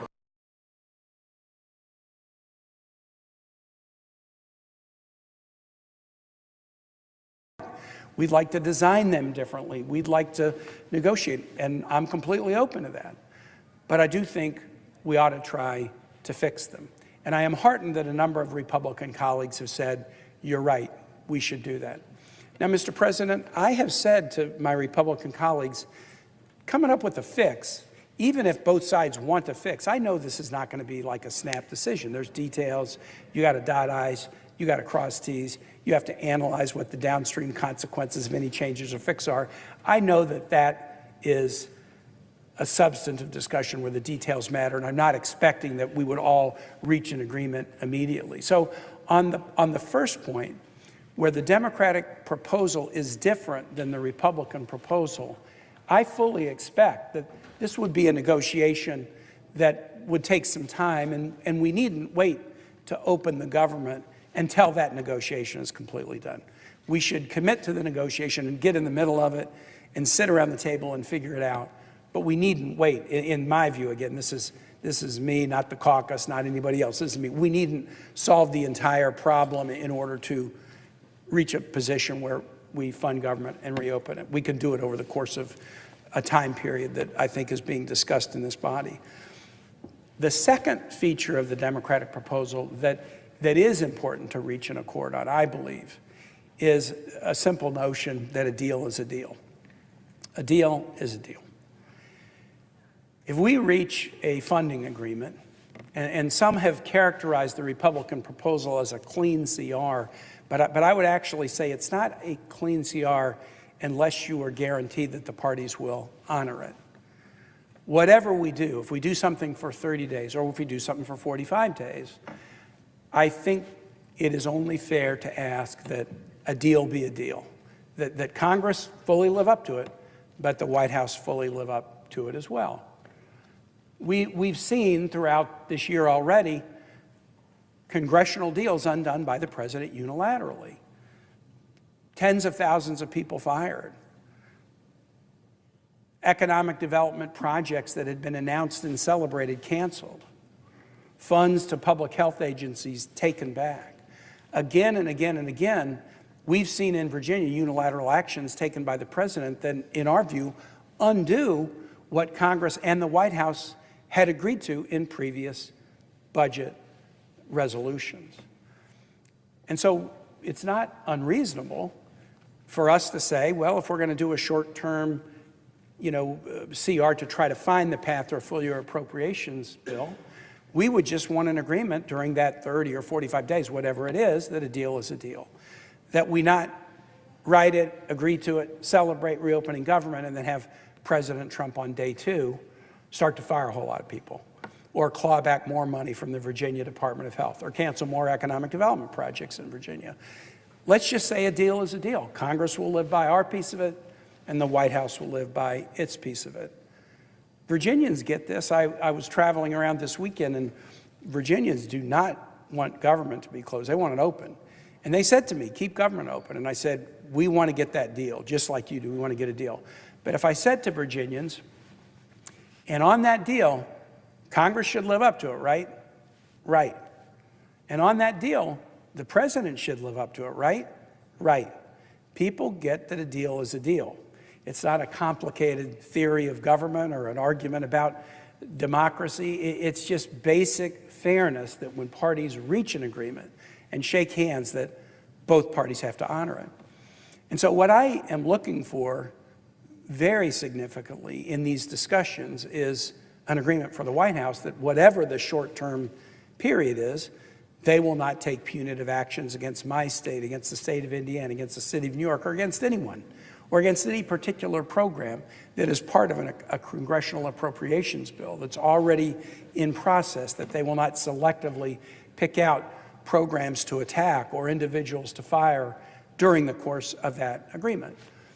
Now, I think we have to have that longer discussion about an ultimate year-long appropriations bill about a deal is a deal. But all I'm looking for here, and all Virginians are looking for here, is that we would reach that agreement during the pendency of some short-term CR as we try to negotiate a full-year agreement.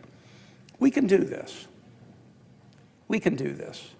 We ought to do it. For a reason of fiscal conservatism, during the last shutdown in 2018, 2019, I was able to sort of strategically put a bill on the floor on a day much like today, a Thursday during a shutdown, and get colleagues to unanimously agree with the principle that in the event of any shutdown, federal employees would get back pay. It used to be in the old days, if there was a shutdown, you had to fight about back pay after, but now there's a back pay guarantee.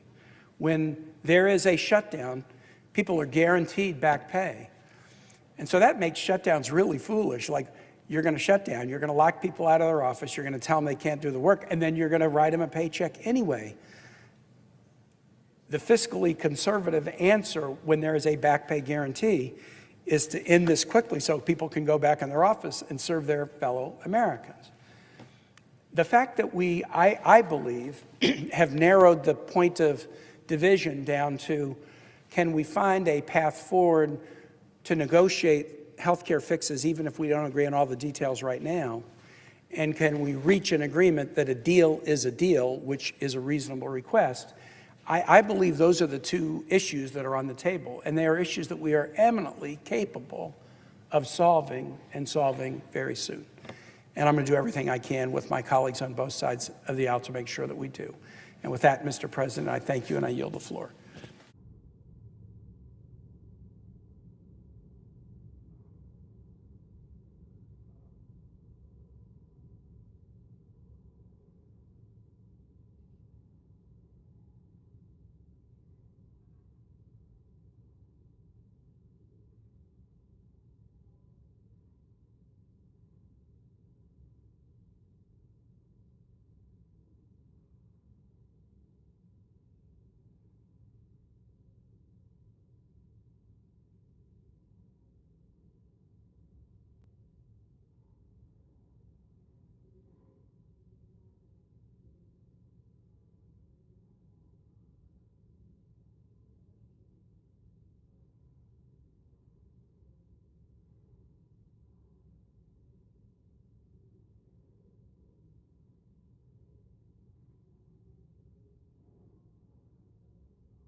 Senator from Washington. Thank you, Mr. President. I believe every senator knows and agrees that our constituents are concerned about the cost of health care.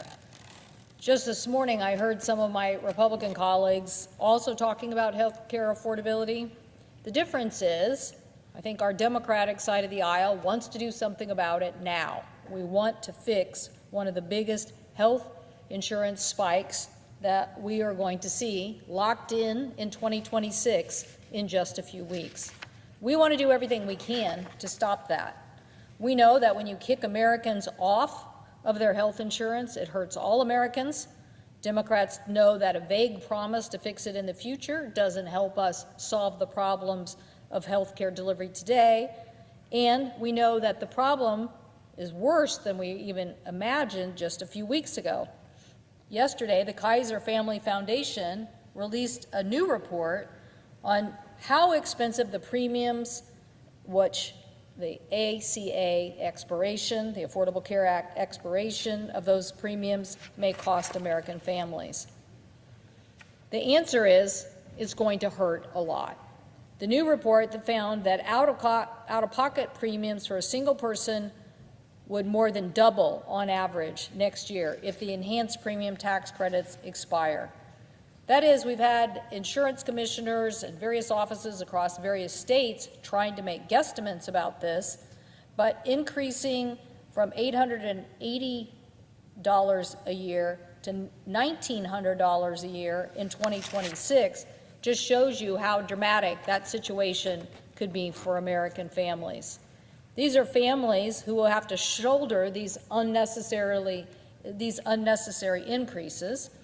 They will be on top of all the other inflationary issues that they're dealing with now, issues like household goods, gas prices, electricity, housing, groceries, and now we want to throw at them healthcare costs. We're very clear on our side of the aisle. We want the maximum amount of people to get health insurance, drive down uncompensated care, drive down everybody's cost, and deliver good health care for our citizens. Since the passage of the Affordable Care Act, the uninsured rate was cut in half from almost 16%, roughly 15.7, I think, percent in 2010, down to an all-time low of 7%, 7.8% in 2023. So the result is not just healthy Americans having their costs decreased by taking uncompensated care out of the system. It's remarkable progress towards getting everyone covered and having net savings for everybody. We know that the current majority on the other side of the aisle, they're no fan of the Affordable Care Act. They're no fan even of universal coverage. If you can imagine, we're not even being prescriptive. We just say we want to see universal coverage. We want everybody to have health insurance. Not only do they not agree with that, they have tried to repeal or weaken the Affordable Care Act 50 times in the past decade. 50 times they've gone after the Affordable Care Act, and they have failed. One time, thanks to the courage of the late Senator John McCain and two of my other colleagues on the other side of the aisle, the last significant threat to our healthcare system was defeated in 2017. Maybe some people here still working on the floor remember that dramatic moment. But now, the passage of this Budget Reconciliation Act in July, Republicans are trying to reverse the progress of the Affordable Care Act. Congratulations, you're having an effect. You're taking that act and health care out of the system.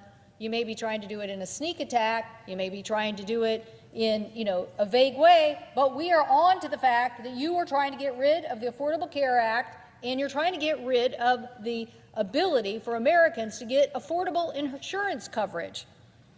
So what now? What are we going to do to prevent rural hospitals from closing? Everyone knows that $50 billion in your slush fund that was part of the reconciliation bill is not enough to save rural hospitals. Even if he uses it, even if the president would use it just on so-called red states, it's not enough. And now you are going to say that 15 million Americans who no longer have the Affordable Care Act, marketplace plans, or the Medicaid coverage that was stripped out of the healthcare system, we're not going to have that. So you have no ideas on how you are going to help keep people insured or keep these hospitals operating. So instead of meaningful negotiations, my colleagues have decided they don't want to tell us what their ideas are to deal with the current crisis. It is not a next year problem. It is a today problem. So instead of using jurisdictional powers like the Finance Committee, they could have come up with a solution. They could have come up with a meeting today. Instead, they were having a hearing on cryptocurrency. If you thought this issue was so important, why didn't you have a hearing today on how to make health insurance more affordable for the American people? Even if you didn't want to address this particular idea, how is it that you want to have a meeting on cryptocurrency or give tax breaks to oil companies, but you don't want to deal with the health insurance problems of the American people? So instead of working with their counterparts or the House of Representatives, oh wait, the House of Representatives, they're not even here. They're not even here, and yet we're in this situation. So who are you neglecting? You're neglecting your constituents. You're neglecting 5 million Americans, including 80,000 Washingtonians, who are not going to be able to have affordable insurance by the end of this year. They will have to make a decision in November and December But we already know from projections, 80,000 of them will make a decision because they just simply can't afford it. Back to those numbers that were on the chart earlier. When you look at households and incomes, you know, somebody might say, oh, well, somebody might be able to afford $840,000. Well, not if you're a family of four on $40,000. You're not going to afford that if you're on $75,000 of income, and now you're going to pay $368,000 more, or even $90,000 of income. I got news for people. Seattle is one of the most expensive places in the country to live, and coming up with now all of a sudden $3,000 more for health insurance that you didn't think you were going to have to pay, people are going to make the wrong decisions. God forbid that these people get sick or have a condition that is really life-threatening. And who's going to be responsible for taking this out of the system? Because people don't want to come up with a solution today. It is not that hard. We can extend these tax credits. We can have affordable health insurance in the market. We can talk as an organization of people who, by the way, Finance Committee is charged with looking at this issue and discussing it. That's why we fought so hard in the Affordable Care Act for something called the Basic Health Program, which covered people under the 200% of the federal poverty line and provided more important health insurance. But right now, we need to act. We need to say to families who are going to be threatened by this that we can work together and we have a plan. And our plan is going to be able to be implemented immediately. Immediately. What is more important than having millions of Americans lose their health insurance and then basically say, we don't really care about this when we already are teetering on so much inflation, so much affordability issues, so much of people struggling. And if people think we really, really recovered from a post-COVID era, we haven't. People are still struggling with the aftermath and the effects of that. And now we're basically saying we're going to add to your insurance. So, as I did a few days ago here on the Senate floor, I came and talked about how states are now putting these numbers out, a lot of states. When I found this out this summer, I did many events across the state of Washington trying to bring awareness to the public about this.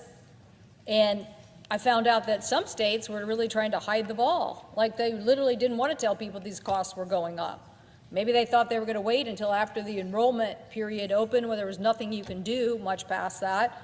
But these states are seeing astronomical costs for health insurance. The state of Texas, a 39% increase. Arizona, a 48.95% increase. So somehow these numbers were not available to the broader public, and we published a report last week making sure that the biggest insurers in that state, and we were projecting what the state's insurance commissioner or other groups and organizations were saying that this increase is. And now the Kaiser Foundation is putting an even brighter light on what those numbers are, saying that probably that most people will just see an actual doubling of their premiums. So how can it be okay to, and even if you thought, well, you know, okay, 5 million Americans, they're just going to be shortchanged, no problem. It's not that.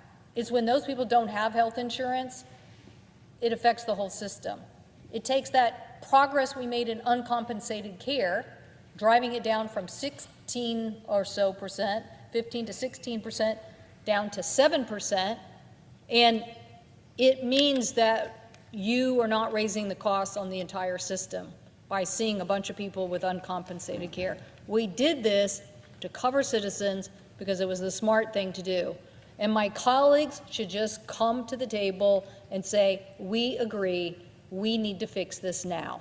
We agree that an open enrollment period that starts as early as October 15th in 1 or 2 states and starts for everybody November 15th is on us now. And if we don't send the right signal, this is the catastrophe that's going to happen for people, and that we really do care about affordable health insurance. At a time when we already have increases in, as I said, a lot of household items, now is not the time to put health care on the list and crush families with this extra burden. Let's sit down and get this done. I thank the President, and I yield the floor.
Mr. President. The senator from Tennessee. Thank you, Mr. President. Are we in a quorum call? We are not.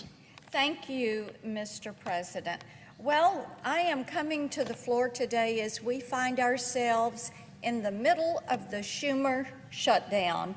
And this is a time where, indeed, instead of being in the Schumer shutdown and having these shenanigans taking place, we should be in the middle of working hard for the American people. If we were not in this shutdown and our attention focused on that, we could be working our way through the NDAA, our National Defense Authorization Act, and we could be passing our appropriation bills through regular order. But what we know, Mr. President, is this is something that the minority leader has been working on for weeks. It's what he wanted.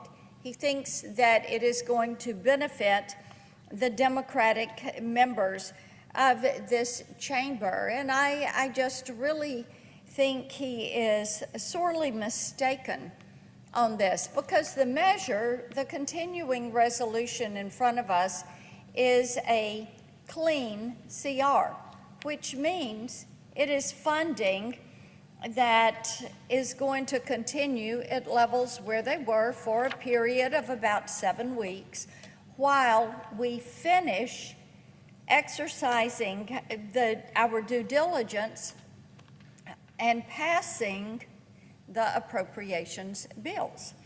Now, this is something that this shutdown didn't have to happen, but as I said, it is something that appears to have been in the works and something that was really desired by those on the left. We have heard, of course, that the minority leader is not wanting to face opposition from the left there in New York. And because of that, of course, what we're seeing is our nation's business has come to a halt. Now, last night, and then again today, all but 3 of the members of the Democratic Conference voted against a stopgap funding measure, our clean CR that would have kept this government running through November 21st.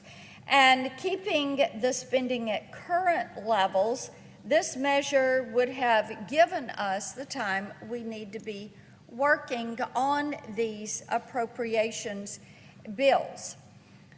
It would have kept us moving forward and keep us from wasting time. One of the things, Mr. President, I think is so important is shutdowns are expensive. And this is something that ends up costing us money every time we do it. And of course, we have quite a bit of national debt. Now, when we talk about completing our appropriations bills and setting our spending limits for the year and fulfilling that budget document, that portion, we have our budget document, then we move to our appropriations bills.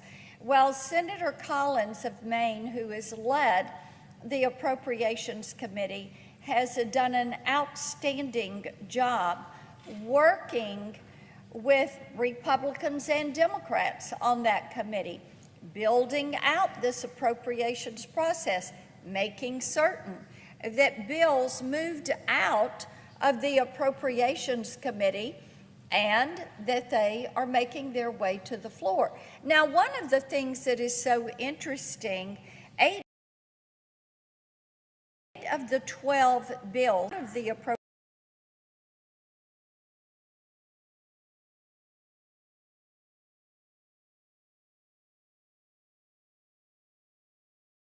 out on partisan support. Why would you not move them? Would you not want to finish out this appropriations process? And of course, it should have been finished by September 30th.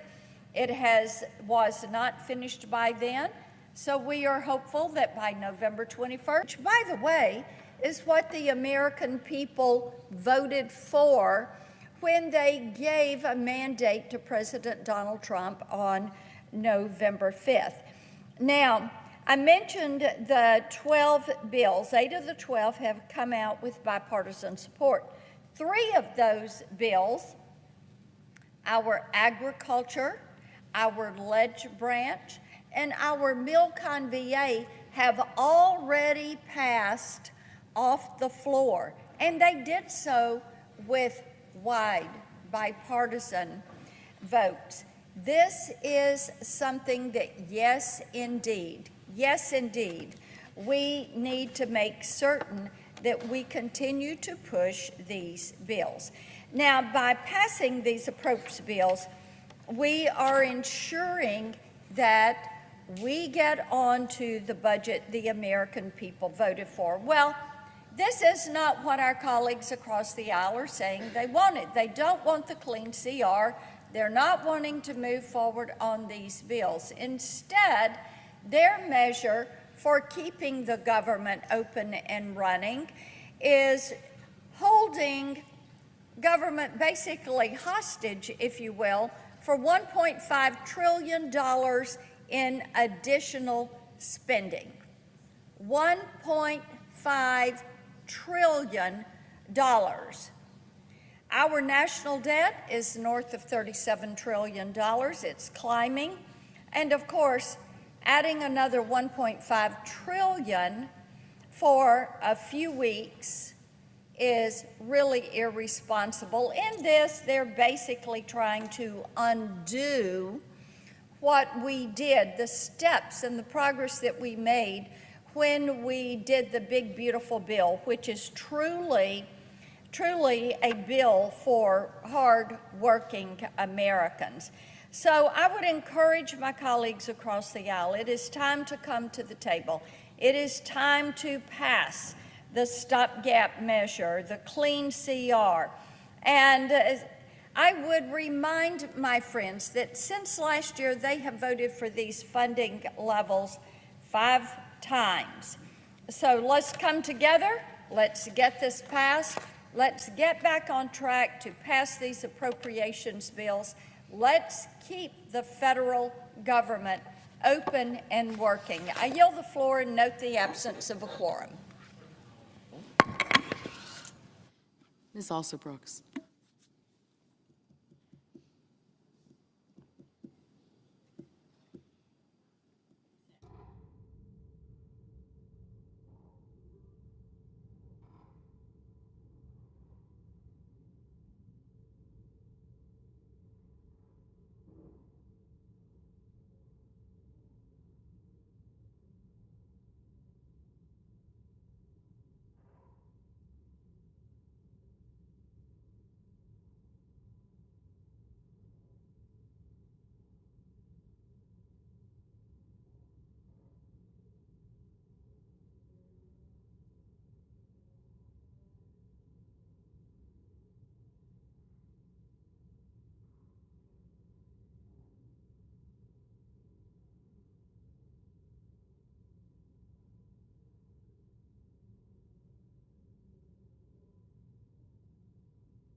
Well, good morning to everybody. We're going to be brief. The truth is very simple, and it's easy to articulate. I'll just point out that today we're here on the west front of the Capitol. We're overlooking the National Mall. It's a beautiful sight that a lot of the American people will not be able to experience today. On a normal day, of course, you have tens of thousands of visitors here, family, you have school groups that come and visit. They walk these grounds. We have about 7,000 people who visit this Capitol each and every day. But today that's not going to be the case. Today America's boys and girls will walk up to these doors and they'll see something different, a sign that says closed until further notice. And that's because at midnight, the Democrats followed through on their threat to shut down the United States government. As we speak here this morning, there are hundreds of thousands of federal workers who are getting their furlough notices.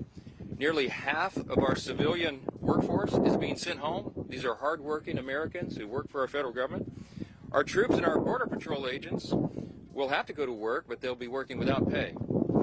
Food assistance, veterans benefits, and vital support for women and children are all coming to a halt. Now, thankfully, President Trump is trying to mitigate the damage as much as possible. His administration is working to limit the harm to the American people. But the longer this goes on, the more pain will be inflicted because it is inevitable when the government shuts down. The sad thing about it is that every single bit of this was entirely avoidable.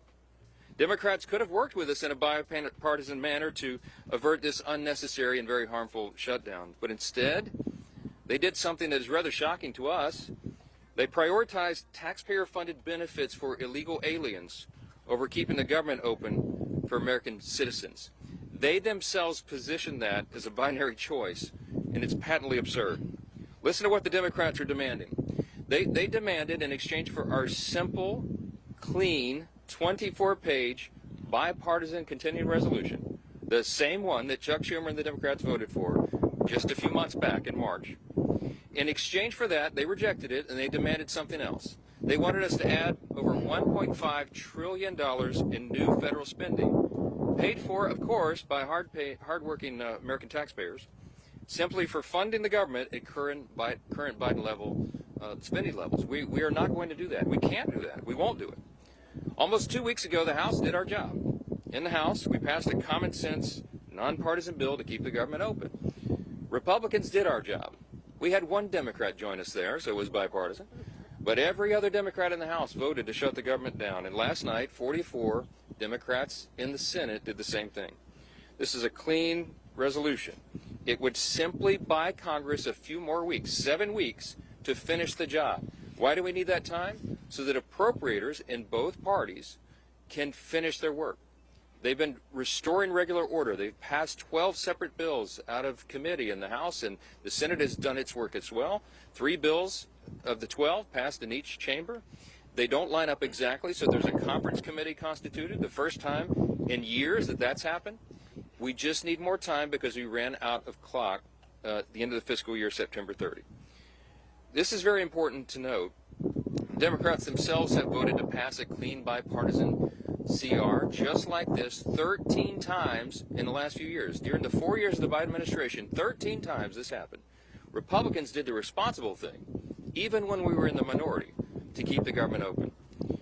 And today should be no different. There is nothing new in this legislation. There's no poison pill. There's no partisan tricks. There's no gimmicks whatsoever. The only difference today is the man who is sitting in the Oval Office. Rather than work with President Trump and Republicans to get this job done, as our party has done repeatedly in the same situation over the years, Democrats want to play political games with the lives and the livelihoods of Americans. The simple truth is Democrats in Congress have dragged our country into another reckless shutdown to satisfy their far-left base. That is the truth. Whether or not the government remains open or reopens is entirely up to them. There's still time for Democrats to pass this clean bipartisan bill that's sitting before them, and we encourage our Democrat colleagues to do that. I certainly pray they'll come to their senses soon, do the right and responsible thing. The reason they will have one more opportunity today is because of the sound leadership that is being provided in the U.S. Senate by our colleagues who are standing here with us. This is a joint press conference, as you know, between the leadership, Republican leadership in the House and the Senate. And I'm delighted to yield to my good friend and an extraordinary leader in the Senate, Leader John Thune. right.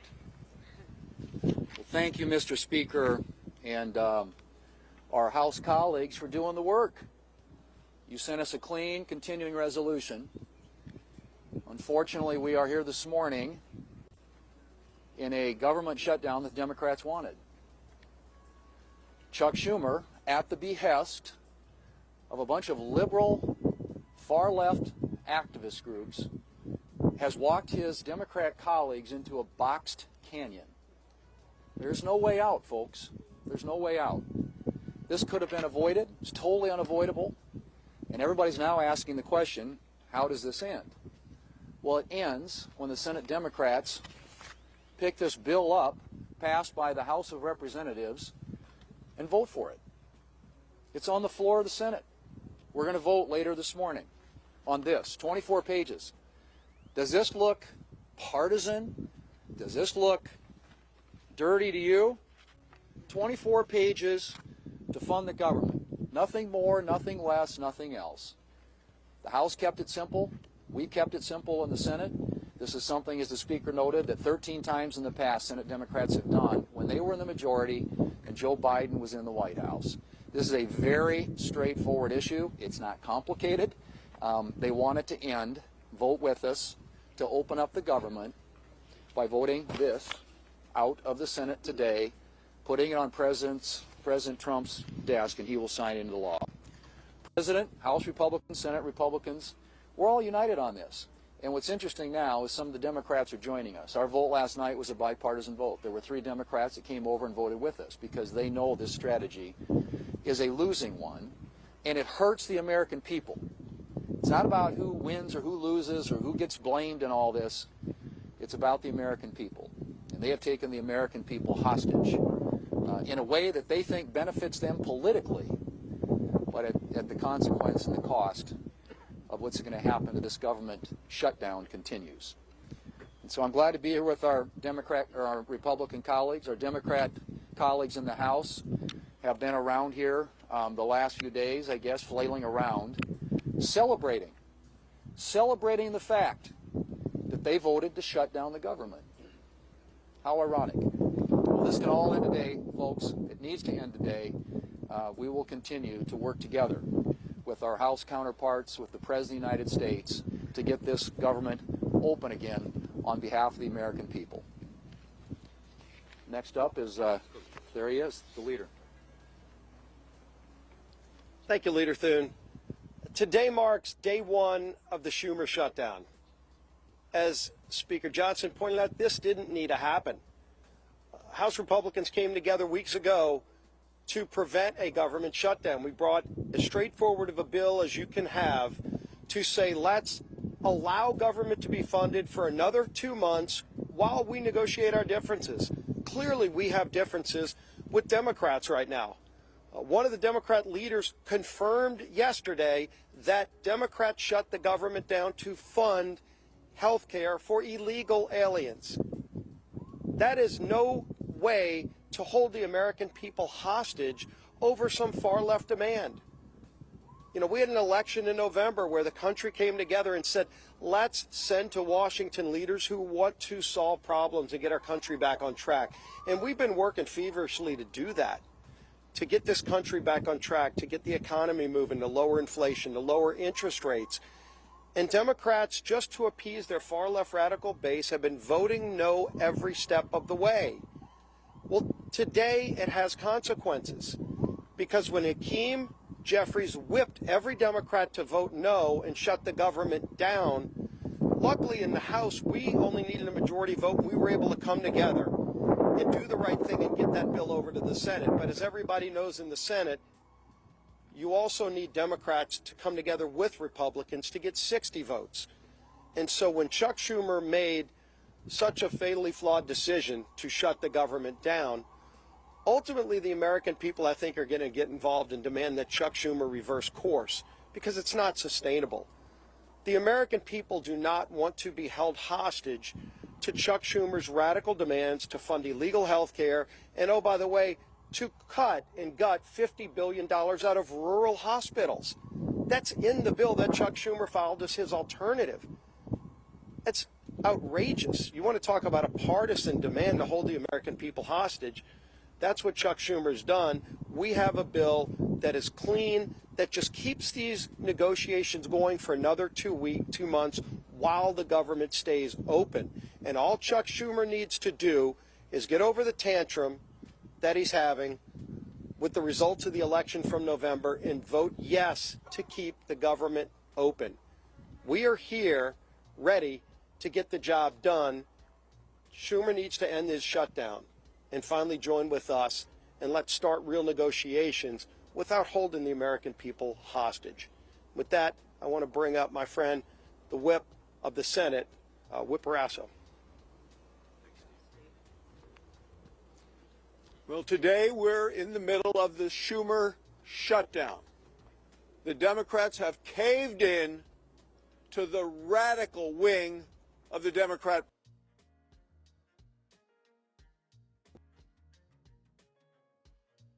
Abandon the American people in the process. One of the reasons is Chuck Schumer wants to try to prove to somebody that he's more liberal than AOC. Yesterday in the Senate floor, the cracks started to appear in the Democrat base. 3 Democrats voted with the Republicans to prevent a shutdown. And why? Because they know the American people are hurt when the government shuts down. We hurt our military, who may be without pay. We hurt our veterans, who may not get health care. Today, the Senate is going to vote again and give the Democrats an opportunity to open the government by passing the continuing resolution, to give us 7 weeks to do the appropriations process, to get the government open again. That's what the American people want. It's what the American people deserve. And today we'll see how many Democrats vote with us to end the Schumer shutdown. And now the whip of the House of Representatives, Tom Emmer.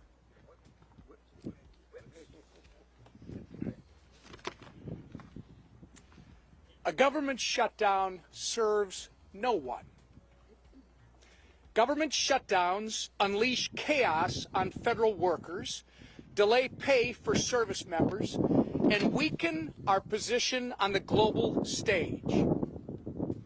To hold these people hostage instead of just letting them do their jobs is so wrong. These aren't my words. These are the words of congressional Democrats over the last 6 years. I hope that they will listen to their own advice for once. Let's be clear about how we got here. Republicans did our job. We did the right and reasonable thing by passing a nonpartisan, clean CR to keep the government open while we work to return the appropriation process to regular order. The reason the government is shut down this morning is because the Democrats decided they would rather hold our government hostage and issue a $1.5 trillion ransom note of radical demands and then instead of joining us as we try to govern. Make no mistake, their top priority is not fighting for Americans' health care. Their top priority is picking a fight with President Trump and scoring political points with their far-left base in the process. The American people aren't fools, however, and they won't be used as pawns in this ridiculous game. To my colleagues on the other side of the aisle, it's not too late. You can still do the responsible thing by passing our clean CR in the Senate and sending it to President Trump's desk immediately. The time for staged photo ops, selfies, and scripted talking points is over. The time for deliberate action is now. And with that, I'm going to turn it over to Chairman Cotton, our honorary Minnesotan. Well, I want to thank Speaker Johnson and House Republicans for doing their job, passing a simple, straightforward funding bill to keep the government open for 7 weeks. But here we are in a Schumer shutdown. And why are we in a Schumer shutdown? I think we all know the answer to that. Because Chuck Schumer is scared of Alexandria Ocasio-Cortez. And Chuck Schumer is scared of his radical left-wing base. That's why we're in the Schumer shutdown. How do we get out of it? Again, let's be clear. As President Trump, Speaker Johnson, and Senator Thune have been, the Democrats need to pass the House's 7-week funding bill. Until then, there's nothing to negotiate. There's no compromises to be had. There's no games. There's no back channels. There's another vote today in the Senate. And Senate Democrats will hopefully do the right thing. And if they don't today, then they'll have another chance later this week and next week and as long as it takes until the Senate passes the House bill. That's the way we will end this needless Schumer shutdown. I now welcome Chairwoman McClain. Well, good morning, everybody. Let me put this as plainly as I can. House Republicans voted to keep the government open with a clean CR. Period. End of conversations. No gimmicks, no partisan demands, and yet all but one House Democrat voted no. All but one voted to shut our government down. And why? Because Democrats would rather shovel $1.5 trillion of your hard-earned money into radical projects. Handouts for illegals and climate schemes in foreign countries. Now just think about that for 1 minute. Millions of Americans got up before dawn this morning and will put in 8, 9, 10 hours today and get a paycheck. But you know what? That paycheck is theirs. And Democrats want to waste their paychecks. Listen, Democrats can hold all the press conferences they want. They can spin and lie all day long. But a press conference won't open the government.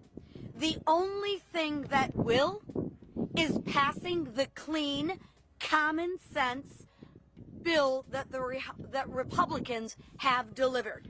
And I will close with this. The radical Democrats want to use your hard-earned money to fund radical programs. They want to use your hard-earned money to give illegal immigrants free government benefits. And I would say, Chuck Schumer, you might want to check with Maxine Waters because she doesn't think that's a lie. And what do Democrats want to do? They want to use your money to fund climate change in foreign countries, all while taking away money from our rural hospitals. This is not wrong. It's plain insulting. And with that, I'm going to turn it over to my friend, Shelley Moore Capito. Well, I'm the cleanup hitter here, and I'm privileged to be here with the leadership of the House, the Speaker, and others, and the leadership here in the Senate. The resounding theme that I've heard today is hijack and hostage. The American people are being held hostage, and the process has been totally hijacked. We've heard repeatedly how simple, how nonpartisan, how easy the bill that Leader Thune has shown us today in terms of keeping the government open, how easy that is to vote for, to give us the 7 weeks while we work out our differences. But not only am I on leadership, I'm also on the Senate Appropriations Committee. The process of appropriating has been hijacked. And that's fine for the Democrats, because last year Chuck Schumer did not put one single appropriations bill on the Senate floor. Our leader has put 3 on the Senate floor, and our committee has passed 8 bills out of appropriations. That's the process to get the will of the American people, where their priorities are, where they want to see us as a nation go with spending their hard-earned tax dollars. So while we have held hostage the American people to keep them from doing things that they like touring the Capitol or accessing benefits or the services that are provided by our federal government, they've also hijacked a process that we need to have in order to demonstrate to the American people what we promised them in this election and what President Trump promised them.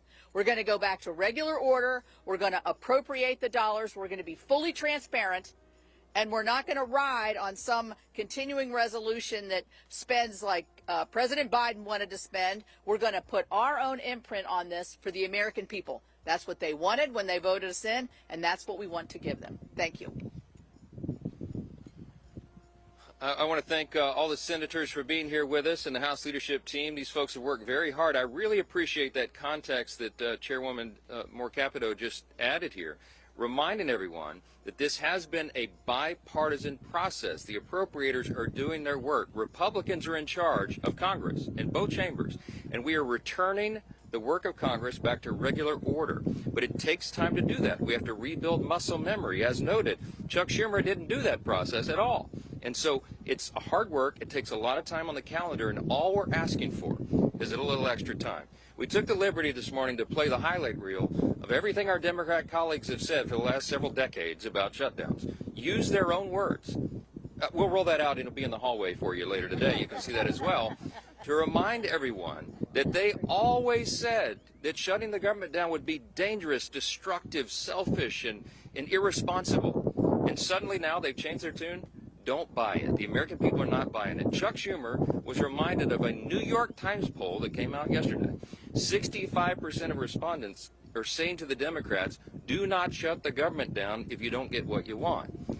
I think that number is going to rise dramatically as the pain increases, and it is the pain that they have caused. We'll take a few questions.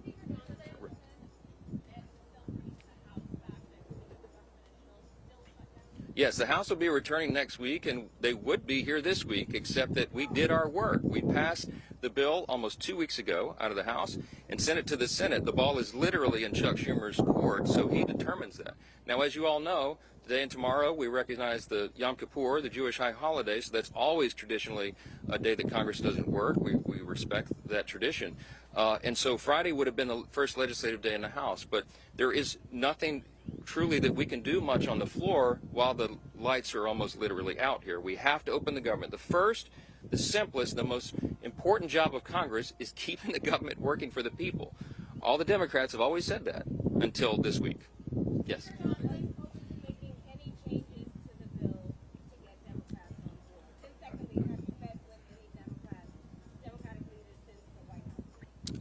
Well, I don't know. I've talked to one of them on the phone, okay? We have open dialogue all the time, but here's the simple fact. There isn't anything we can do to make this bill any better for them. We literally did not put one single partisan provision in the bill. There's no policy writers, there's no gimmicks and no tricks. Now, we could have done that. I had a lot of colleagues that wanted us to load this up with our priorities, but the leaders decided that we should do this in good faith, simply to buy more time, again, for the appropriations process to work. That's all this is. So there's nothing to negotiate. There's nothing that we can pull out of this bill to make it any leaner or cleaner than it is. It's absolutely sparkling clean, and it's only 24 pages long, okay? We're carrying it around as an exhibit. You've all read it, I hope. Everybody can read this. It's very, very simple, and it's not much more to it. Yes, sir. Yes, sir. Yes.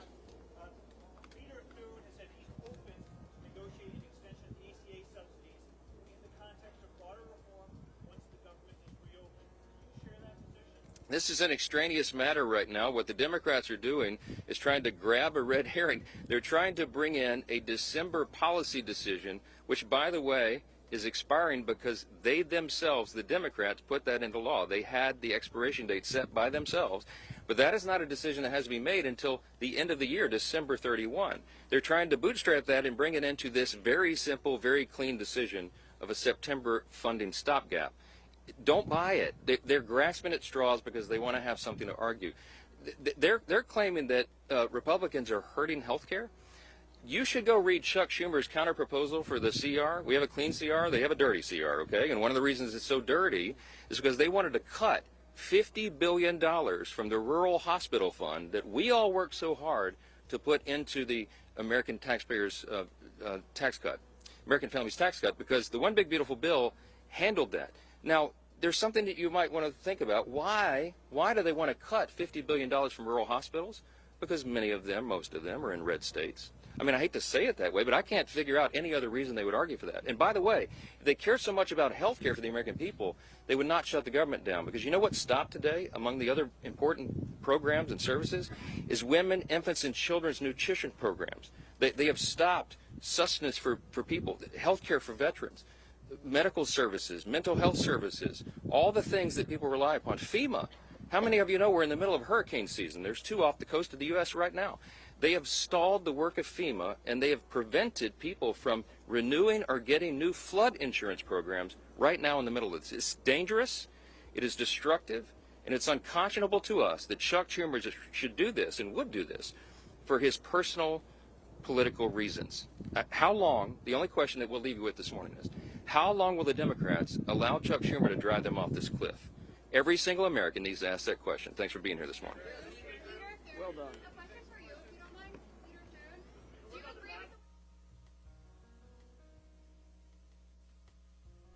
House and Senate Republican